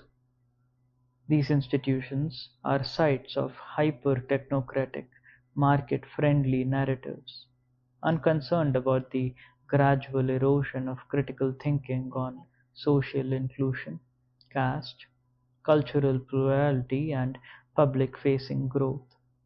The invocation of highly Sanskritized rituals, from induction to convocation, the naming of buildings after Savarna icons, the installation of their statues, the celebration of problematic ideas such as the Guru Shishya Parampara, the teacher disciple tradition, and the inviting of right-wing intellectuals and godmen to campuses all point to a deliberate Brahmanization of these spaces, in a sleight of hand unique to upper-class liberals.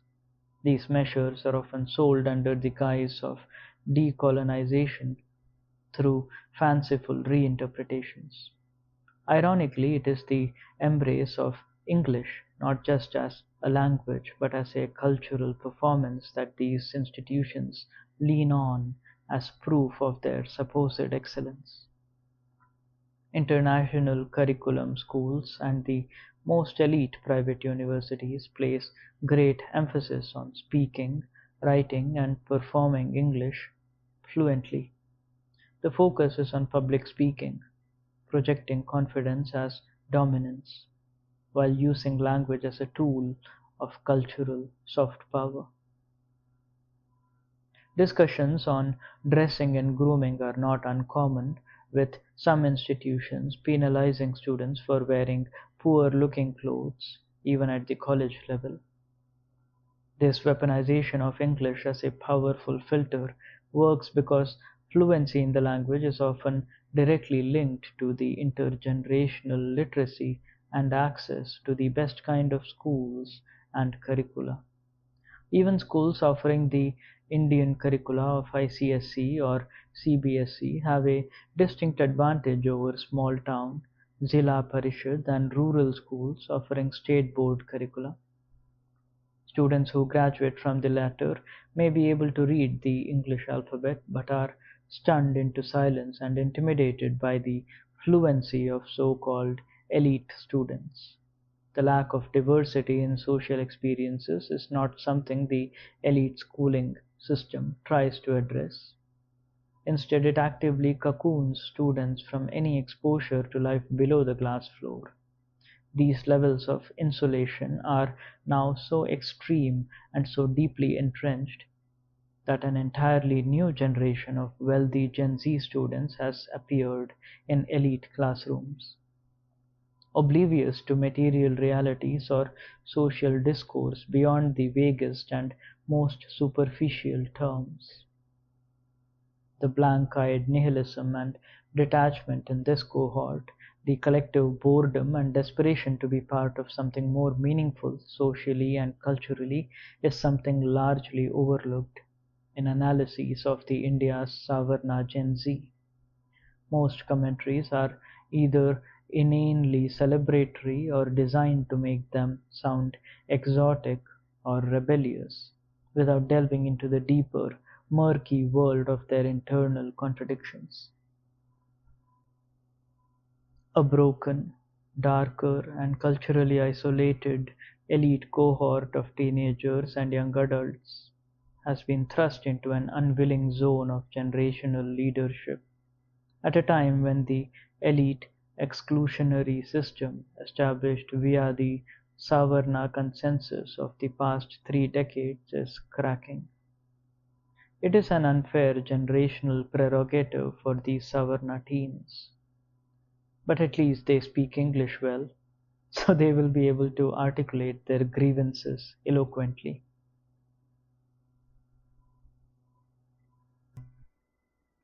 5. कुछ कुछ सवरना है. Love, sex and romance in a caste society. 1. In April 2023, I wrote an article titled "Dating Like a Savarna" for the online publishing platform Swaddle. It was supposed to be a critical look at the Caste politics and negotiation of intimacies, romance, love, and desire on dating apps in contemporary urban India. Caste, as a deeply embedded social reality, had already been written about extensively from the lens of spatial segregation in cities, eating habits, and social interactions within academic and professional lives. It seemed only logical to me that the same patterns would extend into personal and intimate lives as well. My own lived experiences of love and sex across caste boundaries has imprinted on my psyche codes of shame, doubt, guilt, anger, discomfort, and confusion with respect to the women and men who had walked in and out of my life, publicly and privately. In hindsight, my article did not break new ground. It merely drew a basic connection between caste cultural capital and aesthetics as the basis of dating app swiping preferences. I prepared the piece with anecdotes, incidents, and insights from the lived reality of marginalized caste persons around me. Similar stories unfold daily in the lives of SC, ST, and OBC persons who have ventured into the Savarna world of love and desire. This was basic stuff, the kind of online op-ed that is shared for a few days and then forgotten. However, the backlash that followed was unlike anything I had expected. On Twitter, hordes of mostly anonymous, but as indicated by their bios, handles, and profile pictures, Savarna men showered vile abuses at me. The piece was also framed by some as an attempt to guilt Savarna women into having sexual relations with non-Savarna men. It was critiqued and slammed, torn apart line by line, argument by argument, in derisive and dismissive ways. Almost a year later, when Manisha Mondal, an SC woman, wrote a piece on a similar theme pertaining to caste and dating apps, all hell broke loose again. She observed that upon learning her caste, Savarna men would either immediately end the conversation or attack caste-based affirmative action. This straightforward point invited the most vile body-shaming and slut-shaming comments upon her, which were also deeply caste-coded to maximize humiliation. Earlier, when anti-caste scholars like Christina Dhanaraj had written on such themes, a sense of disbelief and dismissal was expressed loudly and publicly. It seems that much of the discourse that critically examines how desire and sex play out in the context of caste, especially in urban and affluent Savarna circles, incurs shrill reactions and summary dismissals. It triggers something primal.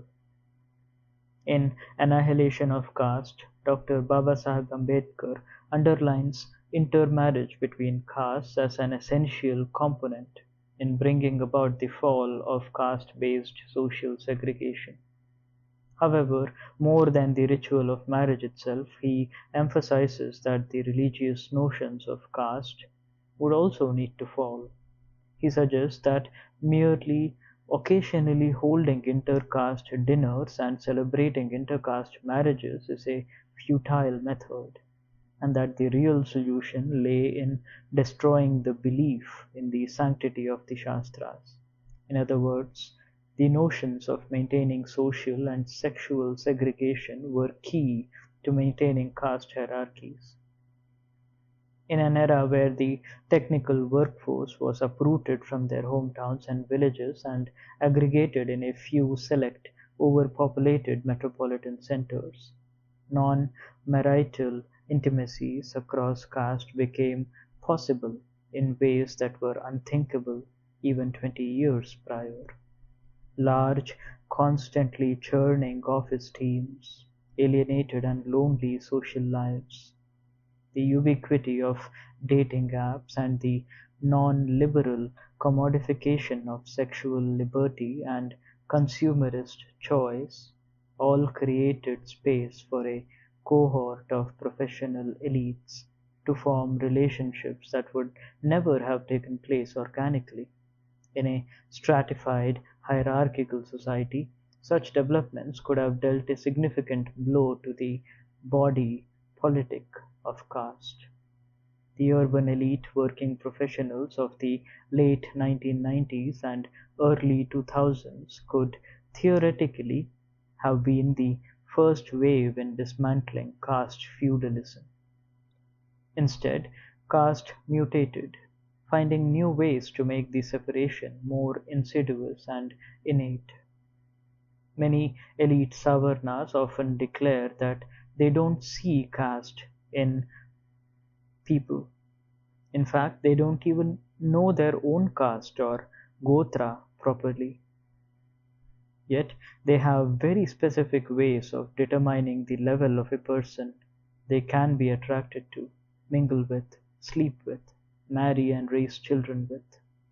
Contrary to their superficial claims, these decisions are not based solely on looks, wealth, and personality.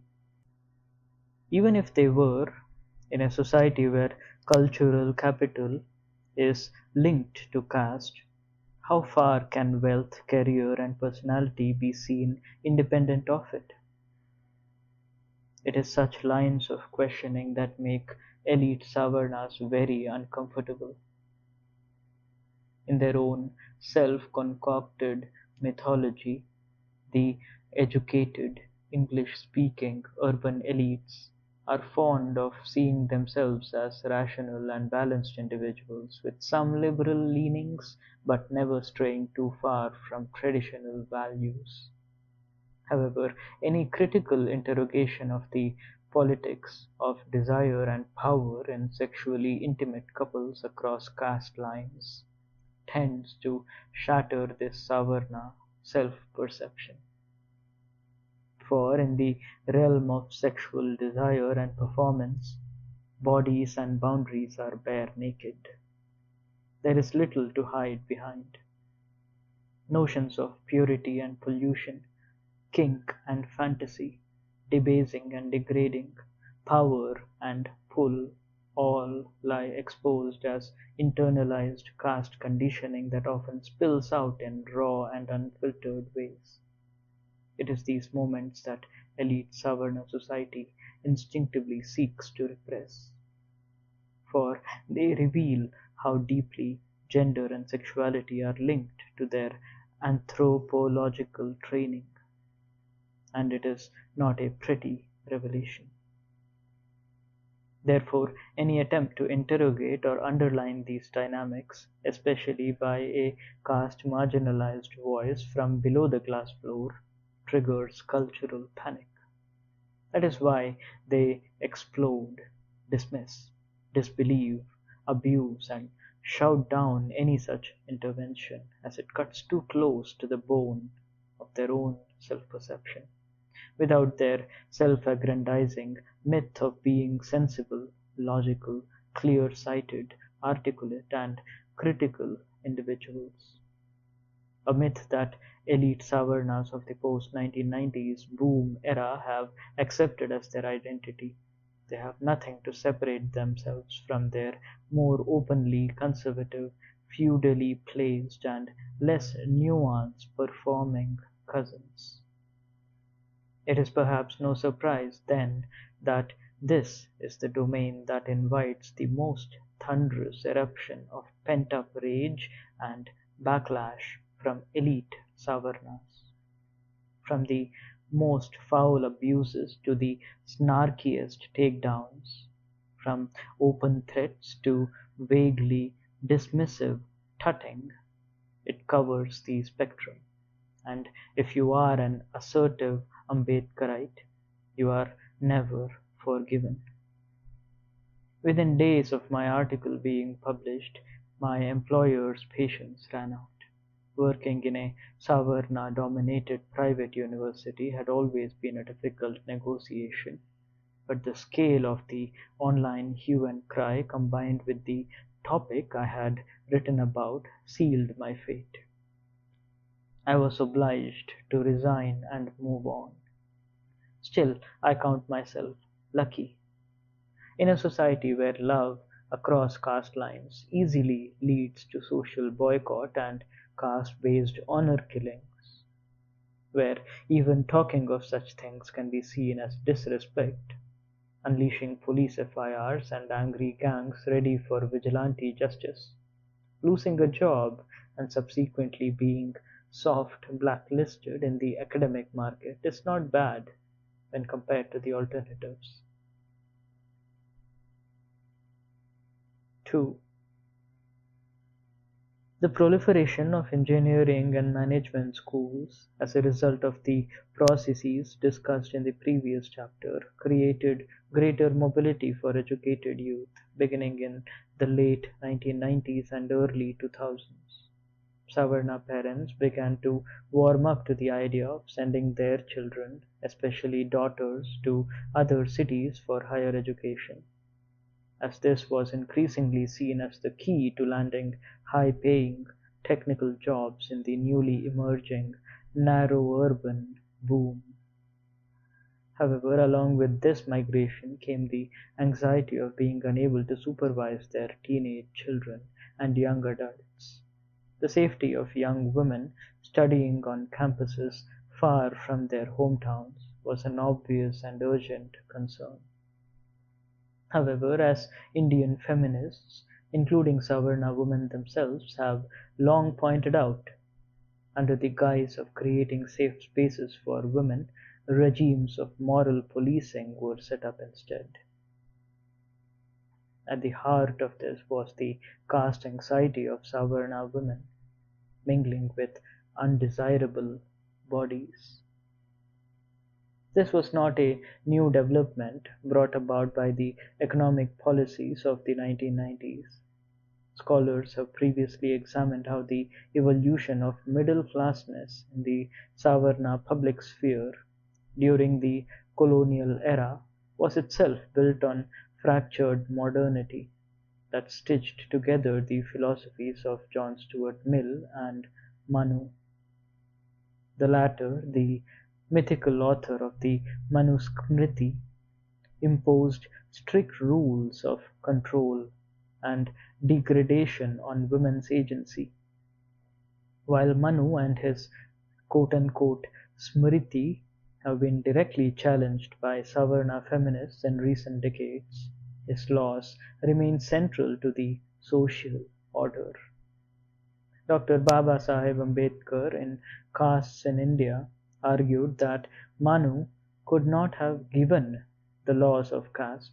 He was at best a confider of a system that existed long before him, one so absurd, exclusionary, and tyrannical that it could not have been the will or diktat of a single man. Rather, it could only have persisted through social consensus, a collective agreement among Savarnas, led by Brahmins, which Baba Saheb described as a disembodied spirit that is invoked and appealed to, and one that he said will yet live long. One reason for the long life of this ghost of Manu is its periodic reinvention in every era, from colonial modernity to the era of Instagram influencers. It is the social consensus of caste that holds together Brahmanism and the Savarna social order. The migration of youth to college campuses across the country and workplaces in Mumbai, Delhi, Gurgaon, Noida, Bengaluru, Hyderabad, and elsewhere was not going to change it. Instead, both the youth and the systems around them adapted to accommodate the spirit of Manu by mutual consensus. This consensus must be understood in critical caste terms. While Savarna women can, and now frequently do, loudly critique the Manusmriti and its derogatory prescriptions for women and marginalized castes, many in their personal and professional conduct have participated, co-opted, and even created spaces that align closely with the diktats of Manu. While the direct language of the Manusmriti is too crude and explicit to be accepted literally, its manifestations and mutations through clever nuance form the bulwark of Savarna society in contemporary modernity. From housing societies to workspaces, rituals at events like inaugurations, felicitations, and the like are often organized and initiated by Savarna women. Their pride and joy in maintaining havans and pujas is deeply manifest, and their exuberance is loudly communicated.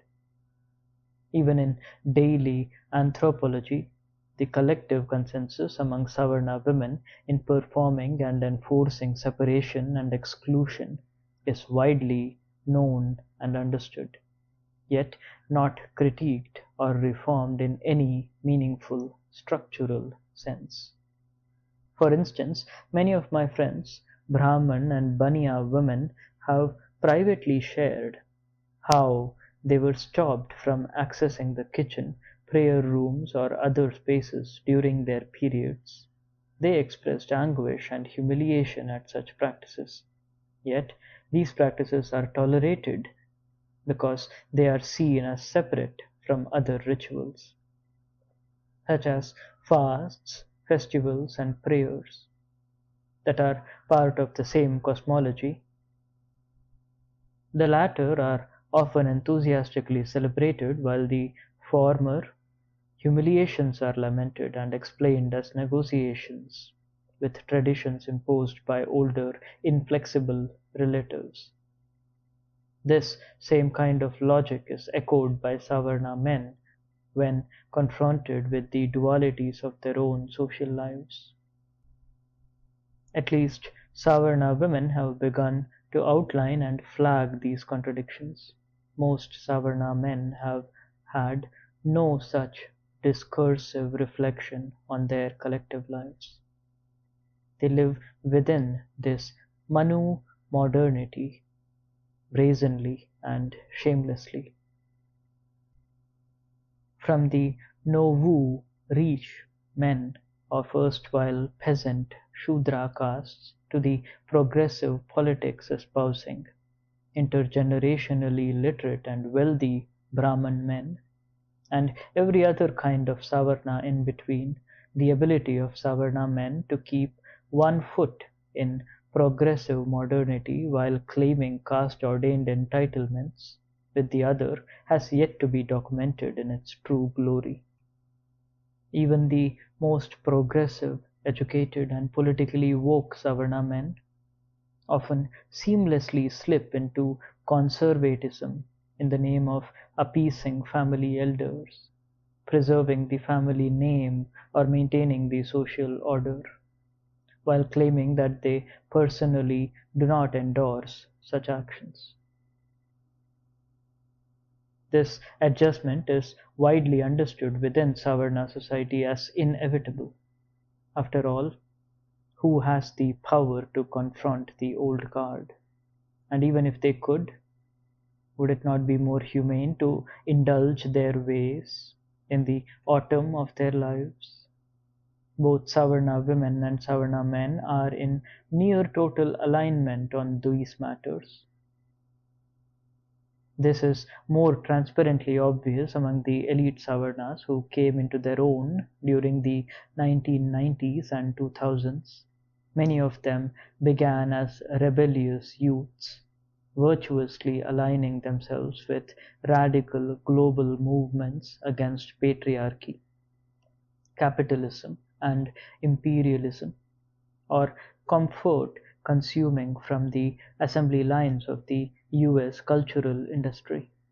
Yet the Savarna millennials always made space for the spirit of Manu that ghost was always made comfortable, even as it sat alongside endless reruns of Friends and The Office, posters of Che Guevara, Eat the Rich memes, Tumblr-fueled queerdom discoveries, and listening to Pink Floyd while smoking up. There was never too much deviation from Manu, even in the free market era of education, workforce mobility, disposable income, and the internet. Savarnas mostly chose each other for caste-aligned couplings. This self-selection of culturally and aesthetically similar caste-compatible partners must also be seen as a form of labor politics among elite Savarnas. It is a caste training that ranks all labor hierarchically and prevents them from recognizing the dignity or even basic humanity in labors considered below their level. Caste is ultimately a social system of ordering levels and maintaining strict separation among the levels. Such a maintenance of levels in terms of labor categories was already embedded in the caste-sanitized environment of the technical institutions like engineering and management colleges. By the mid-2000s, the explosion of such colleges, most of which were in the private sector, provided ample scope for love, romance, sex, and heartbreak, all within caste boundaries that were already pre-filtered. Ergo, no mingling with bodies from lower-tier colleges. Rankings created levels of elite ordering, which were reproduced in workforce separation in levels, often within the same organizations, so much so that even fellow Savarna professionals from lower-ranked institutions also found themselves judged and sidelined. However, as mentioned in the previous chapter, many non-Savarnas still manage to leak into some of these elite college and workspaces. As the barriers to entry could not entirely exclude such unwanted bodies, more nuanced forms of filtering were needed to determine the dynamics of courtship and romance on such campuses and beyond.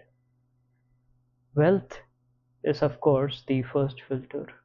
The fees and cost of living for such programs are beyond the means of those below the glass floor, and without the brand of an elite program, high-paying and high-tier jobs are also out of reach.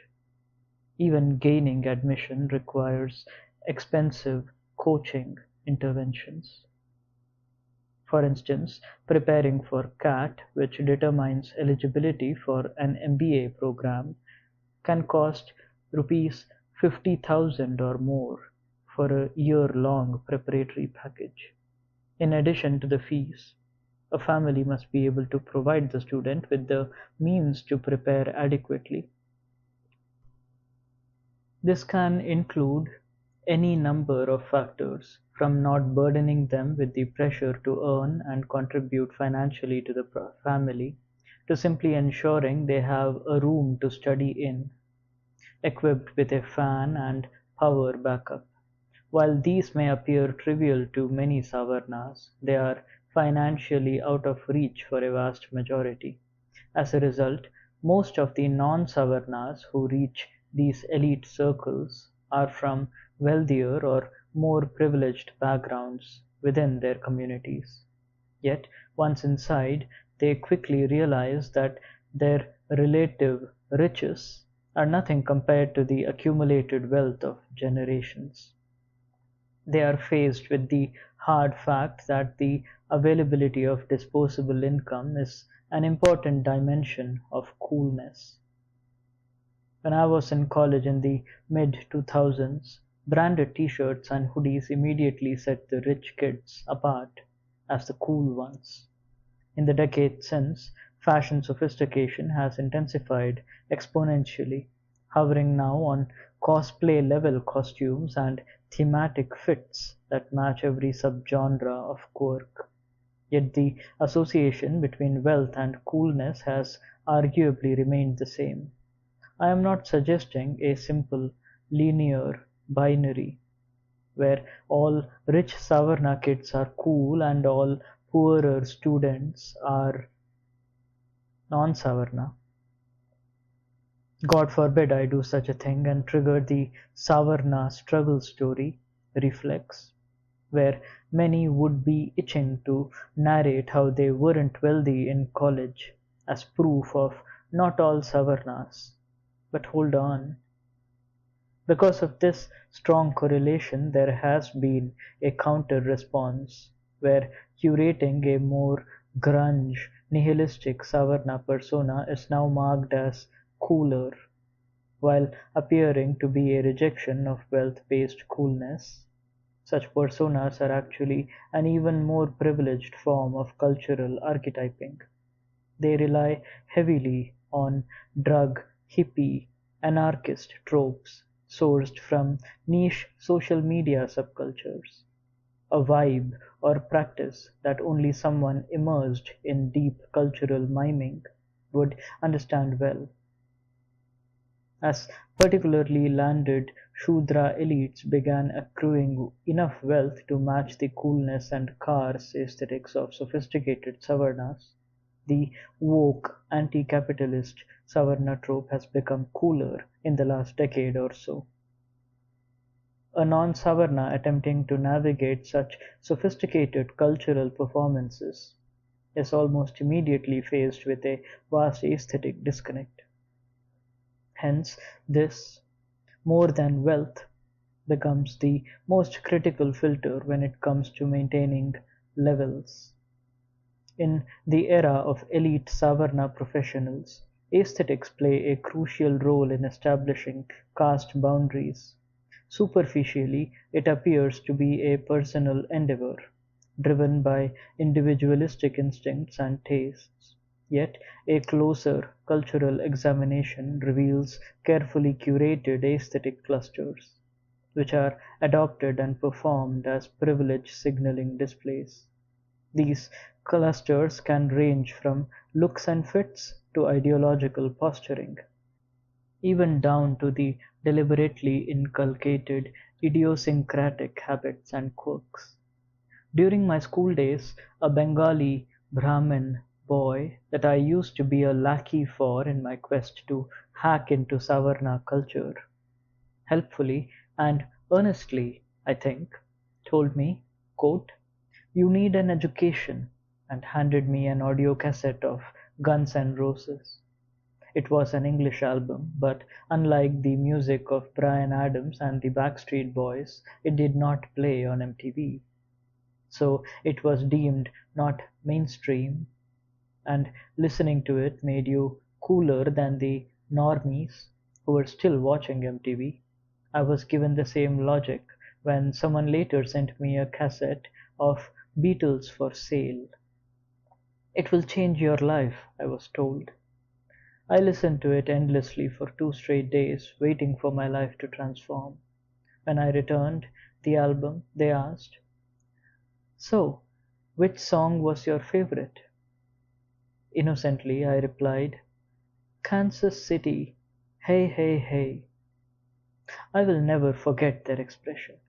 They looked aghast and so disappointed in my incorrigible awkward bumpkinness. I laugh about it now, but at the time I knew I had failed. "Guess you will never learn," they dismissed me. That day I learnt that it was not enough to simply listen to the Beatles and like them. You had to know how to like them. You had to hear an album and say, "I'll Follow the Sun changed my life." I now understand that Kansas City Hey Hey Hey could also work, but only if you performed that differently. You had to play it cool, saying something like, "It's an overlooked gem," signaling a subtle mastery, of what the mainstream was.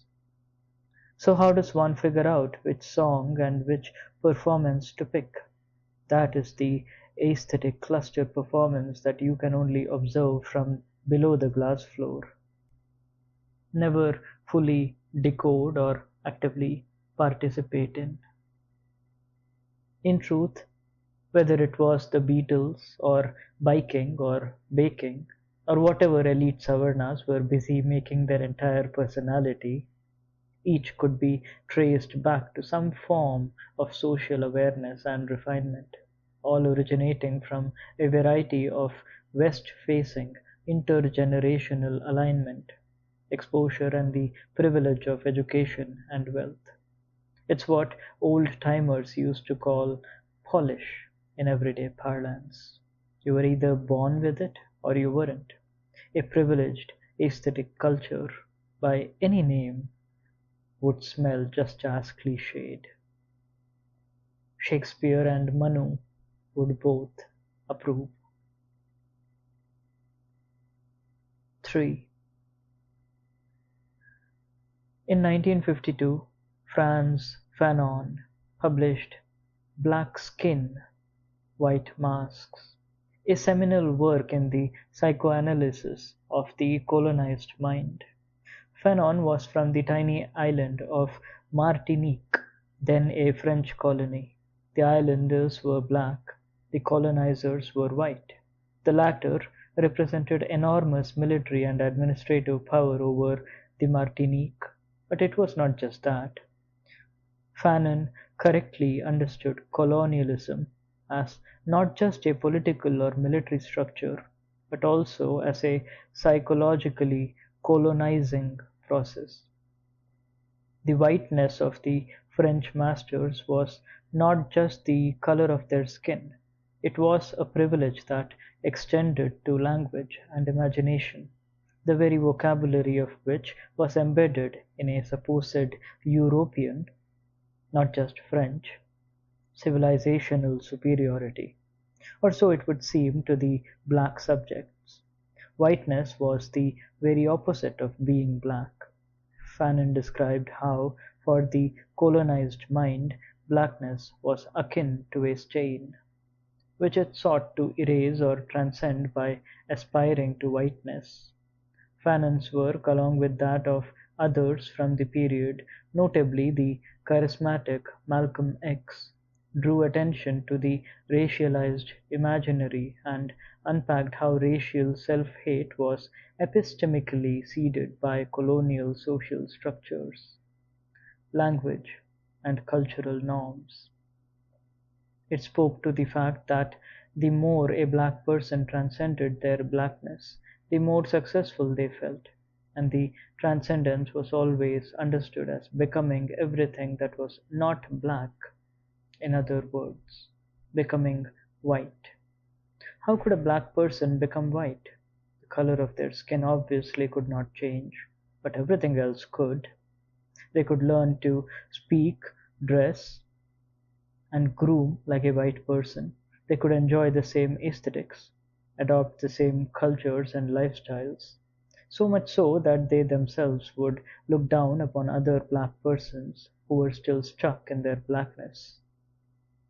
For much of post-colonial Indian history, the mechanisms of mental colonial servitude that Fanon described have been neatly replicated as cultural anxieties among Brahman and other Savarna social circles. There has been a great emphasis on, quote, not embarrassing ourselves in front of white people. This anxiety has manifested in everything from public policy to popular culture, where there exists a deep desire to be accepted by the whites as equals. A semiotic analysis of texts ranging from elite fashion trends of the 1970s to contemporary Gen Z Instagram reels would reveal a clear mimesis of, and dare one say, obsession with, white cultural trends.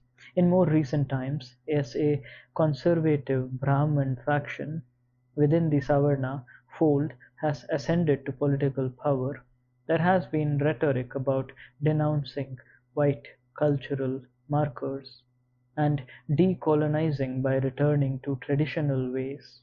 However, this quote-unquote trad lifestyle is always operationalized as a return to Brahman traditions and ways of life, real or idealized. Even this, however, has largely been lip service and a way for conservative Brahman-aligned factions to discredit the liberal Savarnas who are more openly in sync with white culture. In truth, both factions harbor a deep desire for white approval. One of the strongest empirical indicators of this is the steady exodus of Brahman and aligned Savarnas across the political spectrum, from India to white majority Western nations. This mass migration in lakhs every year has been ongoing for the last decade and a half in particular, and is only intensifying. The pipeline for this movement is the parallel education system that Savarnas have set up during this period, which has been discussed in the previous chapter. The implications of this exodus and its unfolding consequences will be explored later, chapter 8. For now, the key point is that while there is a deep aspiration for whiteness within Savarna culture, its implications within India's stratified society are interesting. In the racialized context that Fanon was writing in, how could one unpack sexual intimacy in encounters with the whites, in the face of such epistemic colonization and internalized self-hate? Fanon helpfully dedicated 2 entire chapters to the woman of color and the white man, and the man of color and the white woman. Hampered by my own intellectual limitations and deeply indebted to his work, I have attempted, albeit in a truncated fashion, to unpack similar questions in the context of our contemporary caste society. Borrowing from his great work, I have made one change, and some may argue it is massive enough to overturn Fanon's approach. But I think he would have approved. Instead of attempting an unpacking of the colonized mind, I am more interested in the psychosis of the colonizer's mind, in this case the Savarna mind, the Brahmanical mind. Quote, the Savarna man and the non-Savarna woman. Historically, Brahmanism has not only allowed but structurally accounted for sexual relations between the Dvij Savarna man and the woman from below. Such couplings, labeled Anuloma in the Manusmriti, were tolerated within the schema of Brahmanism. The bodies of caste marginalized women have long been considered property that is accessible to Savarna men. The intersectional marginality is a particular flashpoint within the Indian feminist movement. Old school Savarna feminists such as Kamala Bhasin insist that for women, honor doesn't lie in our vagina. Activist scholar Riya Singh, from an SC background with a deeper understanding of these intersectionalities, challenged this perspective, insisting, quote, our Dalit woman's honor does lie in the vagina because the vagina is the place that gets violated and mutilated in all the caste rapes in this country. If honor doesn't lie in that vagina, then why so much focus on mutilating ours in such hideous and violent manners? What is the message that Savarnas want to give by mutilating our vaginas? End quote. She was referring to the gruesome sexual violence that is commonplace in caste rapes, which occur with a fanatic frequency across the country. These incidents only sporadically make it to the mainstream Savarna news, such as the brutal caste atrocities at Khairlanji or Hathras. The vast majority of caste-based rapes receive little media attention, and many do not even get reported, as the police is unwilling to file cases against caste-dominant men. In most cases, caste rapes serve as a message to the entire community to stay in line and not assert or transgress. The sheer scale of violent barbarism in the name of caste, still commonplace, yet glossed over or hidden within India and larger South Asia, deserves solemn museums and monuments of reflection and sorrow, cataloguing the horrors that far exceed the scope of a single book. At the center of this caste violence are the bodies of marginalized caste women. Younger Savarna feminists may have started pivoting towards this intersectionality, and most will now include caste as integral to their structural understanding of gendered violence and vulnerability.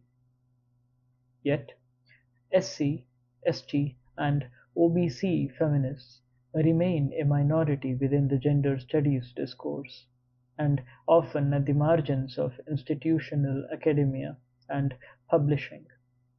The mechanics of this exclusion are best discussed by women from marginalized caste backgrounds, as they can do so with a nuance that my mediocrity cannot hope to match. The point germane to this chapter, and the one I return to, is that sexual access to the bodies of marginalized caste women, or rather the assured impunity with which Savarna men claim it, has a basis in both historical Brahmanism and contemporary patterns of gendered violence, and everything connecting the two. In the collective masculinity of various Savarna cultures, the very claim to upper casteness is a masculine assertion, an assertion of the power to access, debase, dehumanize, and mutilate the bodies of non-Savarna women. Even the few Shudra communities that acquired land and rose in power in the 20th century, but continue to be culturally gatekept and minimized by Brahmanical hegemony, will nonetheless exercise this power frequently over SC, ST, and other lower OBC women. Among the posher Savarna masculinities, the urban elites we have spent much time scrutinizing in this book, this mentality of entitlement over the bodies of marginalized caste women remains just as endemic. It is simply cloaked in neat layers of performance rather than crudely enacted. Over the last 2.5 decades, educated Savarna men have taken cues from white Western modernity, adopting a performative softness and vocalizing feminist policies, molding these into a form of seduction itself. The shallowness of this performance and its contradictions have of course been exposed by Savarna women themselves. Through writings, memes, and humor, they have successfully outlined the trope of the feminist appearing, well spoken Savarna man who is often creepy and or violent in his personal conduct. Much of this original critique, again, comes from white Western cultural commentary, but Savarna women have added enough local context to make it translate effectively in India. That particular brand of performative progressiveness as masculine seduction now stands widely exposed and neutered. However, for our discourse, it is important to reflect on who it was seducing to begin with. Women from marginalized caste backgrounds, even in the rare instances where they manage to rise above the glass floor, often find that the Savarna male progressive seduction tends to play out a little differently. The entitlement and arrogance of Savarna men, especially in interactions with non-Savarna women, rarely extend to even the semblance of seduction. Even the most progressive, feminist, or leftist-leaning Savarna men tend to become fragile in the face of the slightest rejection by caste-marginalized women. A point hinted at in the aforementioned article by Manisha Mondal. Her education, articulation, talent, or competence becomes secondary. Rejection or ridicule from any woman is already difficult for such masculine performances to handle, but when it comes from a non-Savarna woman, it becomes unbearable. The entitlement to debase and defile such assertions is embedded in Savarna masculine training, and despite the polish and sophistication, it flares up rapidly in such circumstances. For many of them, the bodies of non-Savarna women are not sites of dialogue but of domination. Larger debates around colorism, body shapes, and sexual promiscuity, markers of the idealized feminine in the masculine cultural imagination, are actually discourses of caste, weaponized by men against non-Savarna women's body and character. While caste itself is not a racialized identity, the ideal type of woman, fair-skinned, slim, and chaste, is reflexively understood as the upper casteness of women. So, while debates on colorism and body positivity may not explicitly be understood as caste-coded in Indian society, they are intrinsically shaped against the non-Savarna woman, even if she herself is fair-skinned or slim and fits a more quote, idealized upper caste understanding of beauty. Savarna humor in its cruder forms makes direct references to this. The recent widespread use of terms like chapri, especially when mocking girls, directly references these non-Savarna markers of womanhood. A chapri girl is a dark-skinned, badly dressed woman with a poor aesthetic. Moreover, she is unaware of her place, and thus becomes an object of mockery and shaming. In a Fanonian sense, chapriness or the non-Savarna self cannot be a site of desire.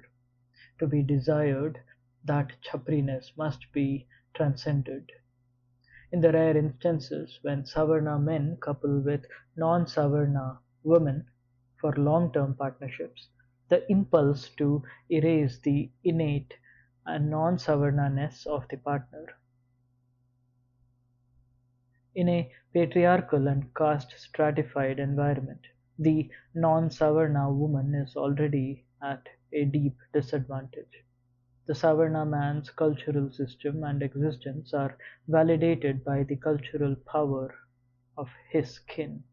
It echoes in films, TV shows, on the streets, in offices, in humor, on the internet, everywhere and always in the dominant mainstream discourse. The non-Savarna woman's way of life and being, deeply rooted in her own community, becomes less visible the more she moves away from it, in order to succeed above the glass floor. The more she is considered desirable, the more she loses bits of herself to the relentless onslaught of Savarna culture, until its inexorable cultural erosion grates at her soul, and the friction she feels in her bones flares up in disagreements and fights. And so either the fabric of the relationship breaks down or she surrenders, allowing her identity to be consumed. My mother, an SC woman, married an OBC man. It was a pairing that was opposed by both families. It was not based on love, as both my parents maintained, but rather built upon heavy undertones of sexual tension, lust, and some romantic idealism, as made clear from all narratives. It was not an era for casual dating and fuckery, so they tried to elope and were forced to marry. After moving to his house, she had to give up the meat she loved. She was asked to stop reading newspapers around other men in the house, who took her reading as an affront. She was immediately tasked with household chores, and her movements were restricted. Her religion was taken from her. Even her very name was changed via an affidavit. Yet, to this day, my father's endless lament is that she has been disrespectful to him by never truly accepting him as the man of the house. No surrender is enough unless the very confidence of the lower caste woman is completely shattered and she accepts her place as an anuloma entity, a secondary unit. Even then, in a frequent pattern, many Savarna men who hook up with or date caste marginalized women end up walking away from marriage or long-term commitment, citing caste incompatibility. None of this is to say that such relationships or intimacies are an impossibility. There are couples dating, fucking, living together, and even happily married who have found some semblance of balance and peace within themselves and against the grain of a caste stratified society. However, such feats require tremendous deftness and sensitivity to navigate, something very few Savarna men are willing to learn or develop the patience for.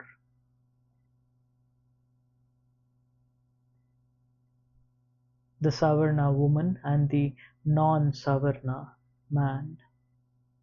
Not too long ago, a friend of mine asked me, almost provokingly, quote, "You only date Savarna women, don't you?"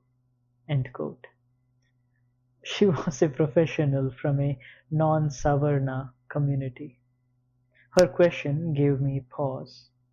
It was true that many of my visible relationships had been with Savarna women, but I found myself dwelling less on the fact that I had publicly dated so many of them and more on why those relationships hadn't worked out. It was a very personal journey of exploration, one that pushed me to examine the intangible inheritances of caste, both theirs and mine. It also made me question my own attraction, or rather the nature of it, at least in my youth.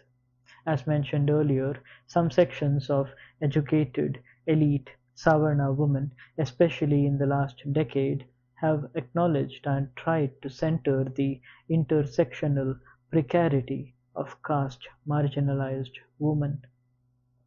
However, they are not very open to extending this understanding of the graded and contextual privileges with respect to non-Savarna men. Part of this is because their gaze is largely limited to the few caste marginalized men who have managed to rise above the glass floor. And even those lives are not truly understood by them. Below the glass floor, masculinity takes on a vastly different and contested form for men from non-Savarna communities. News stories of SC men being killed for sporting a moustache, riding a horse, dressing well, or listening to Bhim Geet are not isolated incidents.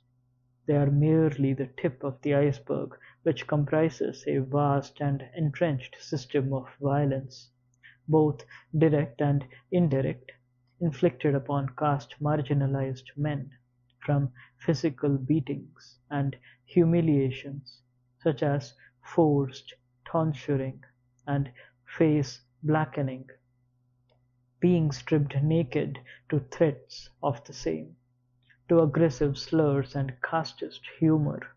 Caste marginalized men inhabit a sunken place, where their masculinity is always under siege by Savarna men. Apart from direct violence, Savarna men also loudly flex their impunity of sexual access and the debasement of non-Savarna women as a means of emasculating their men. For SC, ST, and lower OBC men living below the glass floor, this menace and anxiety is a daily reality. The opposite possibility, non-Savarna men desiring Savarna women, is a recipe for social explosion. Even the mildest insinuation of disrespecting Savarna women is avenged tenfold by Savarna men, often upon the bodies of non-Savarna women, but also sometimes by sexually humiliating the non-Savarna men themselves. This is not to suggest that non-Savarna men are incapable of committing sexual violence. Far from it. The point of untouchability in a caste society is to create so many layers of separation and segregation of spaces that, forget anything sexual, the caste marginalized man should not even be able to exchange a simple handshake or look directly into the eyes of a privileged caste woman. At least that is what Manu had ordained. In a society like ours, such absolute separation is impossible in practice. Savarna women can and do intersect with non-Savarna men. However, in spirit, every social structure, even in elite urban India, with its gated communities and aesthetic filtered social lives, is designed to maximize this separation as far as possible. It is true that the shackles of Brahmanical society are particularly harsh on Brahman and Savarna women. However, the endurance of caste untouchability and segregation, its perpetuation into modernity, and the self-selection of caste-appropriate Savarna pairings in the era of IT and AI would not be possible without some degree of tacit cooperation from at least some of the Savarna women themselves. In the context of the US, whose popular culture Savarnas love styling from to set themselves apart and above, black humor has often identified and critiqued aspects of white culture in ways that 100 books cannot meaningfully unpack. One such example is the character archetype of Karen, a staple of many memes that has now entered popular vocabulary. It serves as a reference for white women who weaponize their white femininity through entitlement or fragility to bring trouble upon someone otherwise marginalized, usually black. Such sharp archetyping highlights the complicit role of white women in maintaining the racial divide in US society. No similar or equivalent archetype exists for Savarna women in the context of a caste society. It would have been useful for some such archetypes to exist to map how a lot of Savarna women have mastered a difficult doublespeak that even the smoothest Savarna male performers, seducers, cannot hope to achieve. In the characteristic Savarna habit of mythologizing their own struggles, such a Savarna woman casts herself as the protagonist in a difficult journey towards independence, agency, and assertion, fighting against family opposition and the Brahmanical patriarchy. She speaks of this struggle often without accounting for the privileges, social networks, and discounted labor that the same social structures have brought her.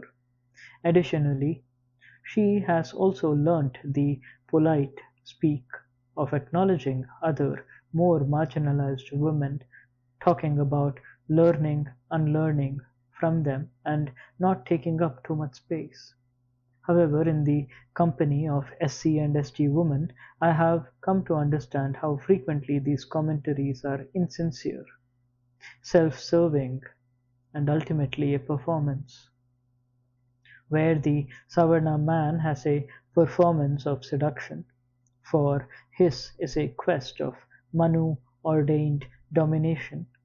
The Savarna woman, especially in contemporary modernity, is a performance of transcendence.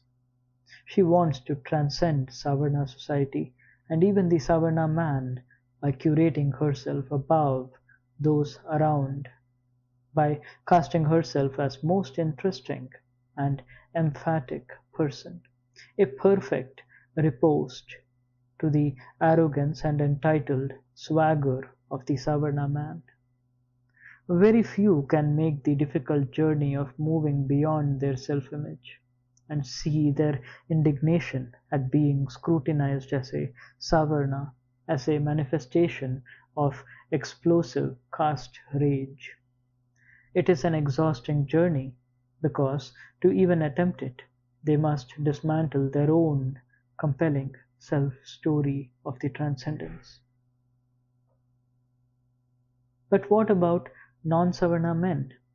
How does one make sense of their presence, their pandering, and their attraction towards Savarna women?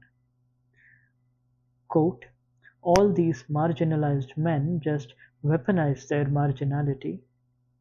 Last में सबको sexy चाहिए ना? In the end, everyone just wants sex, right?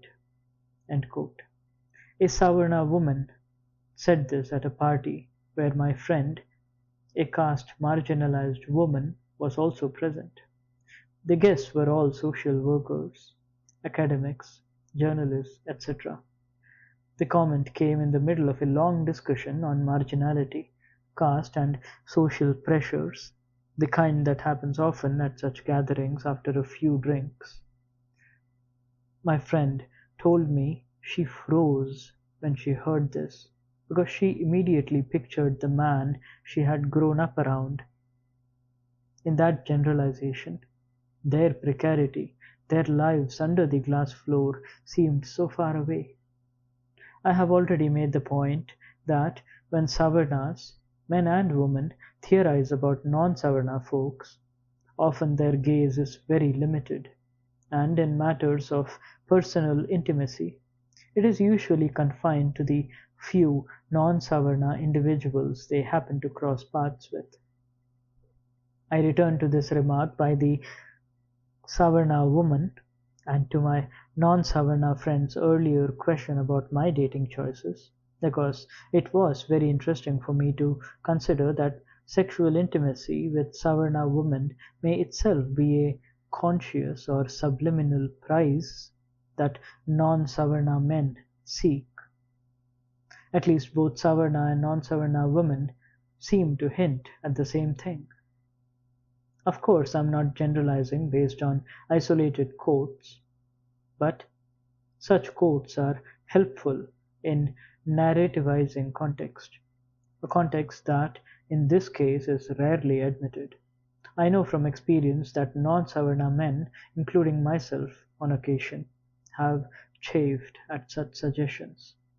What is so obvious to women, both Savarna and non-Savarna, about this? And why does it make non-Savarna men uncomfortable?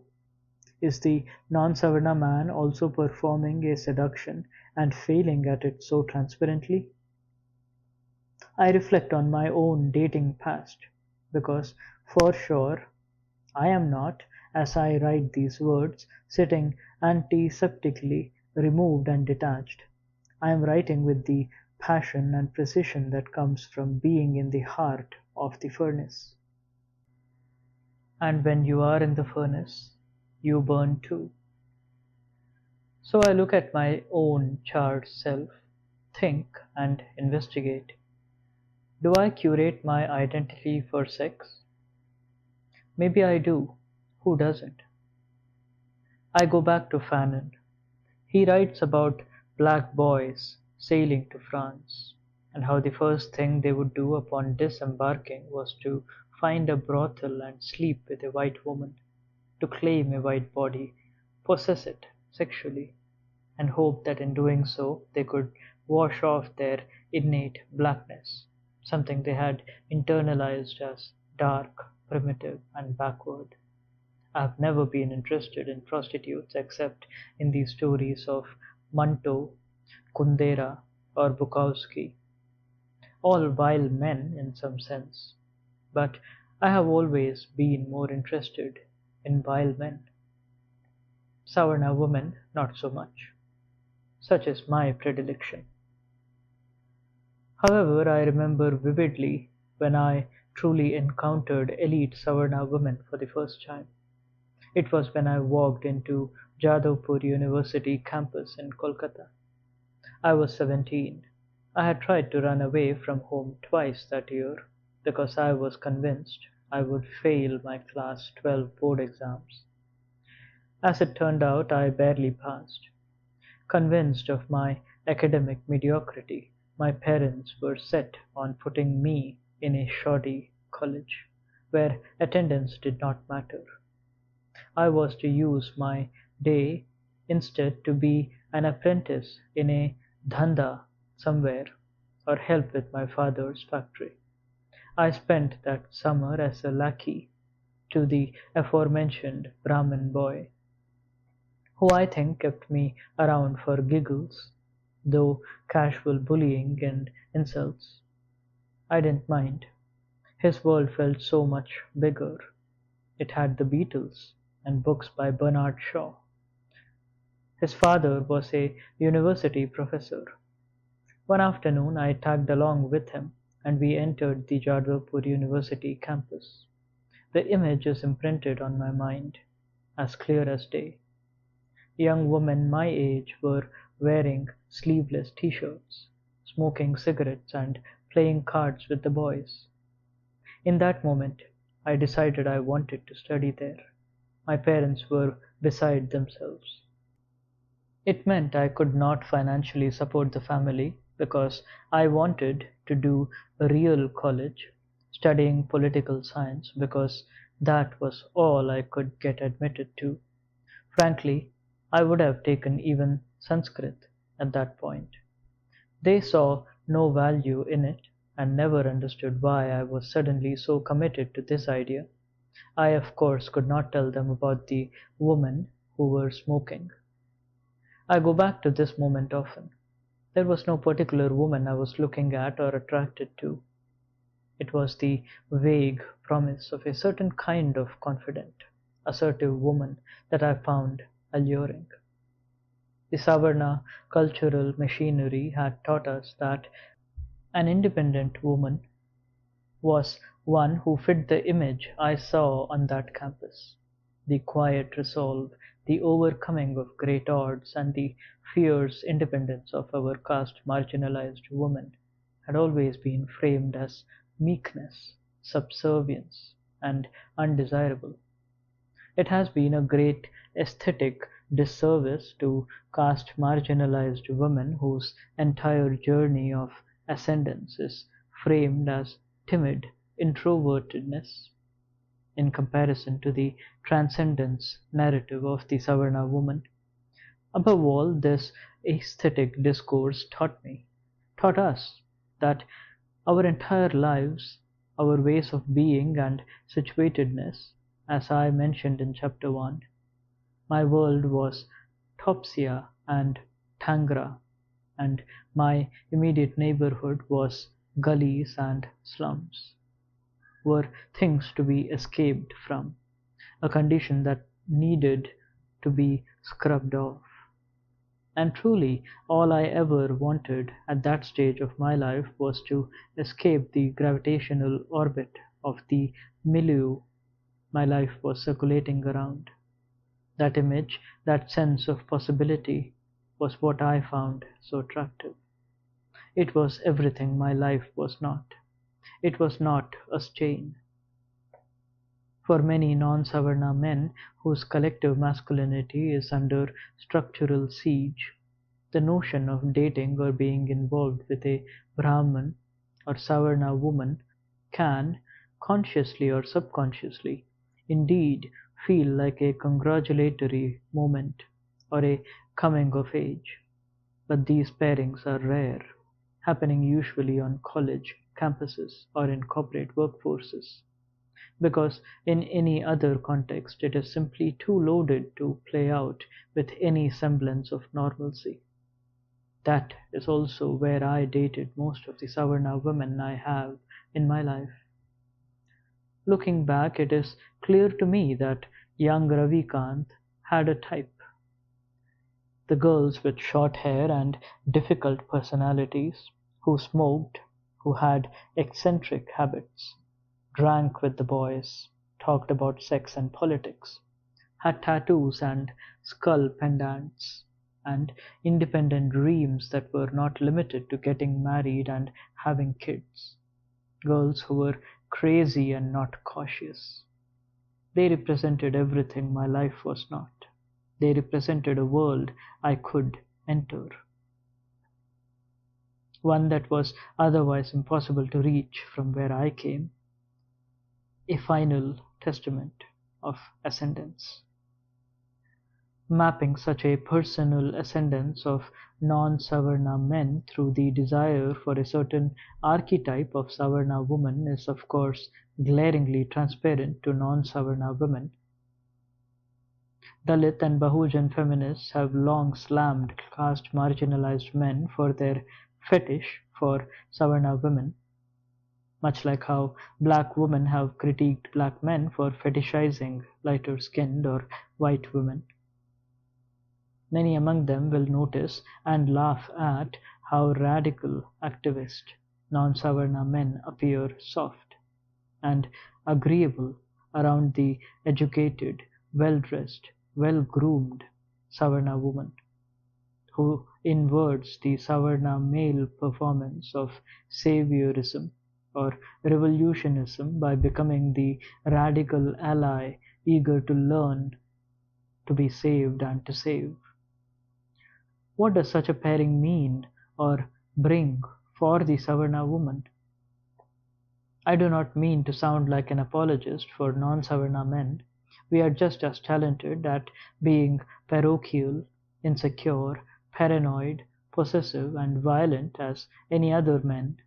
I simply mean to draw attention to the dimensions of graded privilege within a caste society which shape the dynamics of a Savarna woman, non-Savarna man pairing. With graded privilege also comes graded insecurities, especially in a social context where, as previously mentioned, non-Savarna masculinities are constantly under siege. Within the context of a relationship, the non-Savarna man tries to hold on to his sense of self and identity and integrate the Savarna woman into his community life, his world, his thoughts, and his gaze, using the vestiges of whatever diluted patriarchal authority he can muster within the limits that caste society allows him. In the context of the Savarna woman's graded privilege, this is often an unacceptable proposition, as it interferes with her notion of independence, agency, and transcendence. She did not rebel against her own Brahmanical bindings to, as she consciously or unconsciously sees, to be tied down to a different order. She is her own protagonist on her own journey. It is an epistemic incompatibility, like trying to grow a plant on stone. It may happen in some bizarre circumstances and it may be beautiful, but eventually the plant dies or the stone breaks. I have already made a point about Savarna men smoothly moving on from relationships with non-Savarna women after breaking their sense of self. When relationships between Savarna women and non-Savarna men peter out, They tend to follow a different path. For the men, the collapse of such a relationship marks the descent back into the world they were trying to escape. It becomes proof of their own failure. Available masculine tropes, stoicism, repression, grief, and alcoholic self-destruction lend modes of coping because there is not much scope for emotional expression in non-Savarna lives. For the Savarna woman, however, this entanglement and its decay may mark another milestone in her journey of transcendence. I have Savarna friends who, even a decade later, still talk about having once had a boyfriend who was a quote-unquote Dalit or Muslim or tribal, reducing the relationship and the person to almost a memento, proof of her progressiveness and open-mindedness in matters of love, sex, and intimacy. I have rarely, if ever, heard a non-Savarna man refer to his ex as my Brahmin girlfriend or my Baniya ex. In some ways, the Savarna woman's intimacy is also a conquest. Just like that of the Savarna man, the only difference is in what they pick up, what they display, and what they forget.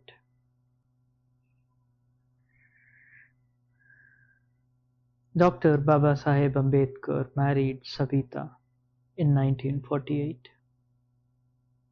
She was a Brahmin.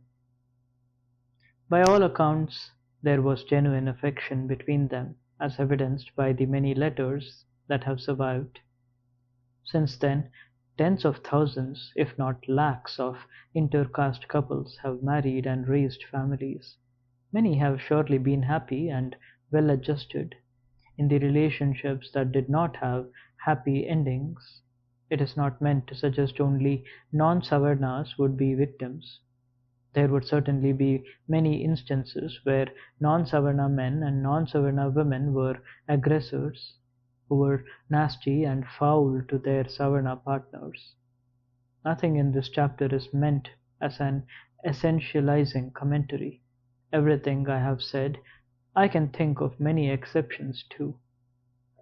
The purpose of this discourse is not prescriptive exactitude. It is an interpretation of caste pathology. Like all interpretations of pathologies, there are exceptions, but there are also notable patterns. The astute reader may also have noticed that this chapter has been structured in cis heterosexual binaries. Part of that is due to adhering to my framework of Fanon. Part of it is due to my own lack of talent in pathologizing the queer possibilities within caste society.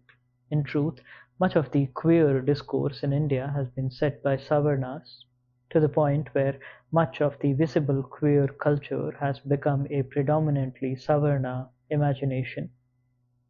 Save for a few SC, ST, and OBC queer activists and scholars, there is no diversity nor critique of how the Savarna culture, industry, and progressive circles have flattened conversations on graded privilege and caste pride within queerness. Any attempt to highlight this is shouted down as queer phobia or bigotry, of which admittedly there is no scarcity. It occurs to me that for many below the glass floor, publicly claiming queerness is an act of immense bravery, and I am in awe of those who do it every day. It is frankly terrifying otherwise. As I have said before in the prologue, since I was a child, whenever I was scared, I would hide under the bed or in the closets. For some reason, I am reminded of that memory now as I write these words. So I will leave the unraveling of caste and queerness to those who are not afraid and do not need to hide under the bed or inside closets. 6. Made in Heaven: Marriage and Savarna Family Shifts. 1. In the first week of July 2024, many employees working in office buildings in Mumbai's Bandra Kurla complex (BKC) were asked to work from home. The COVID-19 pandemic had altered global office cultures, with many firms retaining elements of flexi hours and WFH. However, this notice was not due to a fresh outbreak or any other public emergency. It had been issued because of a lavish Duniya wedding in the neighborhood. Anant Ambani, the youngest son of Mukesh Ambani, was getting married. The Ambanis are among the wealthiest families on the planet. Their rapid rise was engineered by Dhirubhai Ambani, who built his fortune across multiple industries.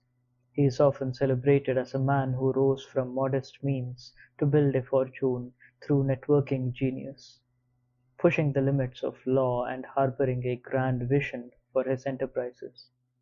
What is seldom spoken about in this narrative, however, is the role of his caste and kin played in building these networks. The Baniyas were an integral part of the exploitative colonial economy, playing various roles from drug smuggling to financing British adventures in enterprise and war, while building personal fortunes through colonial economic policies, often in close alignment with the British state. The Baniyas used the market consolidation made possible by the empire emigrating to its various territories to set up outposts and make small fortunes through wheeling and dealing within the system. Dhirubhai himself went overseas in his early years, seeking wealth and opportunity in the British colony of Aden, now Yemen.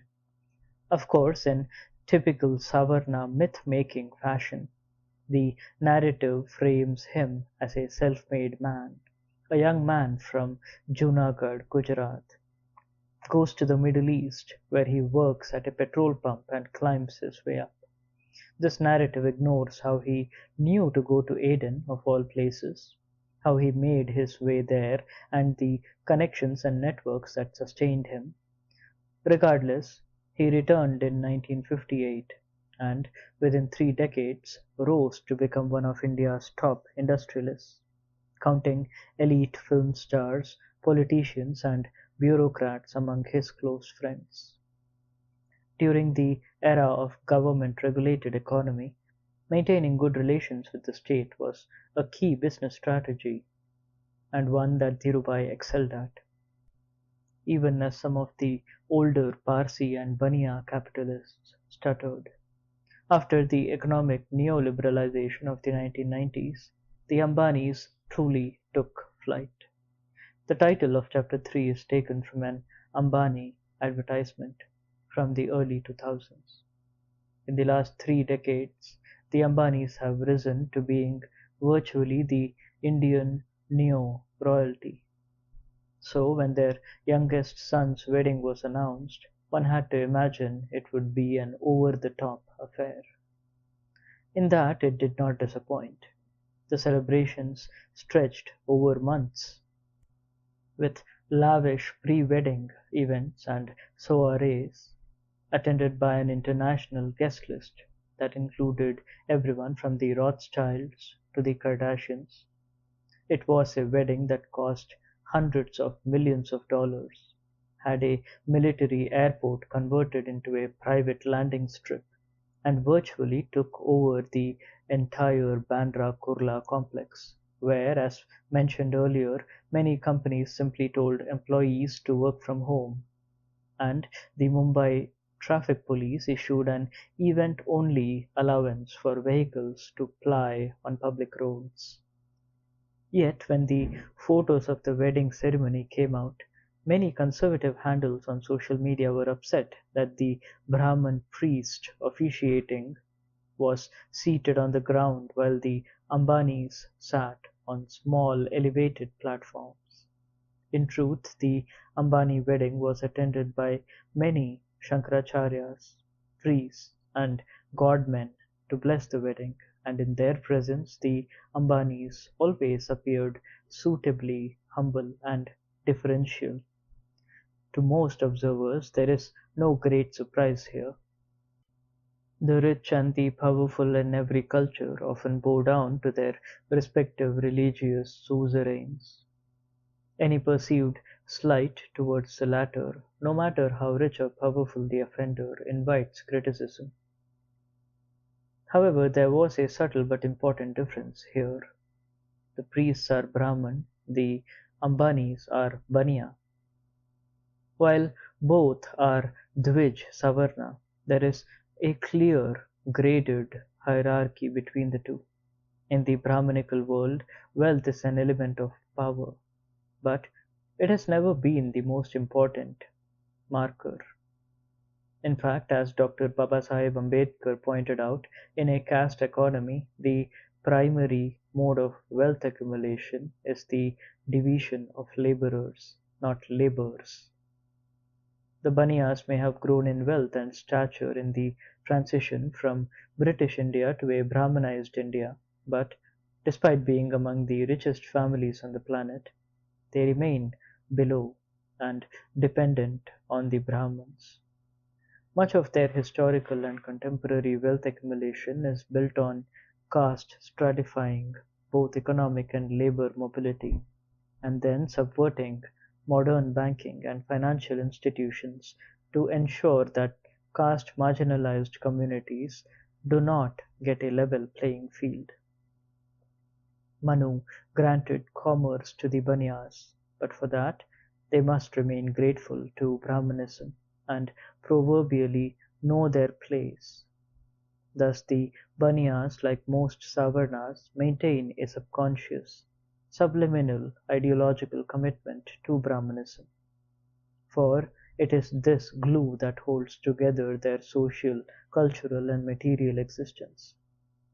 And no social setting lays bare this submission, this celebration, as clearly as a wedding, the most crucial site of Savarna cultural reproduction and continuity.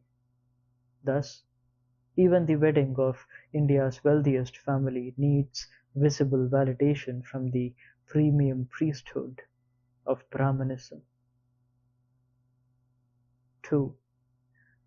Central to the previous chapter on love, sex, and intimacy pathologies among Savarnas was an exploration of how Savarna cultural themes of self-mythologizing and curated performances shape their personal journey in choosing partners. The logical culmination of that journey is marriage, not just because of religious or moral imperatives, and those are certainly present, but because the social event of a wedding is key to the reproduction of Brahmanical culture within the family unit. It is in many ways the raison d'etre of many Brahmanical household practices and defines how children, particularly girls, are raised. While the wedding as a cultural institution may have incorporated cinematic spectacle and digital tools, but at its core it remains a ritualistic space for caste supremacy to manifest. For contemporary urban and elite Savarnas, the primary focus of this book, modernity, has imposed a particular kind of cultural performance. Much of this stands in contradiction to the tenets of Manu. Savarna millennials may have spent their college days idolizing Jimi Hendrix, Marx, bell hooks, Malcolm X, Wong Kar-wai, and Pedro Almodovar, but few are willing to build a life upon liminal transgressions or deep intimacies. In the world of Savarnas, there exist no deep intimacies.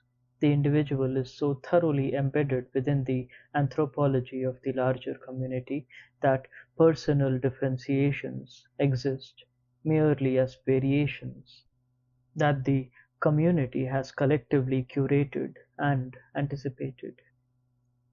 So a rebellious youth phase where an elite Savarna teen experiments with substance abuse, unorthodox music, irreverent fashion choices, tattoos, piercings, or radical political views is not really out of syllabus, so to speak. Even the quintessential vegetarian Baniya, Gandhi, ate meat in the spirit of experimentation. Every generation of Savarna elites over the past 150 years has had a youth cohort that, in its own self-concocted and self-validated mythology, sees itself as truly edgy, crazy, and in parts revolutionary. In many Savarna masculinities, especially among Brahmins and Kayasthas, this radical posturing is a key form of recreation as it validates their historical knowledge, performance, roles. They pick up modes of Western rationality, both its neo-conservative and leftist strains, and model their youthful personalities on it. Such a performance often stands in contradiction to their traditional Brahmanism.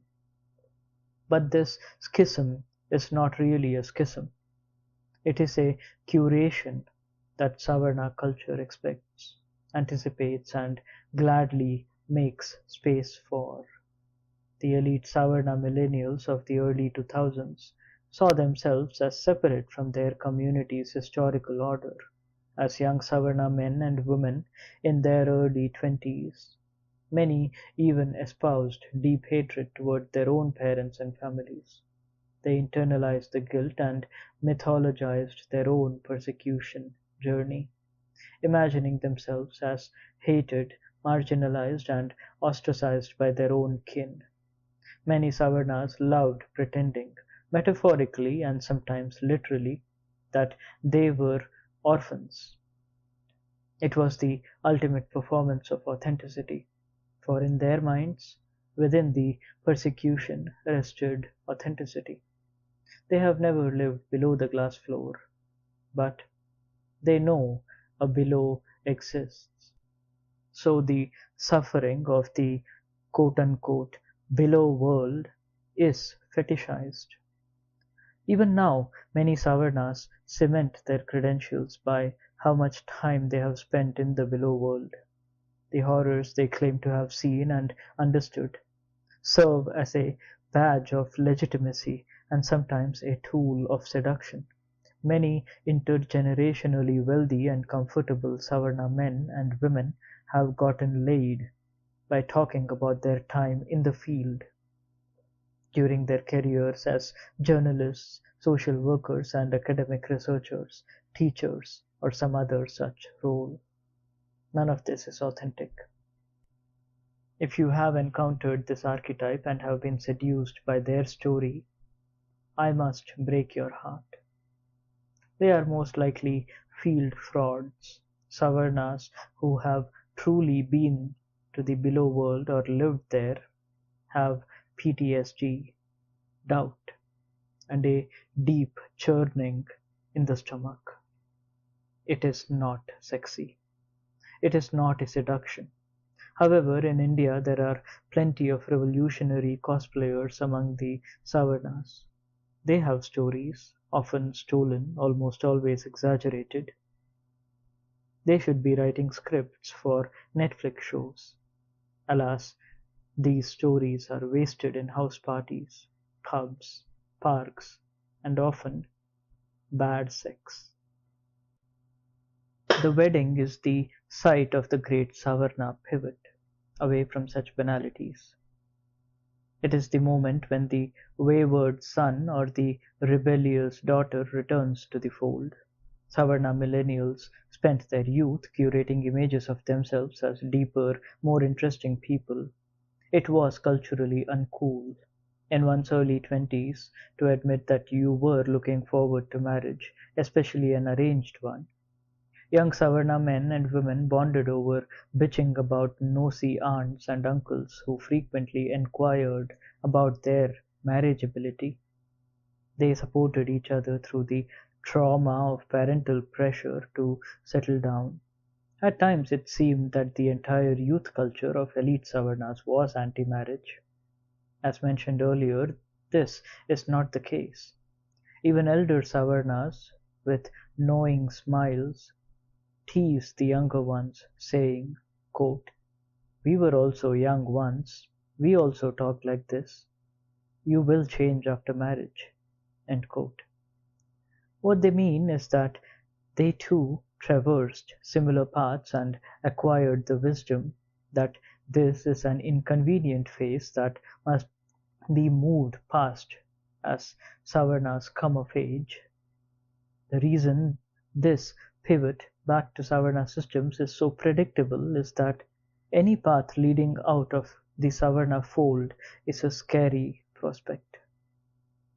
South Asia is a society of terrifying scarcities. It is not a place where individuality, in the neo-capitalist, consumerist sense, can take root in any meaningful way.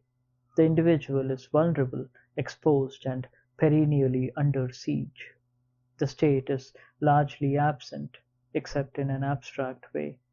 The only insurance and assurance that an individual can somewhat legitimately summon is that of their kin, caste, and community.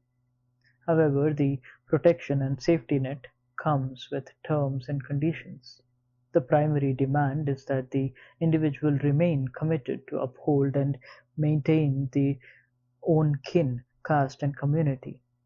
In a caste-stratified Savarna society, adherence to the caste system is the validating definition of one's own individuality.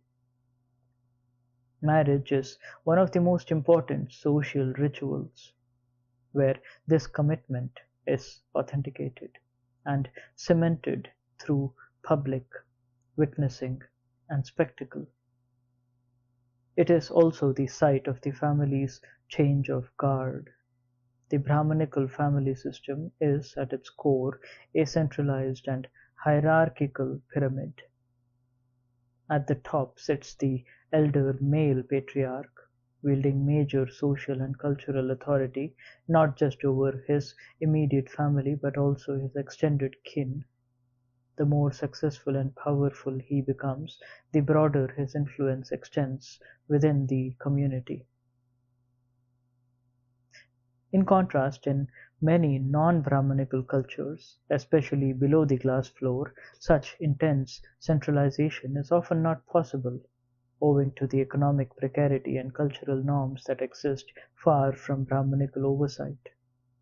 While the elder male patriarch may be the nominal apex, in most nomadic and semi-nomadic communities, tribal groups, and marginalized castes, many of whom have lived in harsh geographies such as mountains and deserts, women hold significant sway over collective community life. Even in a more contemporary context, the community life of many Ambedkarite Buddhist families in places like Vidarbha is largely built, run, and sustained by women. There is a great degree of variation and diffusion of authority among various members of the family, based on their economic and social standing. This stands in contrast to even the elite, progressive Savarna families. Many within this cohort believe that because their families eat meat, including beef, do not follow religious rituals and customs in everyday life, speak English fluently, and are immersed in Western popular culture, they have diverged from the feudal patriarchal model of the Brahmanical family. However, this is often not true. Even in such families, much of their success and access is contingent on larger Savarna social networks, which are dependent on caste-based cooperation and coordination. Unlike caste-marginalized communities, they have no anthropological incentive to break or dilute the caste network. On the contrary, these networks have brought them great opportunity, advantage, and material benefits, which are sustained through gatekeeping and excluding the marginalized. Hence, even in such families where the women have been employed in critical jobs for generations and lifestyles are more relaxed and flexible, they are never more than 1 degree removed from a family member deeply steeped in caste conservatism and maintenance of the Brahmanical order. While the progressive Savarna liberals may privately complain and grumble about their conservative relatives and friends, they will never truly create distance or meaningful separation from them. This is because such a separation would come at the cost of losing their cultural vocabulary and access to the social caste network with all its privileges. Even for the progressives, this is too much to process, making their anti-caste conservatism stance suspect to begin with. At best, what they seek is to shield themselves from directly witnessing overt and covert violence of caste barring and gatekeeping of marginalized communities. Thus, most Savarna liberals will cultivate a deliberate ignorance. They internalize it and emerge as innocent beings, oblivious and naive individuals who express shock only when something truly gory unfolds, such as a caste lynching, rape, or student suicide. Otherwise, they are happy with the status quo, which is built on the exploitation of the bodies and labor of the marginalized castes. The endemic insularity of progressive elite Savarnas is also a function of their cultivated ignorance. Whenever I have spent time with fellow academics, civil society folks, and journalists from SC, ST, and OBC backgrounds, we have often bonded over the hilarious ignorance of even well-trained, overseas-educated elite Savarnas. There is a profound lack of awareness about what plurality of agency within non-Savarna family units even looks like, in the absence of any meaningful comparative understanding. Most Savarnas fail to grasp the extent of their own monoculture. This makes it especially difficult for the elite and educated among them to recognize that a vast majority of their community still functions as a centralized hierarchical family and community unit under the stewardship of the elder male patriarchs, supported ably by the senior women of the family. This order lays down the law for the younger generation, keeps them in check, grooms and nudges them along, and sometimes even pushes them into a rebellious phase due to its overbearing control. However, as it ages, this order must pass the baton to the younger generation so the structure can repeat and reproduce itself. For this to happen, two fundamental things must occur. The young must give up their rebellion and step up to take over the family reins, and the old order must transfer their power, transitioning to a more supportive background role. The wedding holds such importance in Savarna cultures because it is the site where both these transitions take place in a definitive way. 3. The wedding itself is not just an event, it is a process. Older patriarchs, in consultation with senior women, begin working on younger Savarnas years in advance. The topic of marriage, even in elite Savarna families, is often soft launched to individuals as young as 19 or 20. The old order understands that the young and restless will not accept it just yet. The soft launch is meant to gradually erode resistance. What starts as polite jokes and teasing gradually becomes more shrill and insistent as the years go by, often fraying the patience and nerves of the youth. Eventually their anti-marriage stance weakens, and the conversation inevitably shifts from if they will marry to when and who. This is the next stage of the process. The negotiation of a suitable match is based not on factors of love and compatibility, but rather on social standing, which is caste coded. Much of the patriarchal anxiety within Brahmanism has been about keeping their women out of the gaze and path of undesirable bodies, those deemed unfit due to their caste birth being of a lower origin. Although modernity has created avenues for transgression, restrictions persist at every juncture, from college hostels to corporate workspaces, and as also housing for single women. Even elite Savarna young women continue to find their movements severely curtailed, their habits hyper-scrutinized, and their personal spaces heavily surveilled. Their workspace, socializing, and even movement within their own neighborhoods are intrusively monitored and regulated through a series of informal and formal interventions. Central to this invasive hyper-monitoring of women's autonomy is the caste-coded concept of izzat. As mentioned earlier, Dalit feminists have long pointed out that the amorphous notion of community, caste, pride, and honor is invested in women's bodies, or rather in the possession of them. Transgressions of caste boundaries in love and marriage frequently trigger so-called quote-unquote honor killings, where transgressing couples are murdered to restore the caste honor of their community. The pattern of violence leans heavily on the dominant or upper caste committing these acts to salvage their pride, which they believe was tainted by intermingling, possession, and cohabitation with a lower caste. Love across levels is one of the most explosive flashpoints in a caste-stratified society. However, not every transgression leads to brutal murders. There is a hierarchy of violence determined by several sociological variables.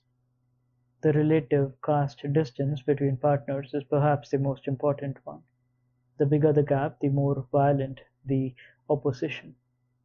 Other variables include the resources available to the upper caste. A feudal, landed, agrarian Shudra caste might rely on local strongmen, whereas an educated white-collar elite in the city may lean on police connections to act as personal goons, each indicative of the coercive reach of the eldest patriarch and his community. More polite and progressive Savarnas use different tactics, including emotional manipulation, physical beatings, and virtual house arrest. Over the years, I have seen the great lengths to which erstwhile loving families go to prevent young women from pursuing relationships with men they deem inappropriate. From friends to colleagues to even my students, I have seen many Savarna women from wealthy, urban, and elite families subjected to lockdowns, emotional blackmail, threats, isolation, and systematic psychological breakdown if they resist their patriarch's wishes. The extent of such practices within so-called liberal families, especially among Baniyas and Marwari Jains, is yet to be properly documented and researched. Once the young woman finally breaks down and acquiesces, the trauma, the mental torture is quickly put aside. The family members who led the assault are forgiven, and the mood shifts to one of celebration and spectacle. Most Savarna matches do not require such harrowing negotiations because, as mentioned in the previous chapter, structural, cultural, and aesthetic filters ensure that the pool of potential partners is already caste matched, and choices are selectively caste appropriate. Sometimes, however, there are mismatches. But if the caste gap is narrow and both partners are highly educated and come from families with intergenerational wealth and literacy, an amicable rapprochement after some social friction and drama is possible and sometimes even celebrated. It is these socially and culturally contiguous matches that Savarnas cite as proof of their progressive arrival into rational urbane modernity. It is therefore no surprise that for this cohort the Shah Rukh Khan of romances of the late 1990s and early 2000s are the quintessential definition of love. In many of those films, the family patriarch must validate the romance of the couple to unite. This reassurance, manifested in Bollywood love stories, helped ease Savarna families' anxieties. Love could not simply happen without their approval. The urban professionals working thousands of kilometers away from home were not going to alter the fundamentals of their caste training. The elite Savarna youth also wholeheartedly embraced this. After all, what could be more romantic than family legitimized, caste compatible love? The ghost of Manu would approve. This highly educated, individualistic, corporate employed, west facing cohort normalized family approval and by implication caste compatibility as the most crucial step in choosing a partner. Even the most critically minded Savarna liberals will end up appeasing and bowing to the wishes of the family, despite recognizing the casteist and exclusionary nature of their objections. This is because when individuality and choice are pitted against the vast network of tangible and intangible family caste privileges, the latter, as stated before, proves too intimidating and even lucrative to give up.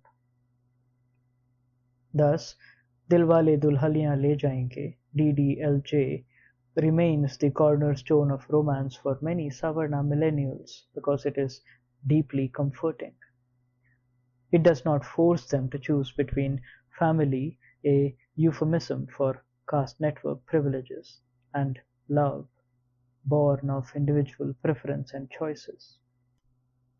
Instead, it makes the former a necessary precondition for the latter, so much so that it seems there is no contradiction between the two at all, despite that being the premise of the film and films of similar kind. Shah Rukh Khan cannot elope with Kajol unless her father willingly lets her go to him. His dedication to winning her father's approval against stupendous odds is proof of his love for her, rather than any shared life goals or the tenderness that comes from intimacy and companionship. In any case, DDLJ features love between elite Savarnas. Both are above the glass floor. Their social backgrounds are near identical. Both come from Punjabi families with intergenerational, international mobility. Most Bollywood and regional film romances, with a few exceptions from filmmakers such as Pa Ranjit, Mari Selvaraj, Nagaraj Manjule, etc., typically feature love among socially compatible Savarna families, mirroring choices that play out in real life. Where Bollywood cinema usually culminates its great love stories is at the moment of the wedding itself, an event that in and of itself is a spectacle worth unpacking. As mentioned earlier, the wedding serves as the site for a generational transfer of power. This period in Savarna life, typically in the mid to late 20s, is when parents, family, and family friends who had previously been the villains suddenly begin to appear as allies. The transition gains momentum as this family machinery starts working in the interest of the Savarna youth. It is a graded and nuanced performance. The older patriarch relinquishes micromanaging to mid-generational Savarnas, those a few years into their married lives, now with young children.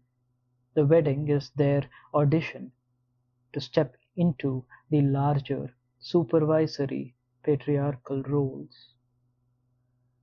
Factions within the family compete for authority and control. Often the wedding is not directly managed by the bride and groom's parents, but by more ambitious, assertive relatives who quote-unquote take charge of the preparations.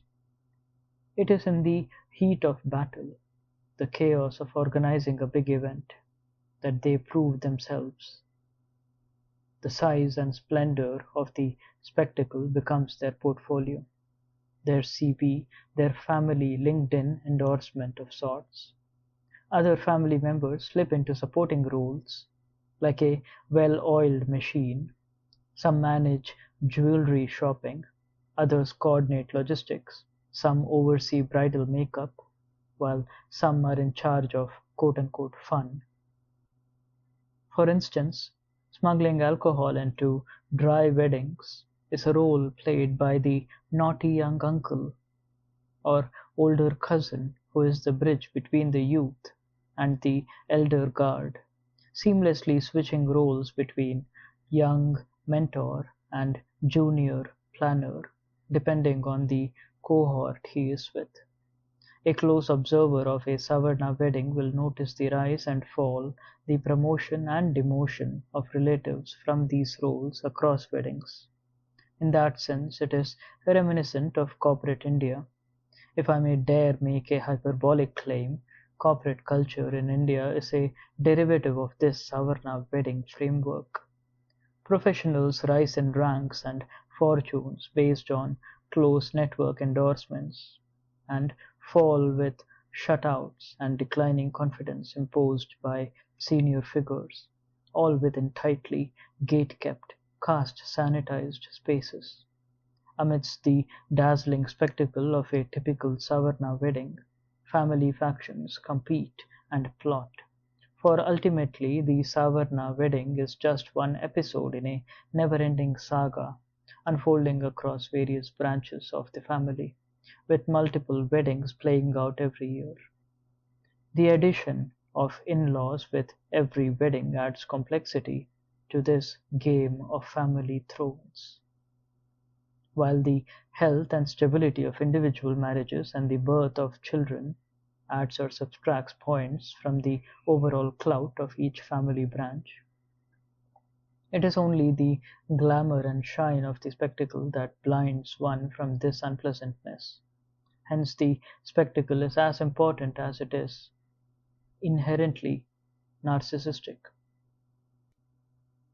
In a constantly evolving cultural smorgasbord that responds to both Western modernity and caste traditionalism, extravagant weddings blend K-serial themes, peppy Bollywood songs, and even a dash of Rihanna or Beyonce. Elaborate sets, menus with hundreds of dishes, and invites packed with luxury gifts are now standard fare for these over-the-top weddings. The ever-growing list of set pieces includes pre-wedding festivities, glucose drip tents for revelers to rejuvenate and hydrate from hangovers, and specialized wedding choreographers who craft Sangeet dance routines featuring close friends and family members. A veritable cottage industry of rich Savarna hobbies has sprung up, offering specialized services for everything from customized wedding cakes, candid and drone photography, to wedding and honeymoon planning, all geared towards making the shadi an extravagant experience. Yet the more extravagant these weddings become, the more, yet, they appear the same. The absurdity of glamour ends up flattening the shine. The Anant Ambani Radhika Merchant wedding the pinnacle of this kind of spectacle, is a fine example of this. By the end, the wedding itself had devolved into so many set pieces and outrageous displays of luxury that even the ever-hungry paparazzi and entertainment press appeared jaded. The spectacle had exceeded its own capacity to shock and dazzle, in that the most Savarna wedding exposed all the grand Savarna weddings for what they essentially are: hollow, narcissistic, family branding performances, sustained by the willing consensus of the young and old, and everyone in between, all jostling and cooperating in unison. The process of a Savarna wedding does not end with the spectacle of the ceremony. It extends into the following years as newlyweds are hosted by important relatives for meals and other social engagements. This post-marriage tour is a public cementing of the new couple within the larger family unit. While the atmosphere at these visits appear warm and inviting, after the couple leaves, the relatives audit and analyze their behavior. The tour is also a great exercise in introducing the couple to their respective in-laws in a more intimate environment. Young couples will also start making their own assessments of which relatives from either side of the family are more compatible with their own lifestyle, ideas, and ambitions. These impressions and alliances will be strengthened in the coming years, particularly as other weddings take place. In the heat of planning and organizing, the couple will discover who their true allies are. Apart from reinforcing the insular family dynamic, these associations also facilitate business growth. Relatives are a great network for securing jobs, investment opportunities, and business placements for children, friends, and associates, while reciprocating for same for others. The entire neural pathway of the Savarna network flows through the Savarna wedding. This is why the obsessive segregation of undesirable marital matches remains at the core of Brahmanical social order. 4. I mentioned earlier that elite Savarna cultural innocence is a product of a certain kind of liberal performance. This progressiveness could not hold a mirror to itself if it were honest about the extent of caste brutality in this society. This cultivated innocence creates a form of knowledge insularity, an echo chamber so strong that for most Savarnas it becomes impossible to understand any social motivation different from their own. Many readers of this chapter may be wondering, what is so Savarna about the wedding dynamics mentioned here? Family anxieties over the social compatibility of marriage partners, inter-family rivalries and alliances manifesting themselves during weddings, and the commitment to spectacle surely take place across communities, even among SC, ST, and OBC groups. What is so Brahmanical about this? He's just adding the term Savarna in front of regular social commentary and trying to make it about caste. I anticipate such arguments because, at first glance, weddings may appear the same across the board to the Savarna gaze, except perhaps in the amount of money that some families splurge on them. This is why it is useful to understand weddings and the plural roles they play in non-Savarna communities. Socially they are different, even though superficially they may appear very similar to Savarna weddings. Communities outside the Dvij Savarna framework are numerous and diverse, with significant regional and cultural variations. However, in many cases, certain commonalities can be broadly observed. As mentioned earlier, the family unit in many such communities is less patriarchally centralized. Even when the patriarch holds a significant position in family life, his authority is not comparably encompassing and is diffused across multiple points of agency. In communities that have transitioned from landless or semi-nomadic lifestyles to being landed and settled within the last 2 or 3 generations, a key feature of this change has been an increase in the feudal authority of the patriarch. Many communities, usually categorized as OBCs and in some cases SC and ST, have been aggregated within the post-colonial India in ways that have rendered much of their previously pluralistic ways of life unsustainable.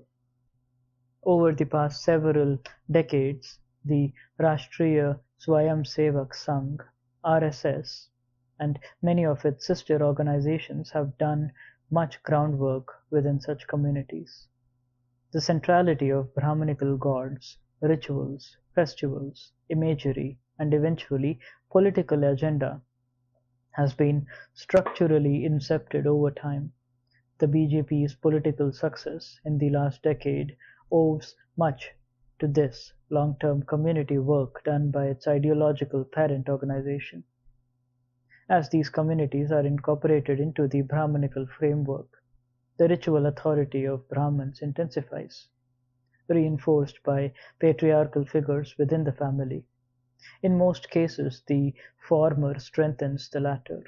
The Brahmanical cultural order makes space for hyperlocal socio-political organizing, often through temples, trusts, kirtans, and the like. The role of men from non-Savarna communities in sustaining these initiatives brings them prestige and a degree of material standing. To the extent that in many cases such adherence becomes the defining marker of coming of age or acceptance among oppressed caste communities. This must not be confused with a democratization of Brahmanism. Hindu social reform has been a core agenda of the Savarna consensus since the British began conducting caste censuses. It is a social engineering model designed to soften some of Brahmanism's more extreme humiliations. Much has been written about this by Dr. Babasaheb Ambedkar himself, as well as by scholars in subsequent decades who have analyzed the saffronization of India. These works have highlighted the connections between the RSS's grassroots work, the role of state television in broadcasting Ramayana and Mahabharata in the late 1980s and 1990s, and the framing of Indian Muslims in particular as the quote-unquote other to bind together a nominally encompassing Hindu identity. Since the 1990s in particular, with the rise of cable TV and Bollywood's pivot from working class themes to Savarna family dramas, the Savarna wedding has acquired a pan-Indian cultural dimension. In my own fieldwork for various projects over the years, I have travelled extensively across rural and semi-urban Rajasthan, Maharashtra, Gujarat, Odisha, West Bengal, Uttarakhand, Kashmir, Haryana, and Punjab. Across these diverse geographies and cultures, I have often seen how the Bollywoodized shadi has become a sort of cultural marker. It serves as the template for organizing a grand wedding. The Bollywood shadi is by default a Savarna wedding. In 1994, Suraj Bharjatia's Hum Aapke Hai Kaun became a massive hit. The film was essentially an extended song and dance sequence celebrating every small ritual surrounding a Savarna wedding. It also cemented the theme discussed in the previous chapter of youth surrendering their love rather than rebelling, unless their union was approved by family elders. Beyond this, the film also brought to the screen the multiple functions of a Savarna wedding. A few years later, in 1999, Suraj Bharjatya returned with Hum Saath Saath Hain, another Brahmin family wedding drama. Interestingly, in this film, there is a scene where the newly married bride is introduced to her new family.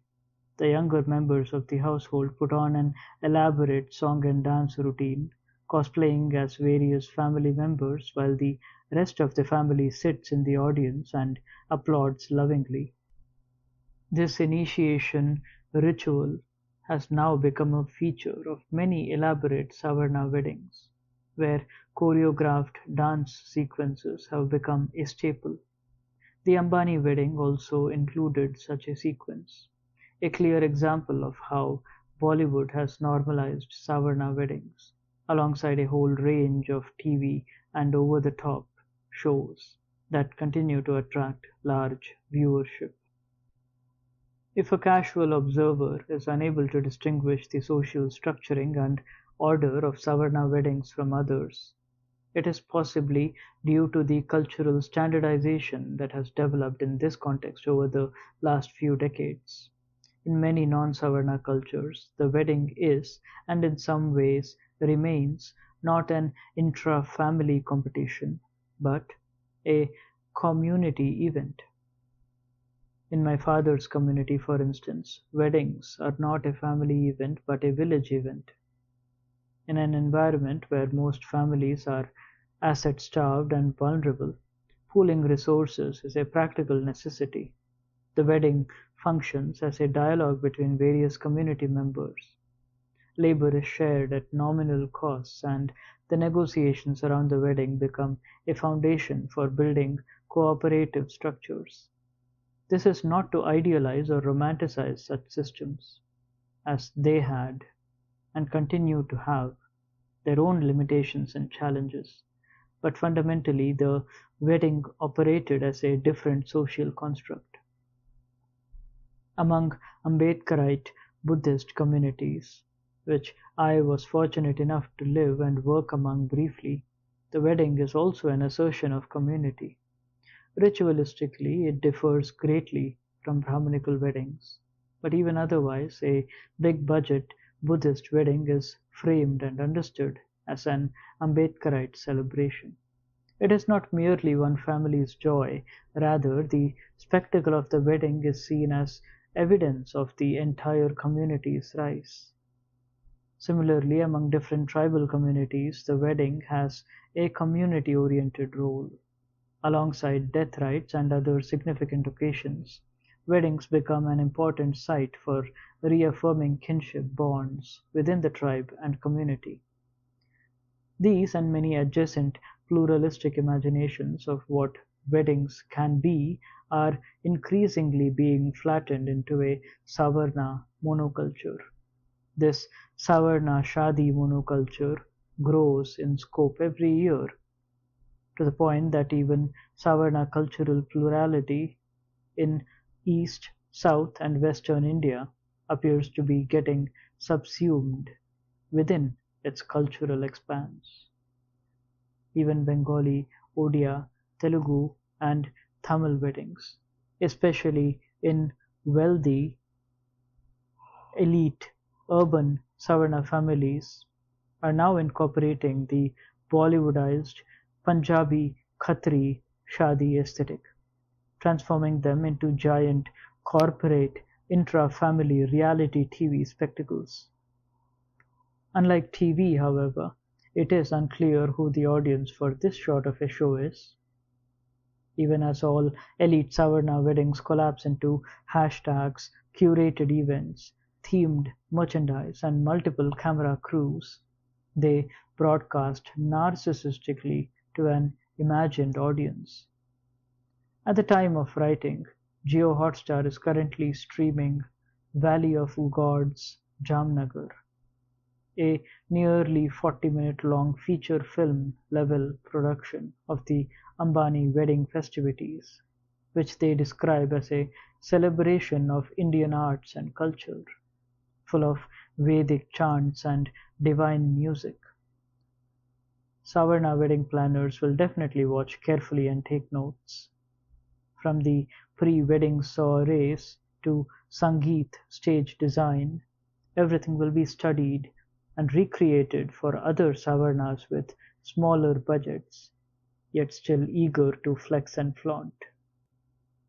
In these inevitable recreations, it remains to be seen whether the Brahman priest will be made to sit on the floor while the family takes its place on platforms. 7. Savarna spiritual Gharwapasi from the development Valhalla. 1. Ranveer Arora Alabadia, better known as Beer Biceps, is one of India's most popular YouTubers. At the time of writing this book, he has over 10 million subscribers. On 8th March 2024, Prime Minister Narendra Modi felicitated him with the Disruptor of the Year award at the National Creators Award ceremony. Modi set aside his typically stern persona and engaged in what appeared to be spontaneous banter with Ranveer. With the 2024 Lok Sabha elections just months away, many speculated that Modi's uncharacteristic warmth stemmed from Ranveer's incredible reach and influence. At a time when much of mainstream TV news media is seen almost exclusively as a mouthpiece for the ruling party, perhaps the BJP believed that Ranveer's platform would offer an avenue for organic, authentic outreach ahead of what promised to be a hard-fought election. The results proved those anxieties well-founded. Like many youth-facing Savarna social media influencers of this era, Ranveer claims to be politically neutral and does not openly endorse a political party, unlike many older Savarna media personalities. In fact, he even made a cameo in a scathing 2016 viral sketch about Modi's demonetization policy, put out by the then popular Savarna comedy collective AIB. However, a closer look at his content, persona, and interests strongly suggests his political and ideological leanings. A major portion of his popular podcast, The Ranveer Show, features predominantly Savarna religious interlocutors, discussing the divine, pseudo-histories, the paranormal, spirits, and rituals of all sorts. Much of this is framed as a decolonizing exercise, with guests presenting their narratives as the real truth that has been suppressed by the quote-unquote left or the liberals. Ranveer is not alone. Several big podcasters and YouTubers follow a similar template, often featuring the same guests talking about the same topics.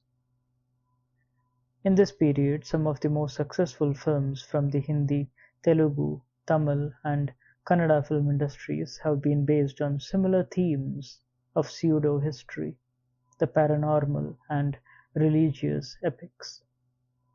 There is either an attempt to reinterpret Hindu mythology through modern themes, such as the recent Kalki 2898 AD and the comparatively less successful Brahmastra, or a focus on historical and epic fantasy reimaginings shot on a scale of grandeur that earlier seemed unimaginable and unaffordable in the Indian film industry. The Bahubali films, RRR, and the Ponniyin Selvan films are good examples of this. Even low-budget paranormal-themed films such as Kantara and Stree have been wildly successful. Sitting alongside these is a slew of surreal patriotic films, such as the YRF Spy Universe films and Rohit Shetty's Cop Universe, which mark a return to a no-nonsense masculinity that stops at nothing to achieve desired results for love and country.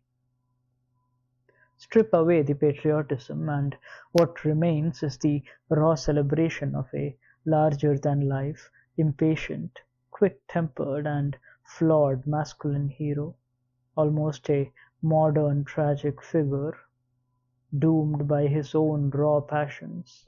His archetype is embodied in Animal, Kabir Singh, and Arjun Reddy, with similar shades seen in iconic characters from KGF and Pushpa films. It goes without saying that many of these films and podcasts are successful because they are well produced. Many attempts to create similar productions have flopped. But even so, there is a cultural moment that is playing out, and it deserves a closer look. The mass audience driving these YouTubers, films, and other such cultural productions is not composed of elite Savarnas.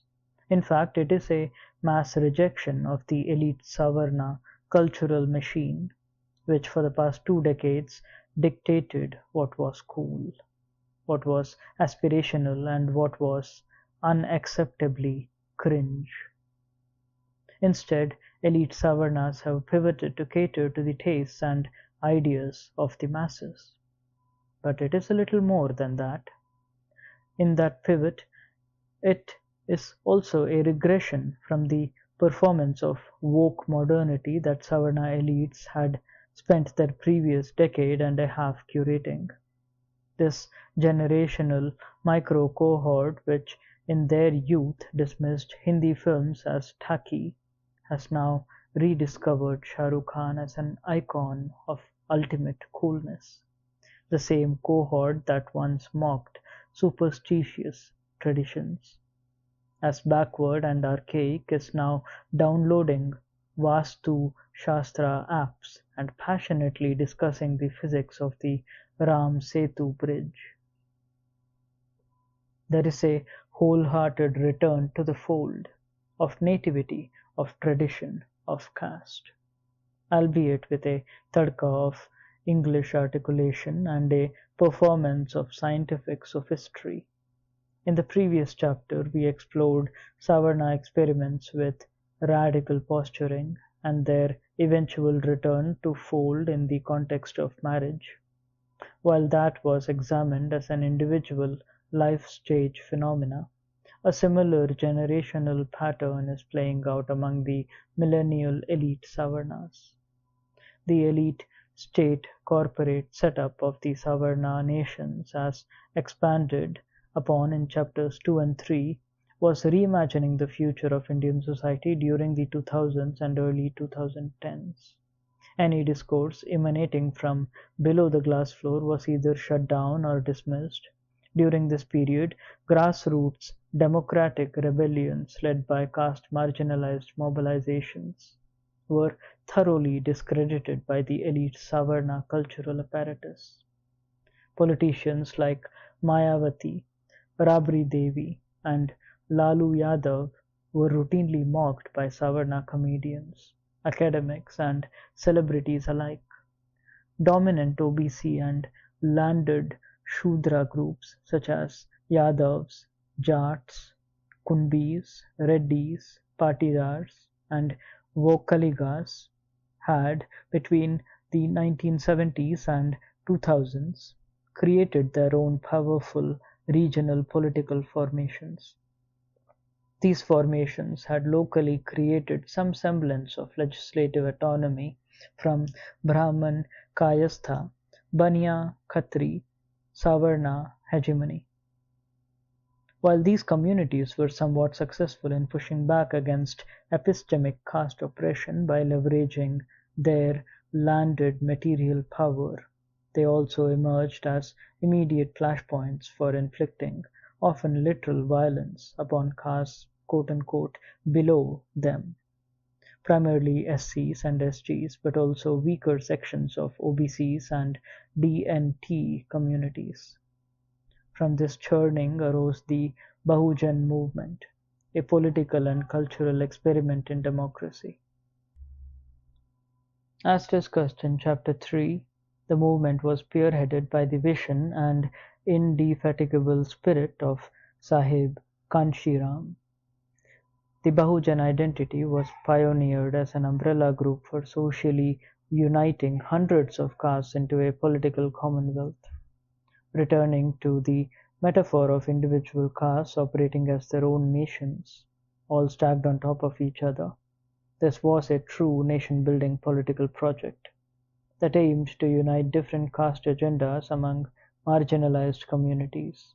It also sought to break the political clientelism of Savarna super-elites, which had been entrenched through decades of Congress rule in Delhi.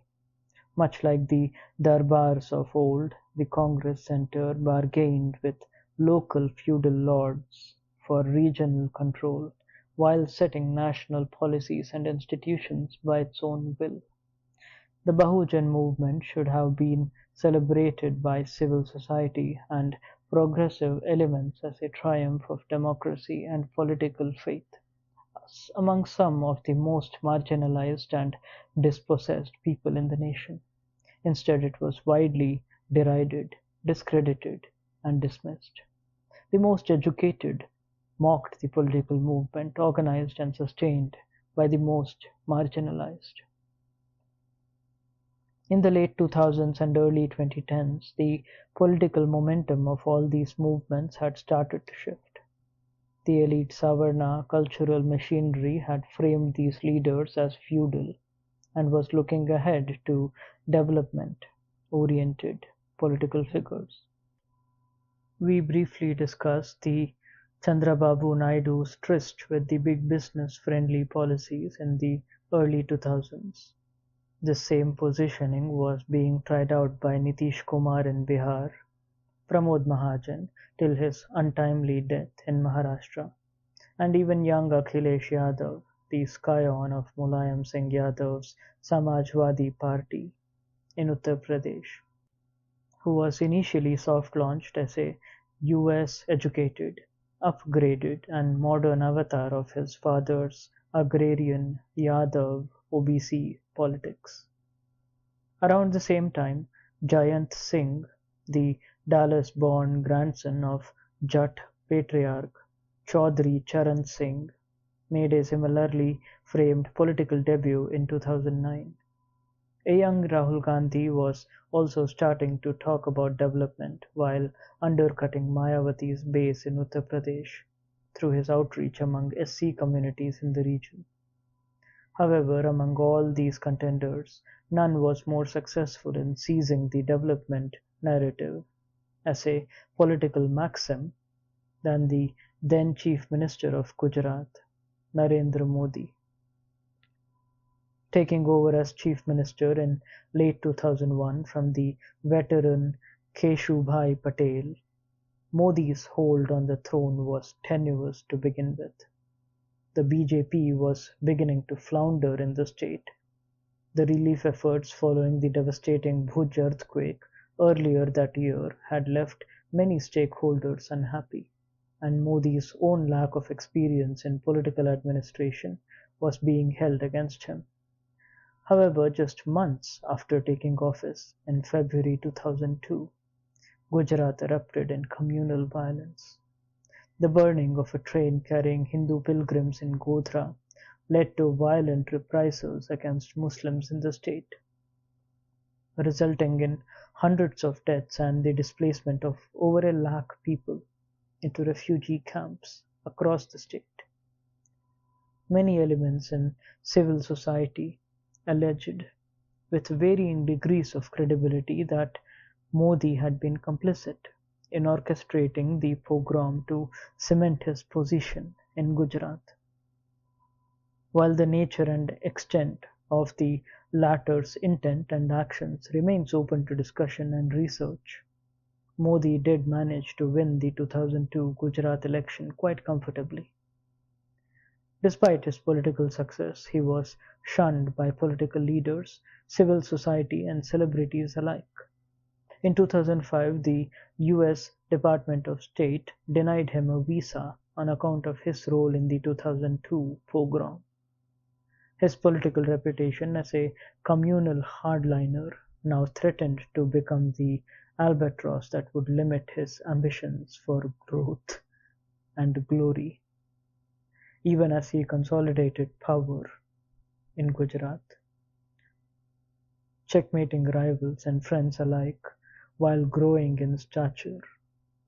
Modi started reinventing himself as India's ultimate development-oriented politician. We have previously discussed how, in 2006, Ratan Tata was on a mission to manufacture the Tata Nano, a micro hatchback designed for urban driving. With a base price close to rupees 1 lakh, it was intended to be the cheapest car in the world, making car ownership accessible to tens of thousands, if not lakhs, of first-time buyers. This plan was reminiscent of the business models and industry enthusiasm of that era, as discussed in Chapter 2, which was convinced that there was a fortune to be made at the bottom of the pyramid, and all that was needed to unlock the potential was the correct pricing or distribution strategy. The collective delusion of Savarna-Capital and thinkers alike was so deeply blind to the absolute material economic crisis facing large sections of the population that there was no caution or plan B. Ratan Tata's plant was to be set up in Singur, West Bengal, against the will of many local farmers whose lands were to be acquired for the project. The state government under Communist Chief Minister Buddhadeb Bhattacharjee, who was eager to shed his anti-capitalist reputation and project himself as a development-oriented leader, tried to suppress the protests with a heavy hand. The crackdown led to bloodshed, and the project became mired in a public relations scandal. Buddhadev paid a heavy political price, as his regime never fully recovered, and the protests gave a new lease of life to the then waning political career of Mamata Banerjee, who stormed to power in the next election and remains in power to this day. Meanwhile, Ratan Tata emerged largely unscathed by the controversy, with the Savarna machinery viewing him with sympathy as a man who was trying to transform India into a global player in the automobile industry, only to be obstructed by the feudal interests of backward masses. It was simply assumed that Tata's car would be a great product with solid engineering and would deliver on its mega overpromise. As it turned out, it was not, and it did not. Manufacturing a roadworthy car at such a low price point was a significant challenge, and all the corners that were cut to meet the price tag ultimately rendered the Nano a car that nobody wanted to own or drive. However, the ultimate beneficiary of this saga was the Chief Minister of Gujarat, who promptly offered space for the factory in his state, after the project became bogged down by controversy in Bengal. Modi's enthusiasm, efficiency, and speed in facilitating the transfer underlined his credentials as a man that Savarna corporate India could do business with. The fact that the car ultimately flopped was irrelevant to the larger story. It reinvented him as a politician who, according to Savarnas, had the will, vision, and strength to power through the socio-cultural challenges of doing business. In other words, they started to see him as someone who would prioritize Savarna corporate interests over those who were seen as clinging to backwardness. This won over most of the liberal elite Savarnas who were earlier uneasy with his reputation as a Hindutva champion. He became their hero with this pivot as a strong man who could and would use his muscle to override even the legitimate concerns of the marginalized to push forward Savarna-Capital interests. It was therefore not surprising that Ratan Tata became one of the first mainstream figures to endorse Modi as a possible future Prime Minister of India. Large sections of the country required a different kind of market and cultural imagination, one that could expand the consuming classes and lift hundreds of millions out of poverty. Instead, the pathway offered was designed to benefit a very small cohort of urban elite Savarnas who hacked their way into financial windfalls through technical education and market ventures, most of which remain headquartered in just the top 4 or 5 metropolitan centers to this day. By the time entrepreneurship and startups became the magic buzzwords powering India's growth story, the timeline for achieving the country's developed nation status has been quietly pushed from 2020 to 2047. India's masses do not lack enterprise, resourcefulness, or creativity.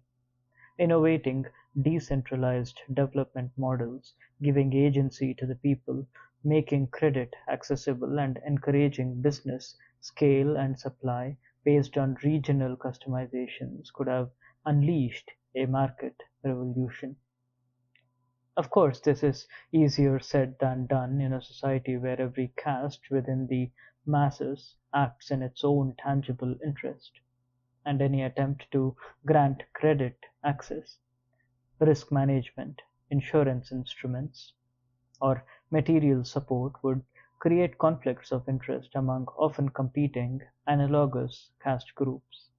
This required and still requires a deft touch and pioneering policy models based on a deep understanding of resource scarcity, economic precarity, and the caste kinship based social support that families rely on to manage fiscal risk. The elite Savarnas, who were firmly in the driver's seat by the late 2000s, attempted none of this. Instead, they were content to role play as business tycoons through PowerPoint presentations and self-serious corporate pedantry. They were carried away by the dreams of an Indian market that, inside their fevered imaginations, was already on its way to realizing its potential without any serious engagement or planning on how to actually get there. In fact, any suggestion that they were on the wrong path or that India was unlikely to get there was met with sarcastic dismissal. The elite Savarnas of the era did not want to hear any of that. They called it negativity and lack of ambition, an Indian mindset that was scared to succeed. In Modi's rise, they had found their champion. He would make it possible. Thus took flight their dream of India as a superpower, measured, as always, by one primary yardstick: how white Western countries talked about India. As editorials proclaimed that the 21st century would belong to Asia, that China and India were destined to leave behind an aging Europe and a fading USA, the elite Savarnas comically began to believe they were almost there. In 2007, the country's leading newspaper and flagship of its largest media conglomerate, The Times of India, released an inspirational advertisement featuring the Kayastha superstar Amitabh Bachchan, who allegedly agreed to film the copy because it was so inspiring. It was titled India vs. India, set against the backdrop of the then under construction Bandra Worli Sea Link, an intended dramatic metaphor for nation building. Bachchan, in his trademark grave baritone, began, quote, "There are two Indias in this country. One India is training at the leash, eager to spring forth and live up to all the adjectives that the world has been recently showering upon us. The other India is the leash. One India says, 'Give me a chance and I'll prove myself.' The other India says, 'Prove yourself first, and maybe then you'll have a chance.' One India lives in the optimism of our hearts, the other India lurks in the skepticism of our minds." One India wants, the other India hopes. One India leads, the other India follows. End quote. While not quite bearing the tragicomic, farcical overtones of the Reliance quote Karlo Duniya Mutthi mein ad referenced in chapter 3, this succinctly sums up the Savarna mood of that era. It is clear which India the elite Savarnas considered themselves part of. The Times Group, a Jain Baniya family-owned enterprise, through its newspapers, TV news channels, and myriad media businesses, saw large sections of India's population, the masses below the glass floor, as timid, cynical, and risk-averse conservatives who did not believe that meaningful change was possible. And like the Jain Baniyas, other Savarna capitalists, such as Narayan Murthy and company, along with Savarna cultural icons, civil society persons, and academics, thought the same. They all imagined themselves as the daring vanguard, leading and shepherding these timid masses towards a promised Valhalla of megacities, with gleaming steel and glass towers, Starbucks and F1 races, bullet trains and mega highways, a land that white Western tourists would be dying to visit, stay in, and make careers in. In the politics of a bygone era, the early 1970s to be precise, the slogan "Garibi Hatao, Desh Bachao" (Remove Poverty, Save the Nation) had electrified the popular imagination. Then it atrophied as the masses began to lose hope of any real change. It was a broad idea that everyone supported, but it was also clear that nothing substantial was going to happen. Slowly this slogan lost its sting. By the sheer momentum and rote it carried on electorally until it was quietly retired sometime in the 1980s. By 2020, development and quote double-engine Sarkar had also started to become toothless slogans like Garibi Hatao repeated ad nauseum in election cycles but without any real meaning. It was a broad plan of development with no attention to detail or roadmap outlining what it actually meant or how to achieve it. The technical education institutions established in the 1990s and 2000s made a killing financially, while the entrance exam coaching industry has grown so big that it will soon be worth more than the entire education budget of the Indian nation. Yet, more and more people every year have started abandoning this pathway, as engineering, management, and tech job salaries have been stagnating while course fees have been skyrocketing. And so, the great Indian dream of the 1990s of educating your child and catapulting them within a single generation from poverty into affluence has started to lose its sheen. With no meaningful pathways for upward mobility, vast sections of people beneath the glass floor began to expect welfare state intervention once again. Post-COVID-19 electoral politics signaled a return to the big state, with major policy shifts centered around welfare schemes such as Ladli Behna Yojana, farm loan waivers, old pension schemes, free bus rides for women, and similar interventions. The elite Savarna reaction to these developments has been almost comical, like deer caught in headlights, paralyzed by the enormity of the task, standing helpless in the face of a 100-foot tsunami. However, instead of any sobering reflection, they have responded with a temper tantrum, chafing at the return of the state as a welfare provider. This section of Savarna started crying out against the government for exhausting its funds on handouts. Their contempt briefly found a voice in their champion when in 2022, Prime Minister Modi warned that the culture of giving Revari sweets to voters as handouts would stall the development of airports, expressways, and other critical nation-building infrastructure. However, electoral realpolitik has ensured that even his own party, the BJP, has had to build its election campaigns in many states around such welfare policies. Now even their champion has seemingly toned down such rhetoric after the chastening victory in the 2004 national elections. Though he returned to power, his government needs support from political allies he had previously cut down to size. As the political landscape shifts to find a new paradigm for the first time in almost 30 years, elite urban Savarnas are not at the center of things. Politics, popular culture, policy, everything seems to have left them behind. 3. In 1947, Siegfried Kraussor wrote "From Caligari to Hitler: A Psychological History of the German Film", which examines German expressionist cinema of the 1920s with its dark, often paranormal themes that blurred the lines of morality and reality.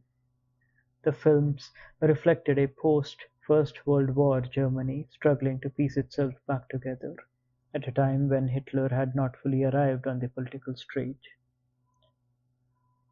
Krasor was particularly interested in how these films, with their heavily stylized sets, ghoulish makeup, and unsettling themes, signified a retreat into the darker recesses of the collective consciousness of a traumatized German society. He suggests it was not surprising that on the other side of the tunnel that German imagination withdrew into, fascism emerged. In Hitler, Germany found a savior who, in true expressionist fashion, might as well have been a golem resurrected from stone and brought to life, an angel who was, in fact, evil. The book is a fantastic thesis and deep dive into the world of cinema, psychology, and social politics, but its direct correlation are difficult to really fully defend. Krasor's work has been criticized as a historical imagery, which on closer scrutiny cannot fully justify the collective descent into Nazism and the cult of the Führer. Nonetheless, as a narrative device, it offers a compelling method to theorize about the cultural crisis among elite urban Savarnas, who are being increasingly sidelined by the very India they were trying to transform. I have already mentioned the overtones of contempt and complaint in recent Savarna narratives about politics and culture, as well as thought paralysis stemming from the lack of collective intellectual capacity to meaningfully engage with the very real economic and social crises piling up around them. I am also very interested in understanding the cumulative effect of this on the collective Savarna psyche. Does it break? Does it retreat into a proverbial darker place, a world of ghouls, gargoyles, and golems, only to emerge as a harder, more ruthless, relentless race, devoid of joy, pity, and empathy? Or does it stonewall itself into denial, delusion, and delirium? If such a theorization is possible, one may observe patterns of the latter. The elite urban Savarna millennials are aging into a disturbing denial. In their collective psyche, it is still 2007. The Bandra Worli ceiling is still under construction, and Amitabh Bachchan is still waxing poetic about the new India destined for the skies. Mentally, they have never left that space, the glorious and misplaced optimism of their youth. of their role as the transformational elites building a new India, is still alive somewhere inside their heads. It is a fantasy of an India where the dollar is weaker than the rupee, where white migrants come to our shores to work petty jobs, where other countries bow to Savarna industry and political leaders, hoping for their favor. A world where others learn Indian languages, eat Savarna food, and follow Savarna religion and rituals. While much of that fantasy is difficult to tangibly defend and realize, the cultural and religious aspects are within reach. The emphasis on Savarna culture, religion, and rituals has become the last reassuring bastion, one where elite Savarnas can feel they succeeded or are succeeding. It is their last great stand. Without a champion and unable to transform or fix the Indian economy, market, or socio-political landscape, they have reinvented themselves as great cultural religious warriors. This generational swing mirrors the individual life cycles of Savarnas, who in their youth are radical but ultimately embrace traditional patriarchy in later years, as discussed in Chapter 6. On a collective level, a deeper meaning may be read here.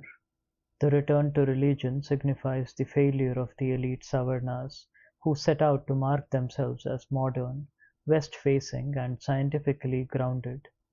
Since this cohort has a knowledge production monopoly on almost all English language, cultural, and artistic avenues, no great books, films, TV series, or comedies can be expected to show up this cohort as monuments of mediocrity and overreaching egos.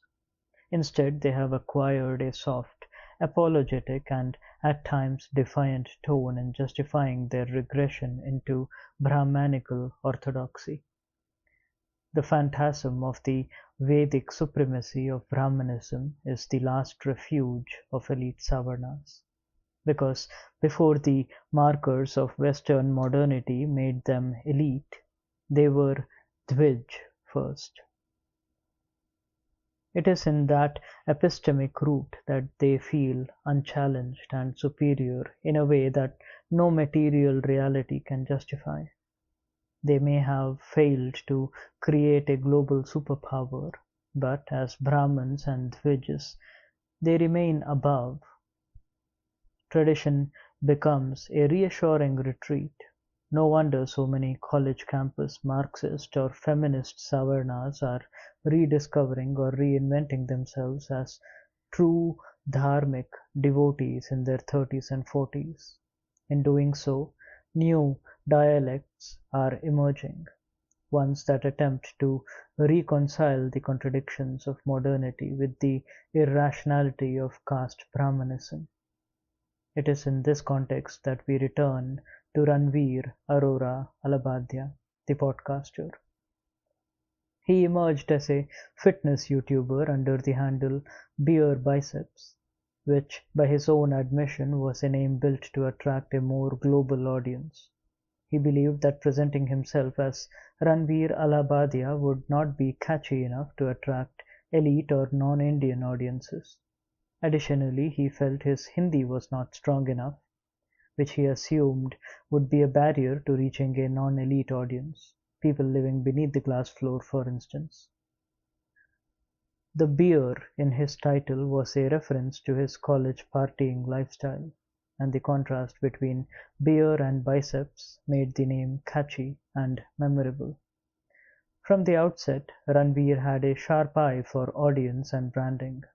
He understood digital trends well and quickly carved a niche for himself online, while networking with other rising Savarna stars offline. Like many other elite Savarna youth of that era, Ranveer too would have seen himself as part of a cohort that considered being critical and speaking truth to power to be cool.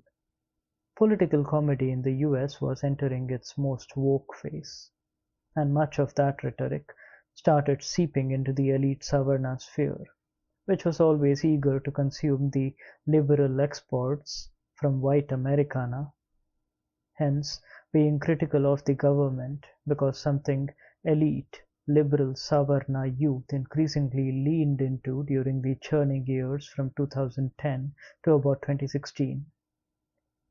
It was during this period that a great schism appeared to have formed within the once unified elite Savarna sphere. Beginning around 2010-11, the Savarna-led anti-corruption movement, operating under the banner India Against Corruption, began to peak, aiming all its big guns against the incumbent UPA government led by the Congress.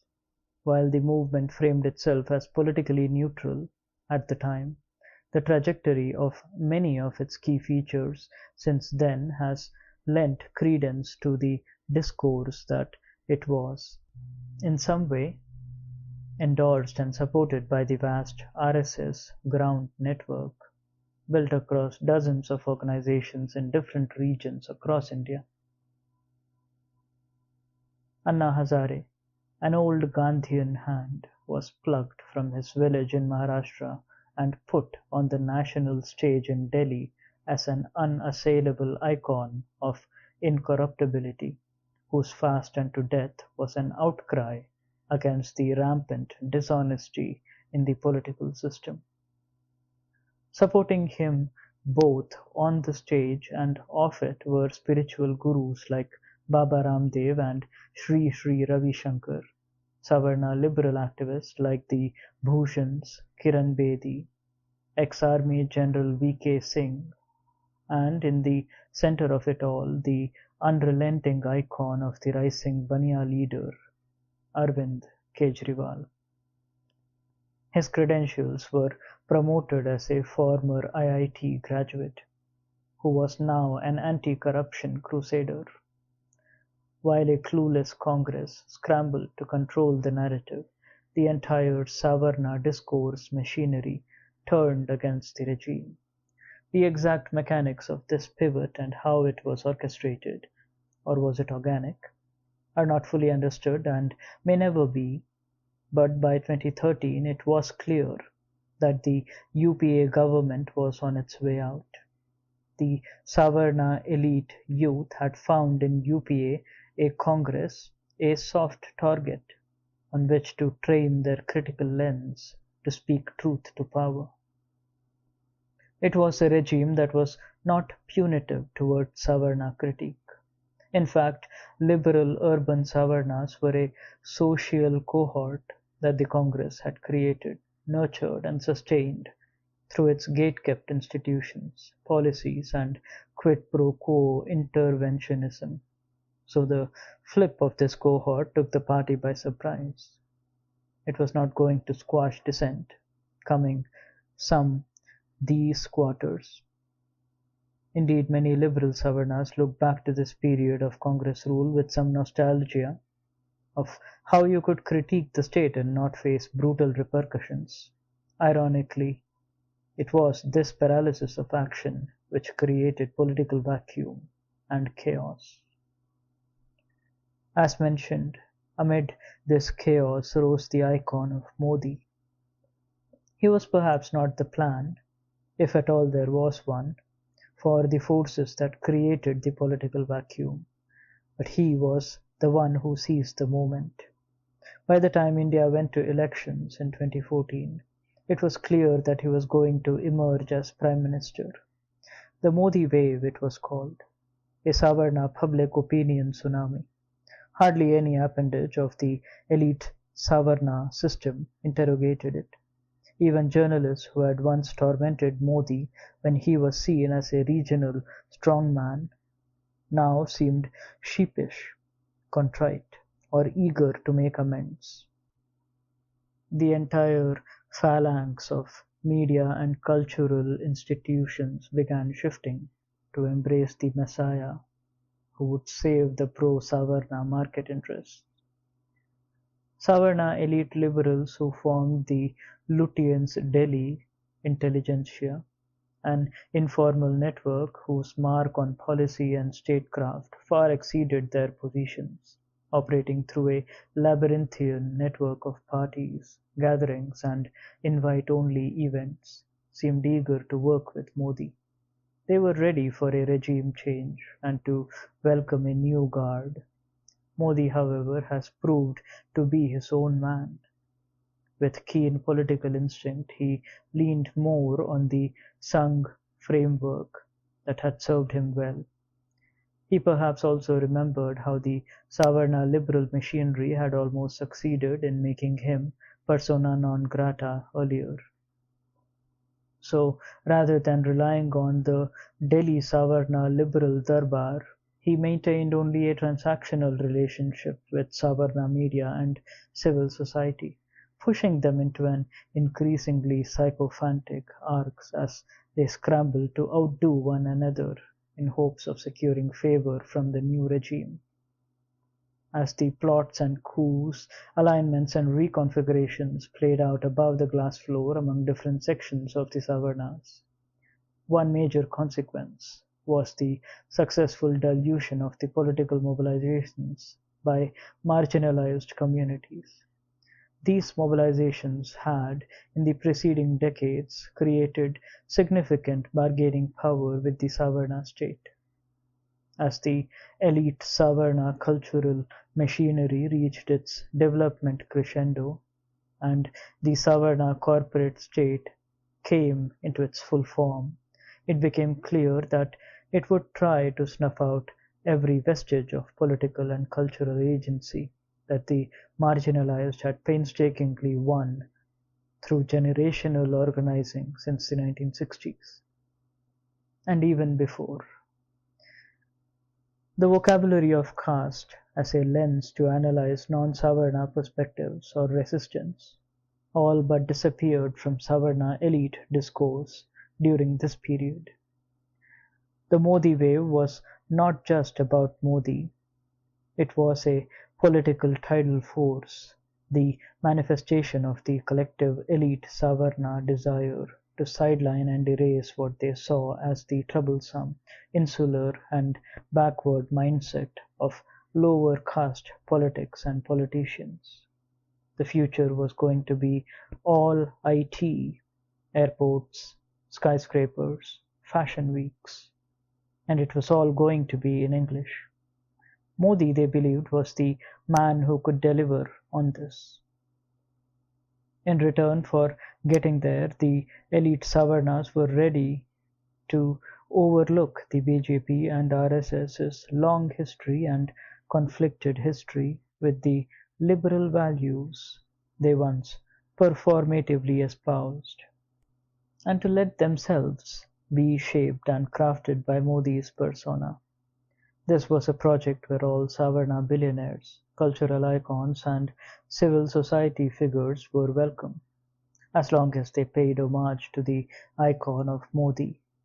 Any pretense of a Rousseau-Voltaire liberal ethic of dissent and critique was quickly abandoned as a new elite Savarna formation coalesced around him. It was around this time that figures like Ranveer also began rediscovering themselves as spiritual influencers. How much of this was an organic evolution, a person simply finding himself, and how much of it was getting caught up in the generational riptide or even careful self-curation to fit in, we may never know. But the beer biceps who emerged on the other side had embraced a teetotaler lifestyle and reinvented himself as a Desi Joe Rogan-esque podcast host. At the time of writing, the Joe Rogan Experience is arguably the world's most successful and influential podcast. Rogan hosts an eclectic mix of MMA fighters, comedians, conspiracy theorists, right-wing thinkers, and on occasion even critical left liberal politicians, activists, and most recently a presidential candidate. His impact on US culture, policy, and politics is immense. Ranveer and many other Savarnas have aspired to that level of cultural influence. where the podcasting mic enables them to curate the cultural zeitgeist, while at the same time being curated by it. Instead, however, as mentioned earlier, Ranveer's podcast has collected an assortment of sensationalist, clickbait characters including Bollywood personalities, armed forces aligned professionals, right-wing commentators, Savarna comedians and influencers, Hindu monks, paranormal observers and sex pundits. It is a programming mix that may successful Savarna podcasters have tried to recreate. Yet, even as viewership numbers rise within a small section of elite Savarnas, Veer Biceps has become a joke. They routinely mock his interview style, his choice of guests, and the overall intellectual aura he represents through his programming. Modi won the sycophantic compliance of large sections of the cultural and discourse machinery, but the peak elite, the English-speaking urban Savarna liberals, still found his apparatus crude. His era reshaped the Savarna public sphere in his own image, yet, as mentioned earlier, he did not fully integrate the old Savarna elites, keeping them at arm's length. This cohort had been in the mix of power since the days of Nehru and the founding of the new republic, while Modi himself has largely been spared direct assault. His supporters have been branded by this cohort as a large collective of brainless zombies who live and die by their loyalty to their regime. The term "Bhakt" has become a euphemism for a blind supporter of Modi. It is a label aggressively promoted and mainstreamed by the last few holdouts of the shunned elite Savarna cultural machine. However, the sycophantic, almost cult-like, quote, "kill or be killed for the leader," end quote, political culture was not innovated by Modi.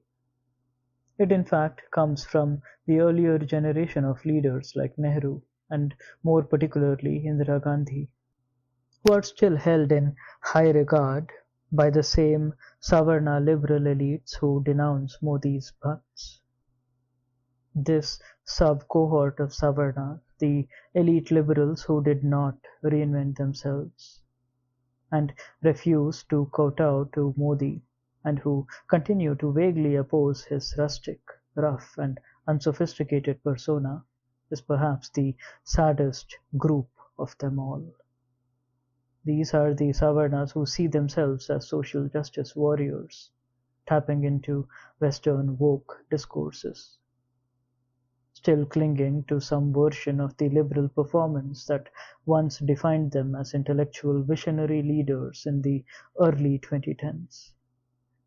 Many of their own peers have, in their own ways, embraced the India that Modi started building in 2014, some in a transparently sycophantic manner, like much of the news media, others through compliant self-discovery, like Ranveer, and still others through grudging silence, like most of Bollywood. The only remaining holdouts are this sub-cohort, who still imagine themselves as fighting, as the keepers of the soul of India. They hold on to this notion even though most of their own families are now largely aligned with Modi's vision.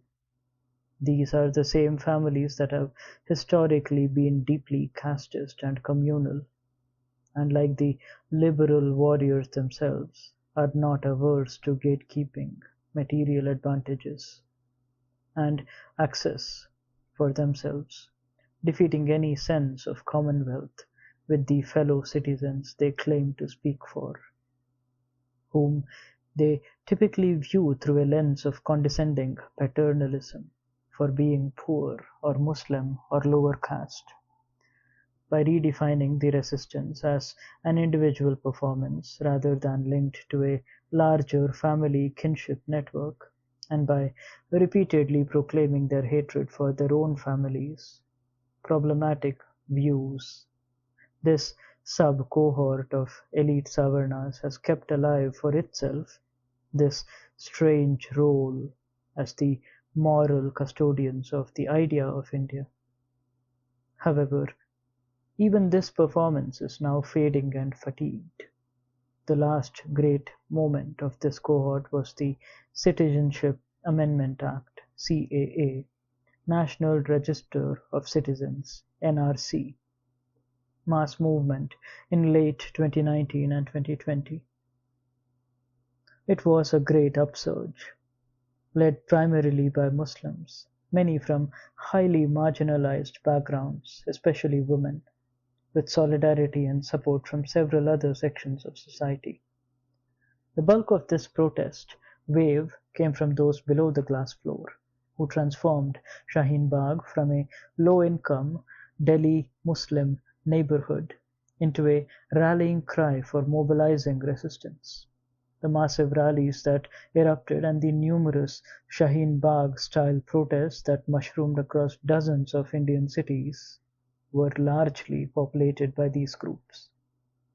Some elite Savarnas sincerely tried to do their bit, amplifying protests via Instagram and Twitter, showing up at protest sites. But large sections of their cohort either stayed away or remained silent.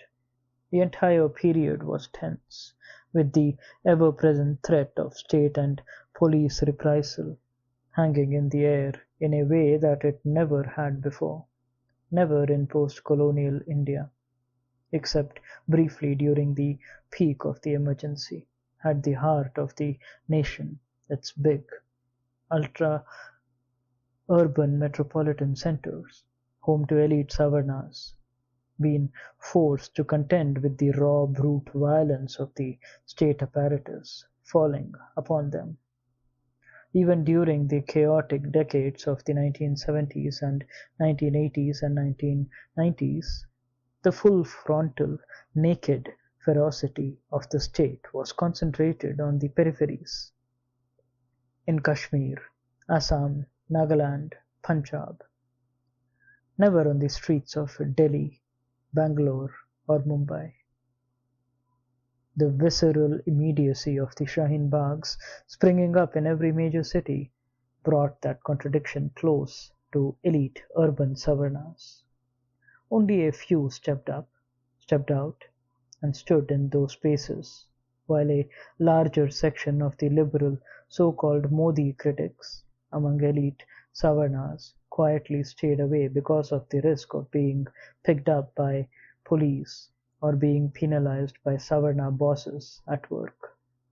While public universities like JNU, Jamia Millia Islamia, and Aligarh Muslim University had already been flashpoints of violence, student protests and marches erupted in many other similar public institutions.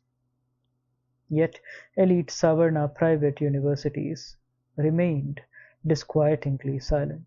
Except for a handful of students or faculty here and there, all the radical talk and all the posturing about dissent and critical resistance disappeared into the thin air. The overseas educated Savarna PhDs, who were now professors in such private universities, went silent.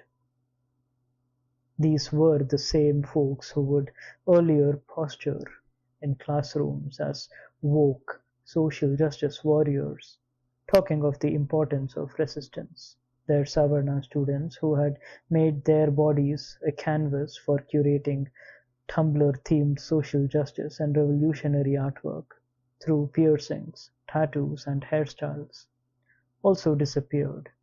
Instead, they huddled over coffee or in WhatsApp groups, lamenting the state of affairs, swapping stories of how their families were gleefully cheering police violence, and offering each other support and solidarity.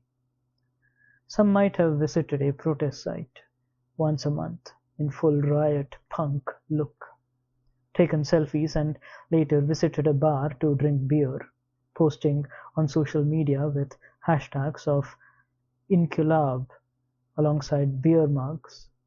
Most did not even do this bare minimum. while the most marginalized were out on the streets, putting their livelihoods, careers, and bodies on the line. Elite Savarna liberals locked themselves up inside their gated campuses and communities, peering out at the world through their social media handles, sometimes retweeting or posting stories, but nothing more.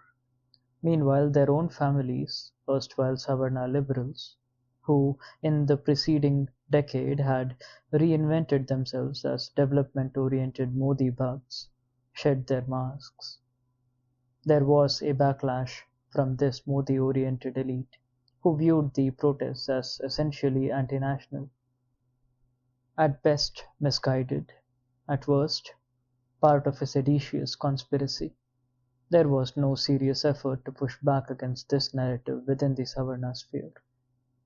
This pattern repeated during the anti-farm laws protests, when largely Jat farmers from Punjab, Haryana and western UP organized mass demonstrations on the outskirts of Delhi against laws that would have changed the agrarian political economy by allegedly shifting it into a Bania corporate-controlled centralized market that would squeeze the local Jat fee-floats.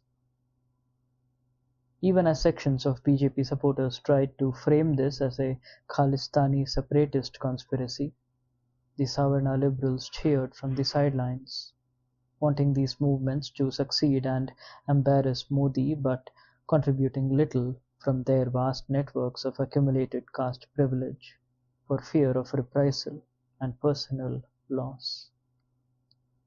The CAA-NRC movement was ultimately overtaken by the unprecedented onset of the global COVID-19 pandemic. The Indian government's response was a harsh lockdown announced without warning. What followed was the crumbling of India's informal economy. Large sections of the urban labor force, the people below the glass floor, were left to fend for themselves. There was no state planning or apparatus with the vision or capacity to support its citizens. The nation watched in horror as tens of thousands walked on foot across state lines to their native villages because the cities had come to work in had shut themselves down. While this traumatic human migration was taking place, many elite Savarnas were documenting their time at home on social media, making reels about brewing dalgona coffee, joking about the quote-unquote silliness of doing household chores themselves because their domestic help was no longer coming to work. Then frivolity gave way to horror.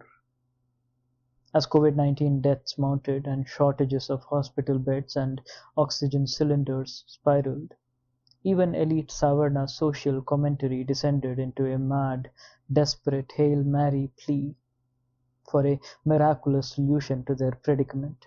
For probably the first time, the scale of scarcity and the state's inability to provide resources caught up with even the most elite Savarna families.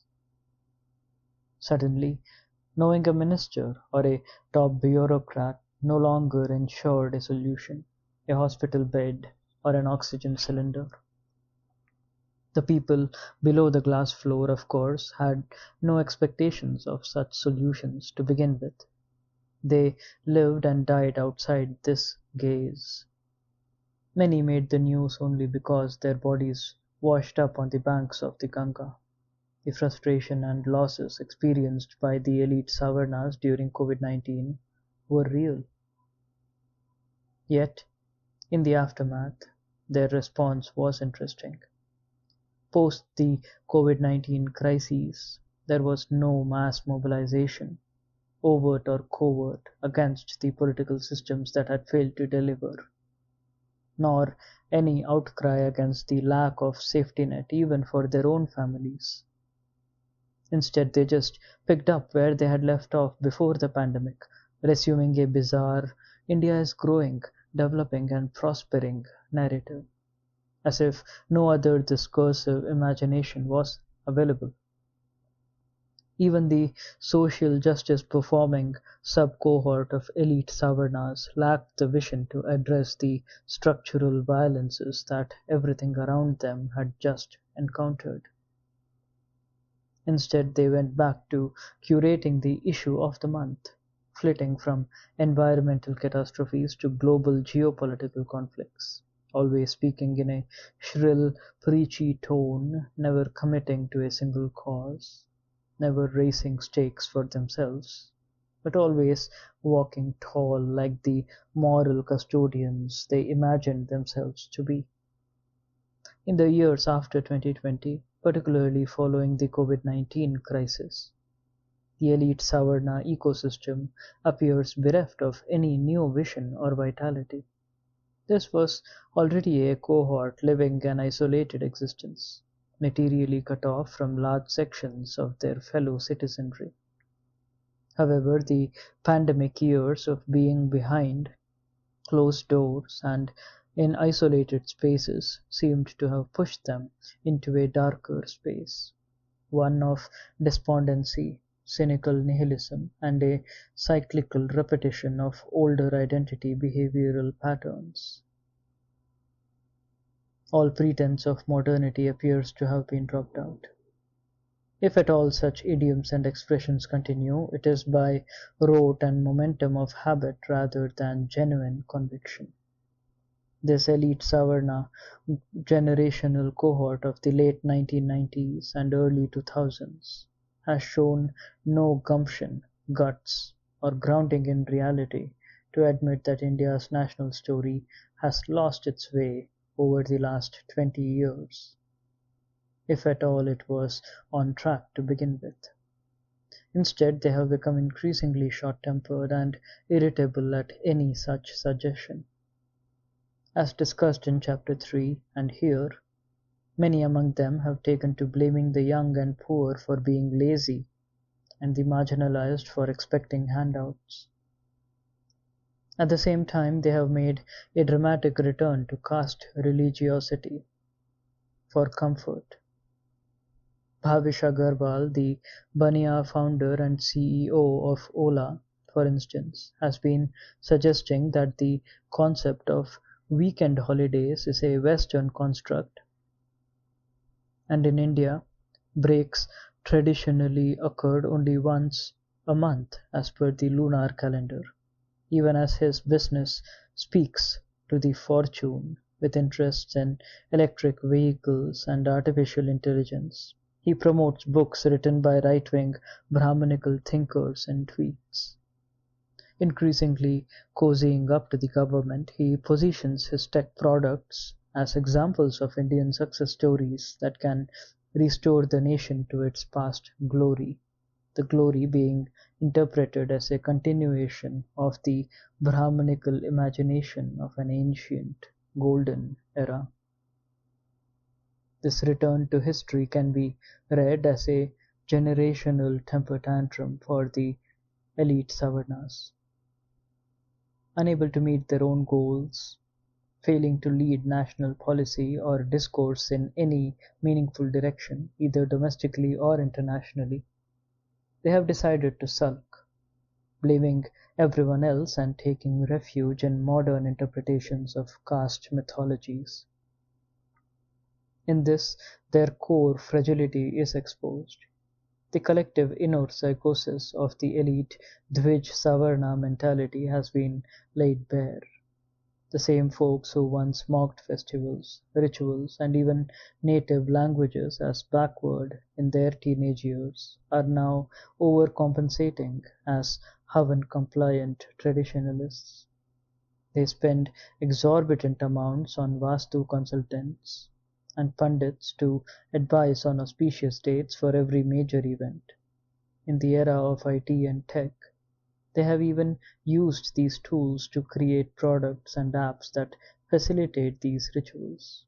They send their children to expensive schools and universities that exclude caste-based affirmative action, and conduct courses and seminars on yoga, vegetarianism, and culturally reassuring epics like the Ramayana and Mahabharata, reframing them as decolonizing pedagogical exercises. The English-speaking elite Savarnas, who in their youth laughed at their parents and elders for watching religious satsangs on Astha TV, have as adults turned with a vengeance to spiritual gurus for guidance and support. What starts as mental wellness measures quickly devolves into full-blown caste religious conservatisms, where every ritual, practice, and habit is justified as scientific and based on quote-unquote ancient knowledge. This has started to reflect in their culture and art as well. As mentioned earlier, Savarna cinema has retreated into the mythologies and neo-narratives of the old epics, even as the larger film industry collapses and cinema halls turn into museums of nostalgia, screening older films to remain commercially viable. This retreat into reassuring stories and fantasies, ones that elite Savarnas in their youth would have mocked, is telling. If 100 years ago the Weimar Republic, as Crosser observed, retreated into dark expressionism, here the elite Savarnas dove headfirst into a revisionist, mythological, delusional fantasy. After years of chasing MTV, VH1, the English music industry, and Hollywood, elite Savarna millennials have come back to the 1990s and 2000s Shah Rukh Khan films, now hailing them as classics, when they once turned their noses up at the very same movies. After a decade of attempting to recreate US pop culture, Saturday Night Live style comedy, and late night talk shows, elite Savarna artists are transitioning from stand-up comedy, spoken poetry, metal rock, and beatboxing to podcasting about the secrets of mythology and the existence of yetis and aliens. However, as Ranveer himself discovered, this is no insurance or insulation. The audience aggregated on the back of this return to conservatism is not a soft, understanding one. It demands more purity and does not forgive any transgressions. Appearing on comedian Samay Raina's internet show India Got Latent, Ranveer made an off-color joke which skirted sex lives of one's parents and incest.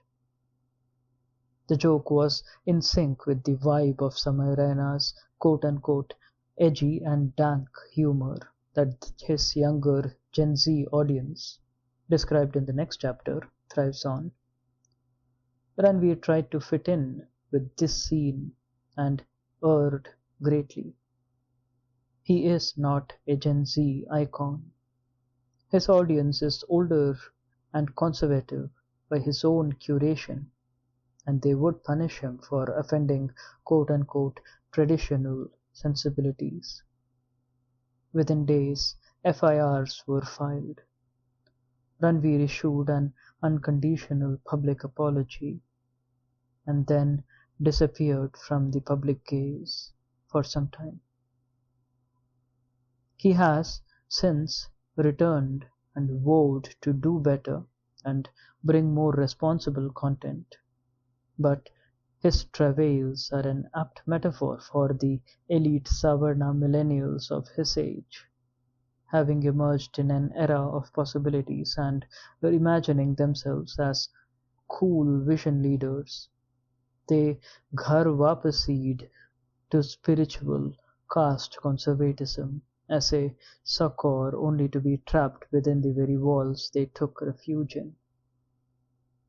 Now as the walls close in, the elite Savarna millennials appear without any imagination, vision, or intellectual revival to respond in any meaningful way. They appear caught out. They appear lost and out of sync. 8. Leaving India behind. The Savarna Exodus. Much of this book has been a historical and cultural anthropology of elite Savarnas in India over the past 25 years or so. It reflects on this period, traces its roots by gazing back at earlier time periods, and spends much of its pages analyzing, or as many Savarna reviewers will likely allege, ranting, in broad, sweeping generalizations about the cultural trends of the era.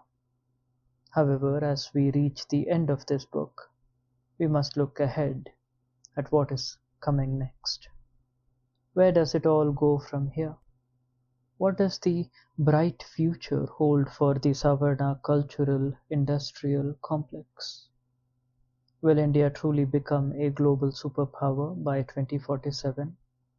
Does India transform into a Valhalla of glass, steel, and bullet trains? The direction in which these answers are moving now seems obvious. The elite Savarna cohort that was positioning itself as the Sherpa guiding this journey to superpower status appears to be running away from the very society it was meant to transform. India, along with China, sends more students overseas to North America and Europe than any other country. In 2022, the UK Home Office released a report indicating that one-third of all study-sponsored grants in UK higher education institutions went to Indian students. This was the highest among all nationalities. Indian students are a hyper-visible overseas minority on campuses in Canada, USA, UK, Germany, Australia, and New Zealand. Every year, lakhs go overseas for higher studies, flooding undergraduate to doctoral vacancies. However, unlike Chinese students, almost all the Indian students going abroad come from the same hyper-minority social cohort of elite Savarnas. For many of them, studying abroad is the natural culmination of the years spent in the pipeline of super premium institutions. As mentioned before, Chapter 4, the very point of these institutions is to game the academic playing field in ways that gives tremendous advantages to already privileged kids. However, the pedagogical thrust of such systems produces students who are servile, isolated, and alienated within their individualized mental prisons. The entire purpose of elite Savarna education has become about conforming to set archetypes so as to not complicate future career pathways, which inevitably circle back to overseas emigration. In the last chapter, I discussed the collapse of the performative, critical leadership that elite Savarnas postured through the late 2000s and early 2010s. Much of this collapse and the rapid pace at which it has happened can be attributed to the corrosive hollowing out of the education and intellectual setup. Since the days of the BJP's first national government under Vajpayee in the late 1990s, elite liberal Savarnas have been raising alarms at the saffronization of textbooks and curricula. However, some alarms should have also been raised about the quote-unquote internification of education. Every curriculum, every academic program across institutions began to be assessed through the singular lens of corporate compatibility, which, as we have also covered at length, under Bania leadership, shrank into narrow, non-innovative, self-serving business models. A consequence of this has been the gradual shrinking of even the modicum of critical defiance that once existed in Savarna circles. As already covered, This was mostly transparently visible during the CAA-NRC movement, the COVID-19 crises, etc., where, barring a few committed individuals, there was no mass mobilization from elite Savarnas in solidarity with the marginalized. Ambedkarites have also pointed out that hardly any elite Savarna mass movement appeared in solidarity during the protests against the barbaric rape and murder of a young SC girl by Thakur strongmen in Hathras, UP, and the forcible cremation of her body by the police. Some Savarnas added hashtag Dalit Lives Matter to their social media bios, but little else happened. Even this gesture seemed influenced by the Black Lives Matter movement in the US, which erupted at the same summer, despite COVID-19 in the wake of George Floyd's murder at the hands of the US police officers. As scores of white progressives added hashtag Black Lives Matter to their bios, English-speaking elite Savarnas, even keen to adopt and localize white idioms as cultural performance, eagerly added Dalit Lives Matter to their vocabulary. The whole exercise appeared like a means to escape scrutiny and wash off any associated caste guilt at the time of a crisis. Let us consider the example of Faye D'Souza, a journalist popular with Savarna audiences for her feminist stance and outspoken nature. Initially, she framed her Hathras violence as a broad, patriarchal and gendered aggression using her wide-reaching social media presence, where she has been active since leaving TV news at Mirror Now in 2019. The problem with social media, however, is that the audience can talk back. And they did. Faye was called out and ratioed for ignoring the caste angle of the Hathras story. She apologized and vowed to do more. Soon after, she did an episode featuring 3 Dalit women activists and intellectuals, Kiruba Munuswamy, Divya Malhari, and Cynthia Stephen. The guests made impassioned pleas for the mainstreaming of Dalit women's voices. Faye appeared humble and pledged to do more. The episode, streamed live on 1st October 2020, became a part of her hashtag Pass the Mic series, aimed at mainstreaming oppressed caste voices. Within a month, she invited 3 more guests, Suraj Yengde, Yachika Dutt, Grace Banu, who spoke about their lived experience with caste. However, after the initial furor and scrutiny died down, so did her series. At the time of writing, 4 years later, neither Kiruba nor Divya have appeared again on Faye's show, nor did any other anti-caste thinkers or activists have the mic passed to them. Only Cynthia was invited for another round of commentary a year later. Meanwhile, Faye continues to host her show as an outspoken online journalist, with high-profile guests and almost 3.4 lakh subscribers on YouTube. Was her month-long commitment to platforming caste issues essentially a response to her brand being scrutinized for caste blindness by her elite Savarna audiences? Once the latter moved on, so did her editorial interest and priorities, it would seem. Older Ambedkarites recall similar instances of indifferent or performative elite Savarna virtue signaling during past mass movements, such as the protests following Rohit Vemula's institutional murder in 2016, or the national strike of April 2018, led by SC and ST groups against the dilution of the Prevention of Atrocities Act, 1989. The Savarna disregard for the 2002 Gujarat pogrom, the 2006 Singur violence, and the COVID-19 migrant crisis has already been covered at length.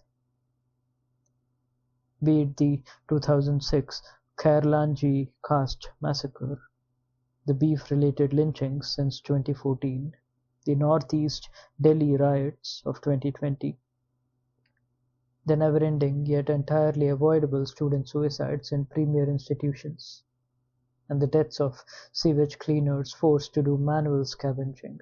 Nothing seems to shake the ennui and tepid, bland, condemnation performance from elite Savarnas as a collective. It would seem that in the last 25 years, apart from the anti-corruption movement of 2012 and the 2006 anti-OBC reservation Youth for Equality movement, elite Savarnas have never truly been moved by anything to protest en masse on the streets.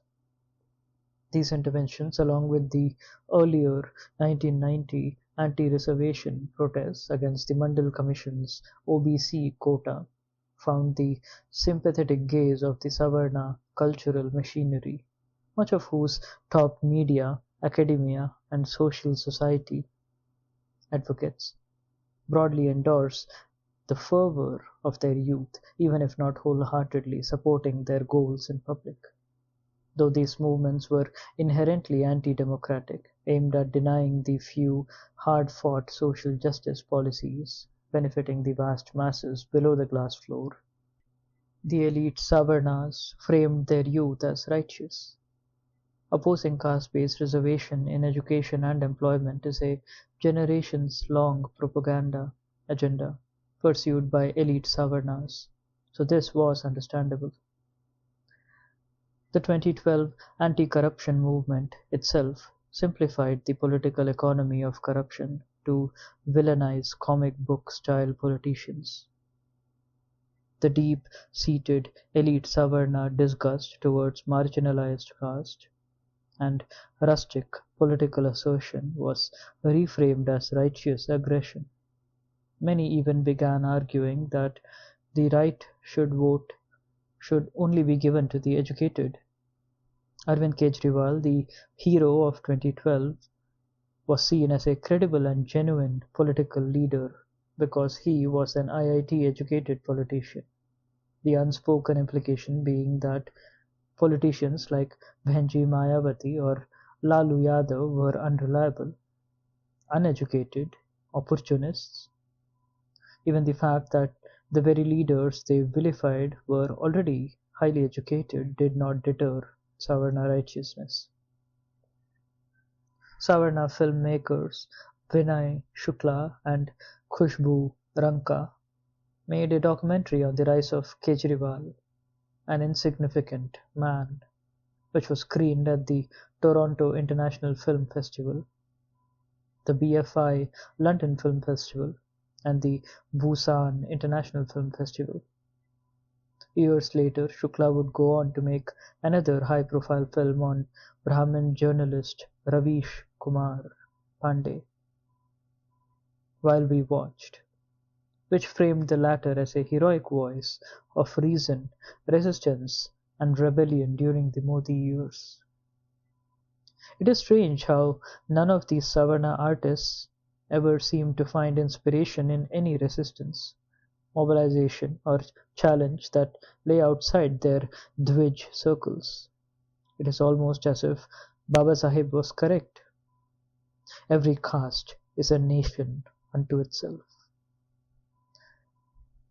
And for the Dvij nations, only their own interests and icons are visible for inspiration and creative imagination. During the early period of the BJP victory of 2014, JNU students like Kanhaiya Kumar became the darlings of the liberal elite Savarna sub-cohort, who saw in them voices of resistance. Savarna comedians like Konal Kamra and other cultural figures helped build the legend of Kanhaiya as a young communist voice standing up to Modi. This was happening in parallel to the Ambedkarite movements springing forth after Rohit Vemula's institutional murder at the University of Hyderabad. Every year India loses hundreds if not thousands of its talented youth to suicides. in educational institutions, or while preparing for entrance exams in coaching concentration camps, like those in Kota, Rajasthan. Activist Anup Kheri and the Insight Foundation team made a documentary series, Death of Merit, still available for free on YouTube, detailing the cold-blooded murder of gifted SC and ST students in India's premier educational institutions in 2011. Yet there was no elite Savarna outrage, introspection, or even interest in the matter. The focus was on performatively role-playing cultural wars. Elite Savarna youth in elite universities saw themselves as the vanguard of resistance against the fascist aggression of the RSS. In their heads, perhaps they were role-playing fantasies of fighting Nazis during campus elections and on comment threads online. But after graduation, this edge quickly disappeared. Most settled for regular jobs within the Savarna corporate setup, including the increasingly privatized and corporatized higher education and social work sectors. Even the great rebel icons from the class of 2016 have shifted their positions. Kanhaiya Kumar is no longer a communist. He is a prominent Congress leader presently, but as a Bhumihar from Bihar, he may one day even pivot to the BJP. His comrade, Shehla Rashid, is already aligned with the very party she once labelled communal fascists. Only poor Umar Khalid remains in prison.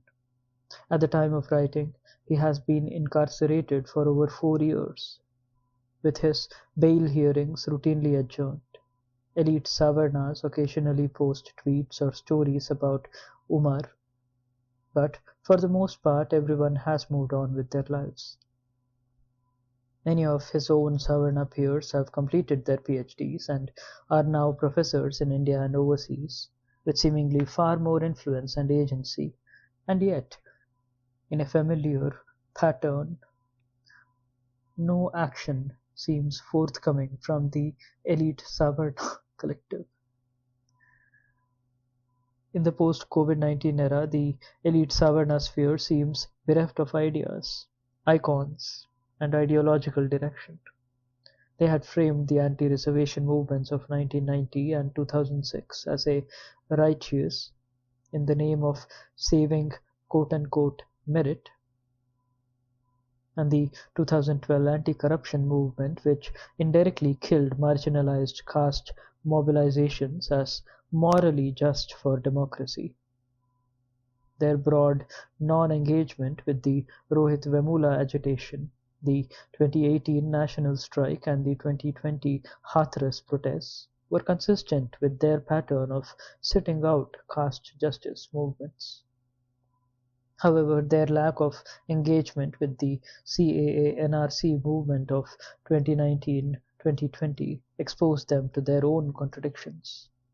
Unlike the aforementioned examples, it was in this latter movement that many elite Savarnas realized the true extent of bigotry within their own families and social systems.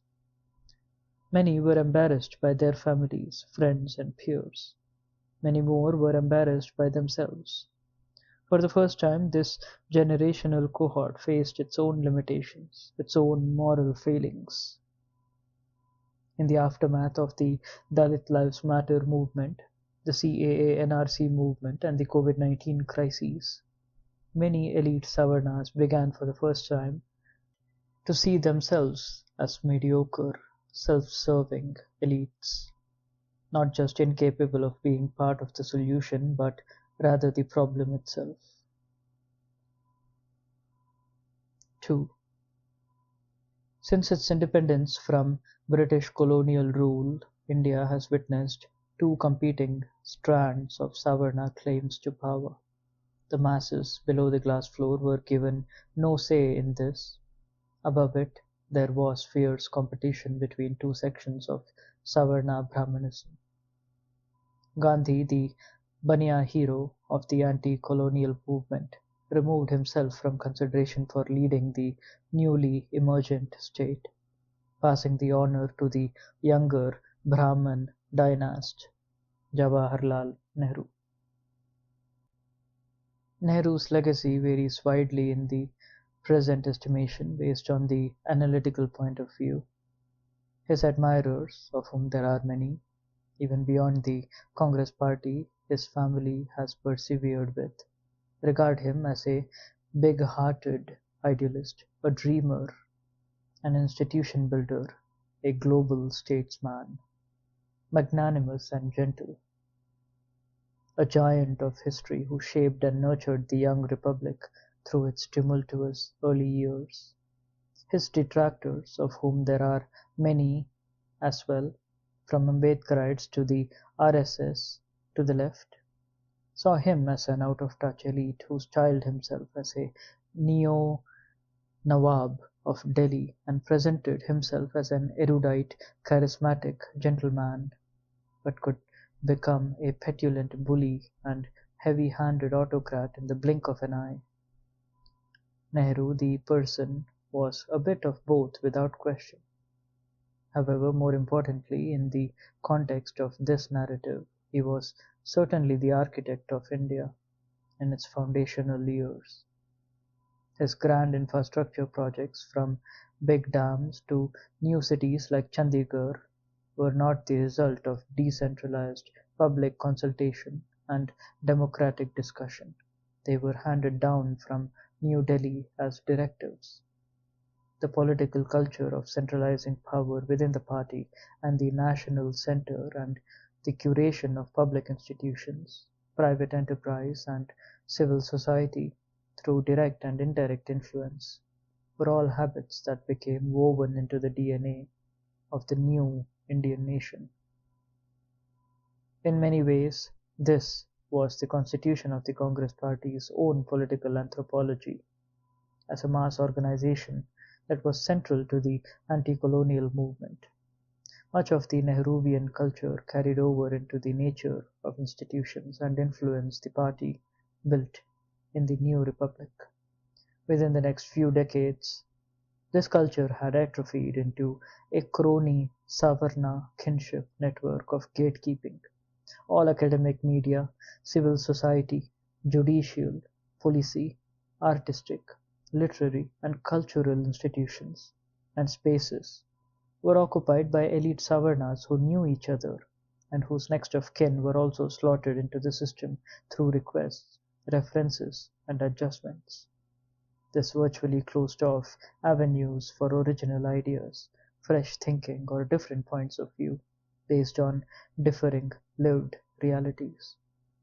India's intellectual and cultural apparatus began rotting from the inside.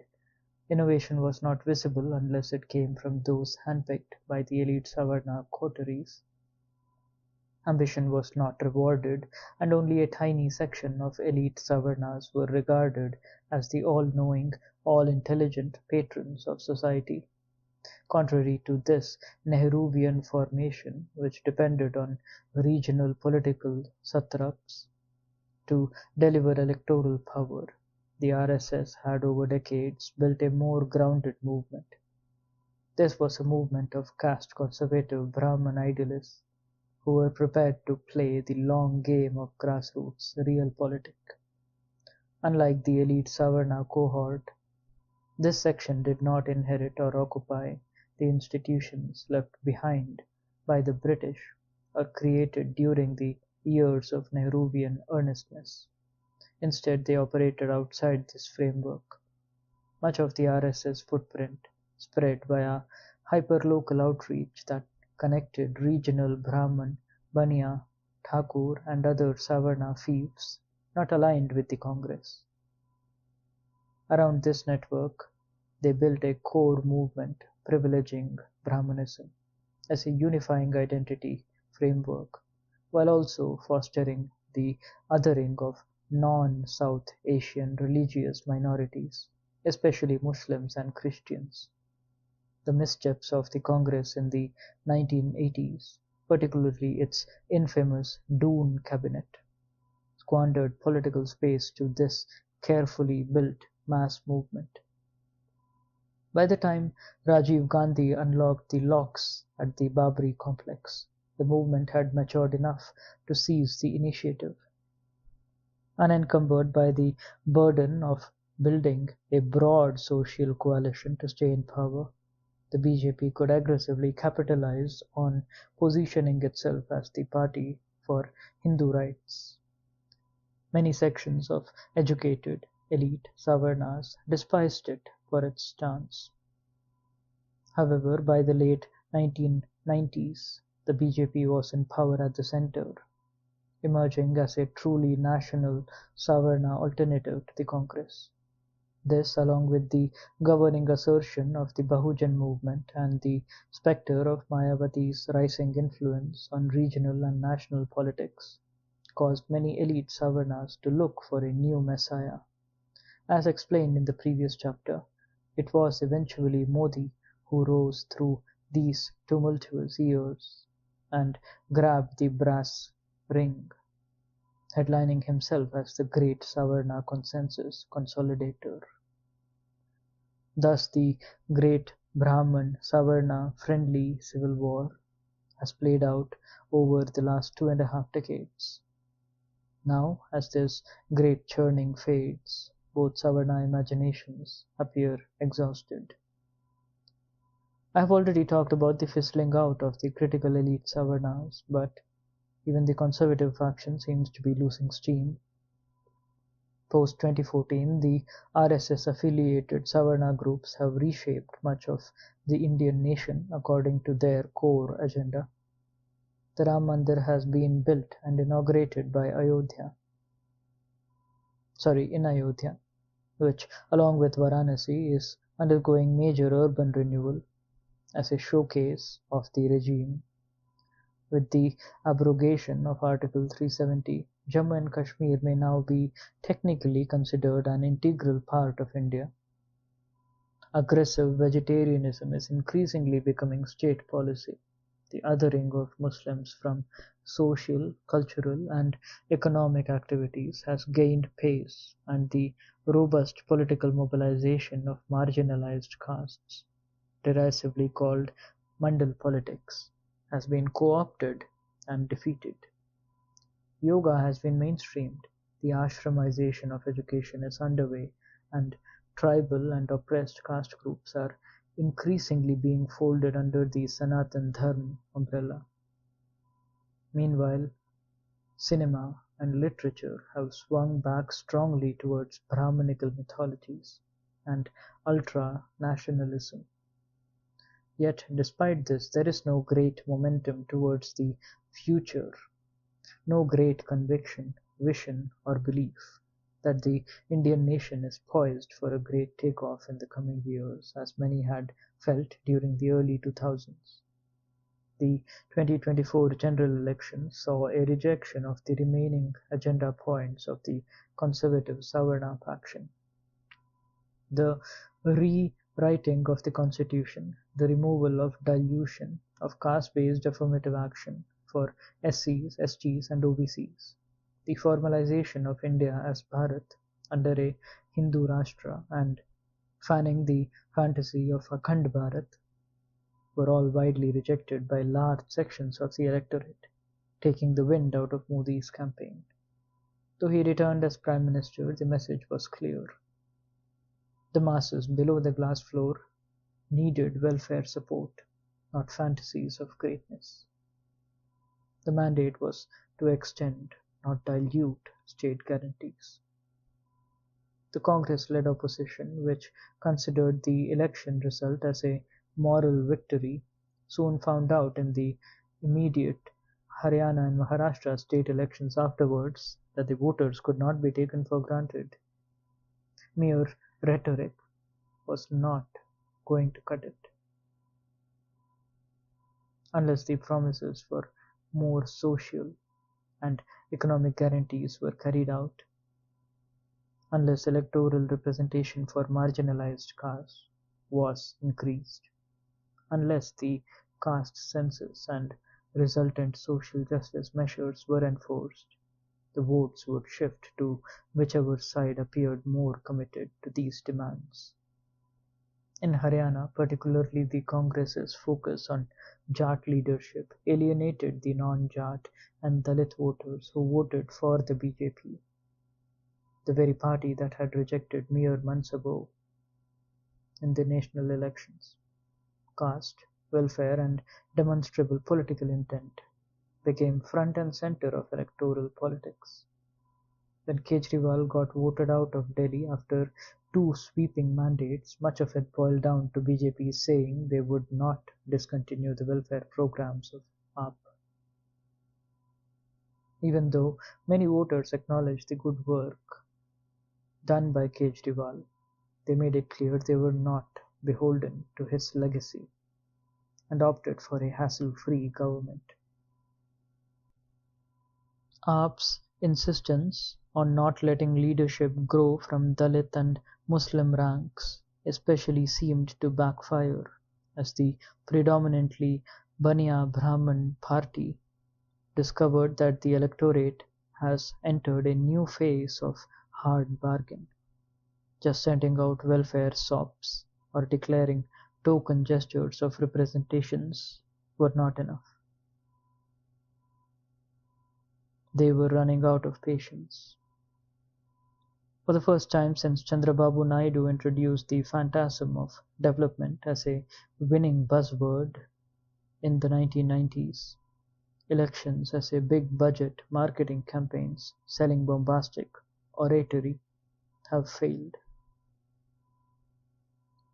The material scarcity has caught up with the patience of the masses below the glass floor. The very group that elite Savarnas in the 2000s called risk-averse and skeptical has shown political pragmatism, calling the bluff on 3 decades of development dreams that have benefited no one except elite Savarnas, who have since locked themselves away behind the high walls of their gated communities and institutions, while frantically trying to escape India by emigrating. No elite Savarna wants to raise the next generation in India.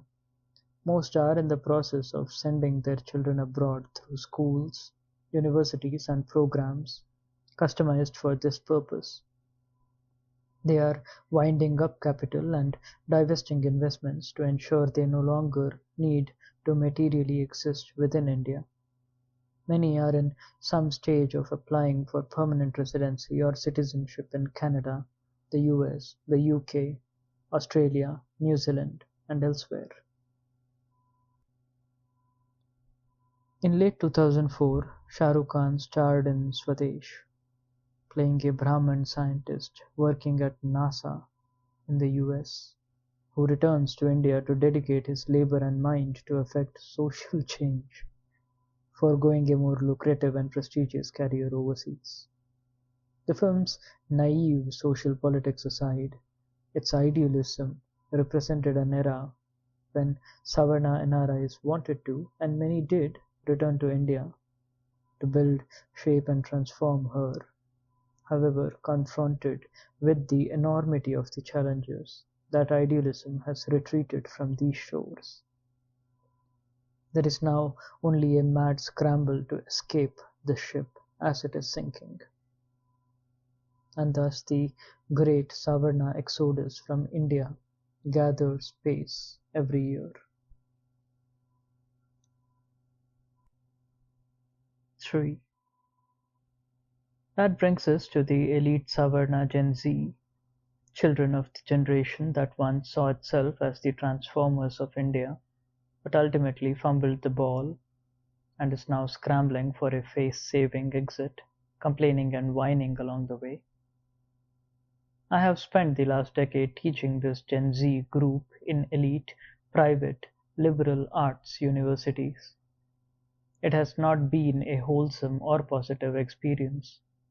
Born in gated communities, educated in isolating premium schools, existing only within the tiny islands of affluence that Savarnas have created for themselves, amid the vast oceans of heaving poverty and swaying precarity that are our major cities.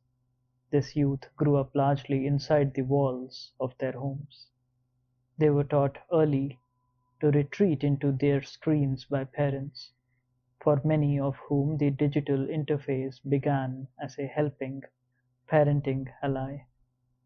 As a result of the parental instinct to protect children from the horrors of the world, much of the elite Savarna Gen Z grew up very sheltered, almost to the point of alienation, so much so that by adolescence they frequently heard, not just from parents but also from teachers, family elders, and various other adult figures, that they were spoilt and soft. Their generation was shaped during the peak churn between two Savarna cultural systems, one pulling towards Modi's vision, the other positioning itself as deeply critical of it.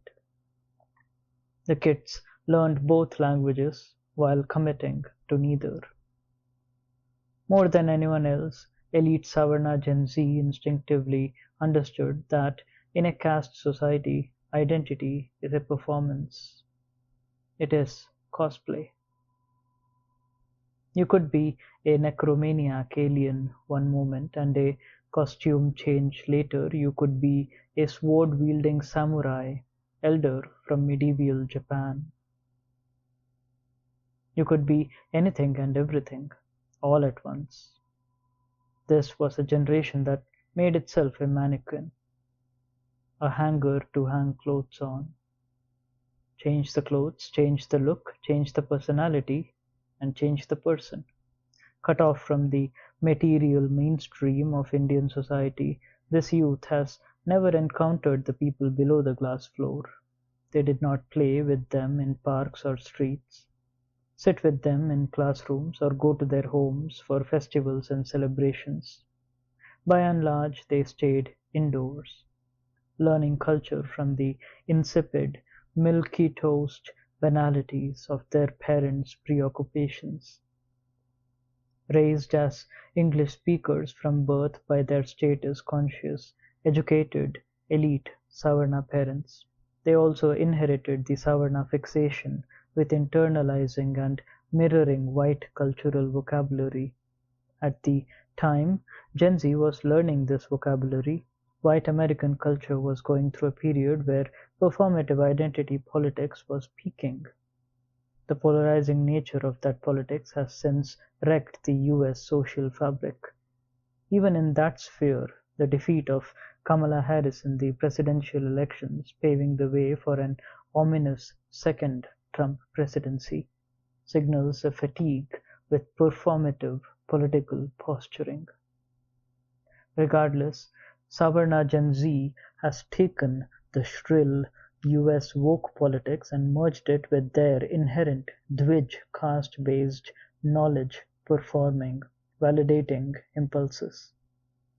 The result is a hyper-aggressive online persona, cloaked behind alt-IDs and anonymous handles, always lurking with the energy of an impatient lynch mob. The ultra-safety of their upbringing and their disconnect from the material realities around them have seemingly created a schizophrenic split identity. In person, many of these teenagers and young adults struggle with crippling anxiety and lack the capacity to socialize beyond their social class circles.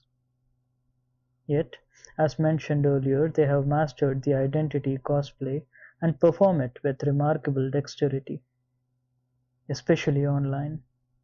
On LinkedIn, for instance, they can curate a very corporate persona, discussing machine learning and corporate ethics, presenting themselves as industry-oriented, internship-ready youth. At the same time, on their anon alt-IDs, they rage against the very same corporates for being blood-sucking entities and post "eat the rich" memes. Both these personas and many more can coexist in complete harmony, without any irony or dissonance. However, as time passes and the more identities they hop, A nihilistic boredom grows within the elite Savarna Gen Z. Nothing shocks them, since nothing truly stirs within their antiseptic, sterilized living circles. Meanwhile, in their online worlds, even outrage is a rehearsed performance. They have learnt how to manipulate their elders and authority figures, and when caught, they know how to wriggle out by plotting and playing every available tactic with a cynical coldness that would shock even some wealthy millennial Savarnas if they knew the true extent of Gen Z culture.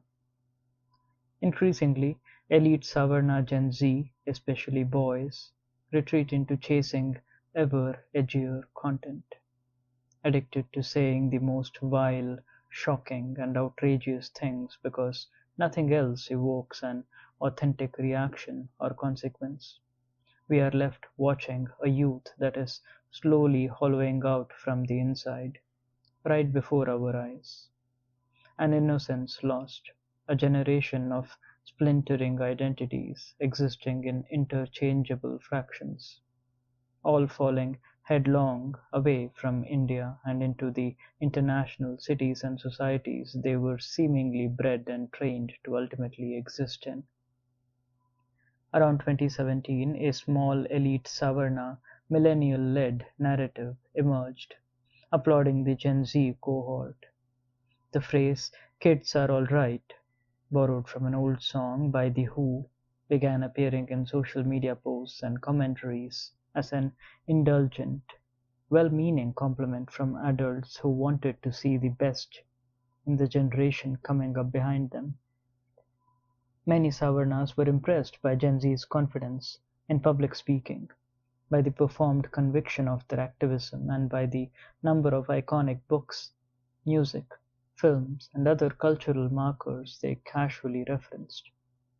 However, the same teens who were posting critical memes against queer phobia, Donald Trump, and the BJP in India ended up posting reels celebrating the inauguration of the Ram Mandir, while sharing religious and caste-themed content in a tone of brazen pride that would even shock many centrist Savarna conservatives of an older vintage.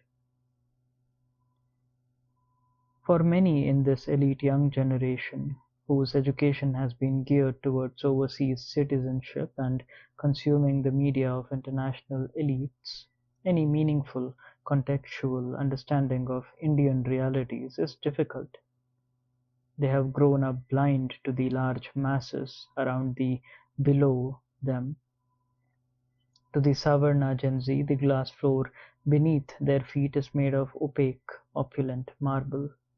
To them, the basement where the large mass of India lives may as well be a tomb where they have been sealed in. The fact that it can explode and spill into their lives in ways that they are unprepared to cope with does not dawn on them. That world is inaccessible to them, which is why they have revolutionary fantasies, but never with any meaningful agenda, always a perennial cosplay.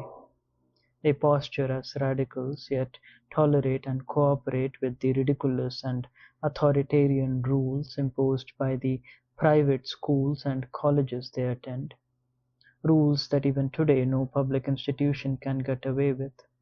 Within these elite institutions, and elite Savarna Gen Z is willing to subject themselves to CCTV camera scrutiny, breathalyzers, body cameras, physical frisking, and are happy to pay fines for holding hands or kissing a person of interest. Yet in their anonymous online avatars, they demand zero tolerance and 100% accountability for the cause of their choice. It is a generation that has truly checked out of India, mentally and metaphysically. They remain here only in physical, corporeal form, isolating themselves in bubbles, bouncing from international curriculum schools to private liberal arts universities, to dating apps, to social media, to cafes and clubs, to flea markets and thrifting fashion looks. till ultimately they can exit the borders of this nation and come home to whichever first world country will accept them. They do not live here. Perhaps they never truly did. They have left our country. Only the immigration visa remains to be stamped. 4. So in the end, here stands Savarna India in 2025, a bloated, underperforming economy that has failed to create jobs or income growth for the vast majority of its citizens. The social caste elites, who, as experts, called the shots unquestioned for the last 25 to 30 years, are now fleeing the land. Their next generation lies utterly alienated, locked in nihilistic mental prisons. Only in certain neighborhoods of India's top metropolitan cities has the elite Savarna empire taken root. In Gurgaon, South Delhi, Koramangala, Whitefield, and Indiranagar in Bangalore, Mylapore and Tharamani in Chennai, Baner, Audh, and Hinjewadi in Pune, BKC, Worli, Juhu, and Sobo in Mumbai, Park Street, Southern Avenue, Alipur, and New Town in Kolkata, High-Tech City, Jubilee, and Banjara Hills in Hyderabad, CG Road and Bhopal in Ahmedabad, and all such elite neighborhoods, one can spot the remnants of the elite Savarna dream, the fantasy of a corporate, caste supremacist society where Starbucks coexists with caste and communally segregated living and labor forces, where apps ease petty commercial transactions while social development indices of the entire community nosedive. However, even at its peak, at its best, the contradictions and cracks in this system are impossible to ignore. In each such neighborhood, property prices, both for renting and owning, have skyrocketed to absurd levels. Sections of premium real estate now exist as no occupancy, tax management investments of the ultra-rich. Meanwhile, the cities surrounding these enclaves have becoming unlivable, choked by traffic congestion and overcrowding, suffering from poor urban planning and pollution. Much of this crisis is due to the massive Savarna-Capital collusion in policy making, exacerbated by thoughtless and selfish business and planning decisions.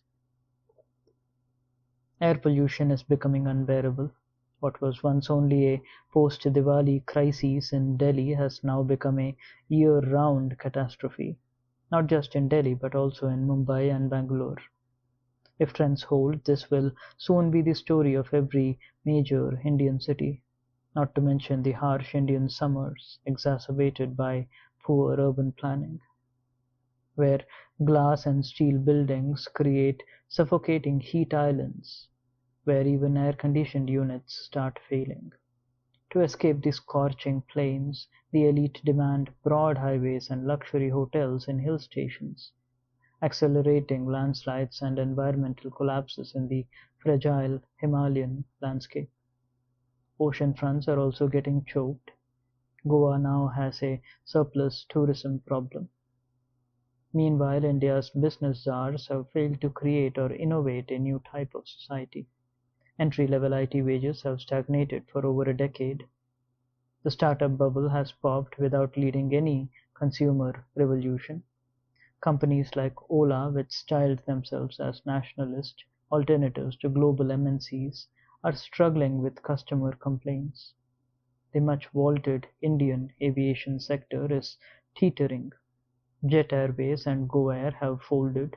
SpiceJet is suffering severe crisis. Indigo and Air India face routine customer backlash. The whole system is straining at its edges. The future looks bleak. Beyond the Savarna bubble, the masses beneath the glass floor are growing impatient. The ever-shrinking public sector recruitments, especially in railways, defense, and paramilitary forces, once a crucial social safety net, have already resulted in mass unrest among non-elite youth. This unrest will only intensify unless economic solutions are found. That requires a form of social engineering that elite Savarnas have shown themselves either incapable of or unwilling to undertake, or both. As the collective looks beyond the elite Savarnas for answers, maybe a return to the caste marginalized politics of the 1970s and 90s lies ahead. As both the liberal and conservative factions of Savarna political mobilizations run out of steam, as the elites flee India, the country's future may, by default, fall into the hands of those below the glass floor. Maybe that is what Viksit Bharat in 2047 looks like. Postscript, a pseudo epilogue. I imagine a future 12 to 15 years down the road. By then the elite Savarna exodus will mostly be complete. They are a hyper-minority to begin with, so emigration in such high numbers will quickly erode their base. The elite Savarnas of Pakistan and Bangladesh have already left, resettling in the UK, the Middle East and the US. India is one of the last bastions in South Asia, where this great exodus of the elites is still pending. Yet, even though they will leave, their stranglehold on culture, discourse, and political economy will persist. Their material assets will be redistributed in ways that prevent any meaningful shift in socio-economic spectrum. If at all a marginalized leader is elevated to the top and tries to reset it, the cultural machine will denounce and decry them as blasphemous and revisionist. Latin American democracies are full of such examples, where expat and international agendas supersede grassroots mobilizations. India perhaps will be no different. Some cultural markers will remain.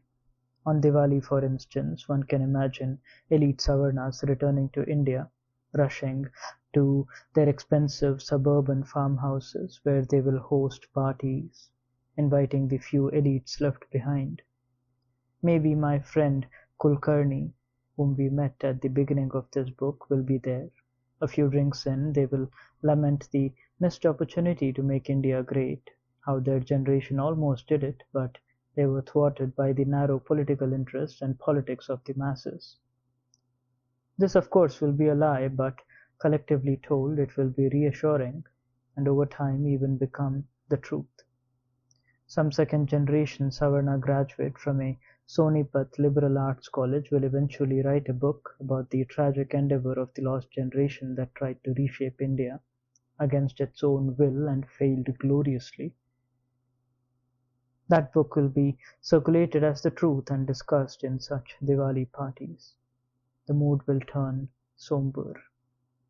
In riposte, Kulkarni will perhaps refer to my books as an example of the self-defeating, self-sabotaging narrative that led to the demise of the great Indian dream. Everyone will sadly agree. Then the DJ will play Chaya Chaya from Dil Se and everyone will forget their trivials, political positions and jet lag. They will join in unison, head-banging to the beat. I imagine there will also be a projection system. As Sukhwinder Singh's voice rises to a crescendo and Shah Rukh Khan falls to his knees and bobs his head, the entire gathering of elite Savarnas will do the same. They will know the lyrics and will be singing them out loud, collectively, almost in a trance. But while they bob their heads in celebration and ecstasy, they will be far removed from the way we, the Bahujan, the many, the people below the glass floor, have seen the world. Maybe it is better that way. Acknowledgements. Books get published all the time. It's just ink on pages. We attach too much importance to it. But if at all it has any significance, I would first acknowledge my debt to dearest Bijal, who has always been such a massive support and put me in touch with the wonder agent Kanishka Khan. My gratitude also to Chirag, who sought me out organically on social media and commissioned me because he thought I had an interesting voice and something original to say. A major shout out also to my editors, especially Nikita, who has endured my passive-aggressive responses with a professionalism that I seek to internalize someday. Thanks to Akriti and the artwork of Anand to take my rant of a pitch and make it into a passable book cover. I hope they all understand the absolute garbage mediocrity they have now knowingly mainstreamed. I owe, of course, the greatest debt to Dr. Babasaheb Ambedkar. The more I read his scholarship, the more I am stunned into inaction by the scope of his vision and intellectual range. I also owe this work to the pioneering and tireless intellectual and political work of Sahib Kanshiram, a true nation-builder, whose contribution should have been honored with statues, fellowships and entire departments, if not universities, named after him. But I guess we should not dream too highly. Much of my lens for viewing Dvij Savarnas as an ethnographic cohort comes from the incisive work of my beloved Bhau Anup Kheri, a true giant of the Ambedkarite grassroots movements and India's best teacher. My deepest gratitude to him. I would also like to acknowledge the pioneering work of another, now somewhat polarizing icon, Professor Kancha Ilaya Shepherd, whose book Why I Am Not a Hindu was among the first works that broke me free from the binds of a caste religious framework. I am indebted to his Buffalo nationalism, to which I owe the name of my social media alter ego, Buffalo Intellectual. Speaking of Buffalo Intellectual, what began as a small rant page, which I never expected to reach more than 300 to 400 people, now has tens of thousands of followers, well-wishers and subscribers. It is a community, many of whom are Savarnas, whose love and support in the face of my acerbic critiques has kept me humbled, soft, and from turning bitter. Thank you, my sweet, mentally unwell Buffaloholics. Thanks also to my editors in various platforms I have contributed essays and op-eds to. Special mention to Rohita, who commissioned me to do the Like a Savarna series for Swaddle and stuck with me when the first piece, Dating Like a Savarna, received massive flack from Savarna reactionaries. Shout out also to the Ambedkarite student community and organizations, who celebrated my work increasingly as Savarnas critiqued it. Thank you and Jai Bhim to all my friends at ASA, BAPSA and student organizations carrying forward Babasaheb's caravan. I would also like to acknowledge the endless love and loyalty I have received from Nilesh, my brothers Shubham, Chandu, Sushil Bhau, Minto, Durga, Rahul Bodh, and the Nalanda family. Thank you all for holding me together through the periods of my life when I thought I lost myself. Preeti, who I have known through the versions of myself long since dead. Oindrilla, for always checking on me more than my family ever has. My divas, Ankita, Manasi Goel, Anaga, for being the sociopaths who indulge my rants. My dear friends, Anurag minus Verma, I do not know a sharper intellect who can read Savarna culture like a tapestry. So much of my analysis comes from his commentary. Thank you all. I also owe my steadfast champion Aparna an ice cream or two for putting up with me. I know no one else who would be so cool, nonchalant, and yet so involved simultaneously. Pooja, Bibi, Kalpana, Pratiksha, Manish, Prem, and all the other domestic help over the cities and years I have been blessed to work with in maintaining my household. You may never read this, but I remember you. And I am grateful for your intervention in my life, for the inadequate wages I could afford. Matthew, my teacher, my friend, thank you for coming into my life. You were the magic that transformed me from a gutter rat to something resembling a scholar. Your gift to my life is immeasurable. I owe you my voice. This wouldn't be complete without a nod to my beloved cat, my lovely Kutkut. Her patient vigilance over my writing kept this project on track. I must end by mentioning Kutkut's ardent well-wisher, my amazing niece, my sweet monkey, Shagun.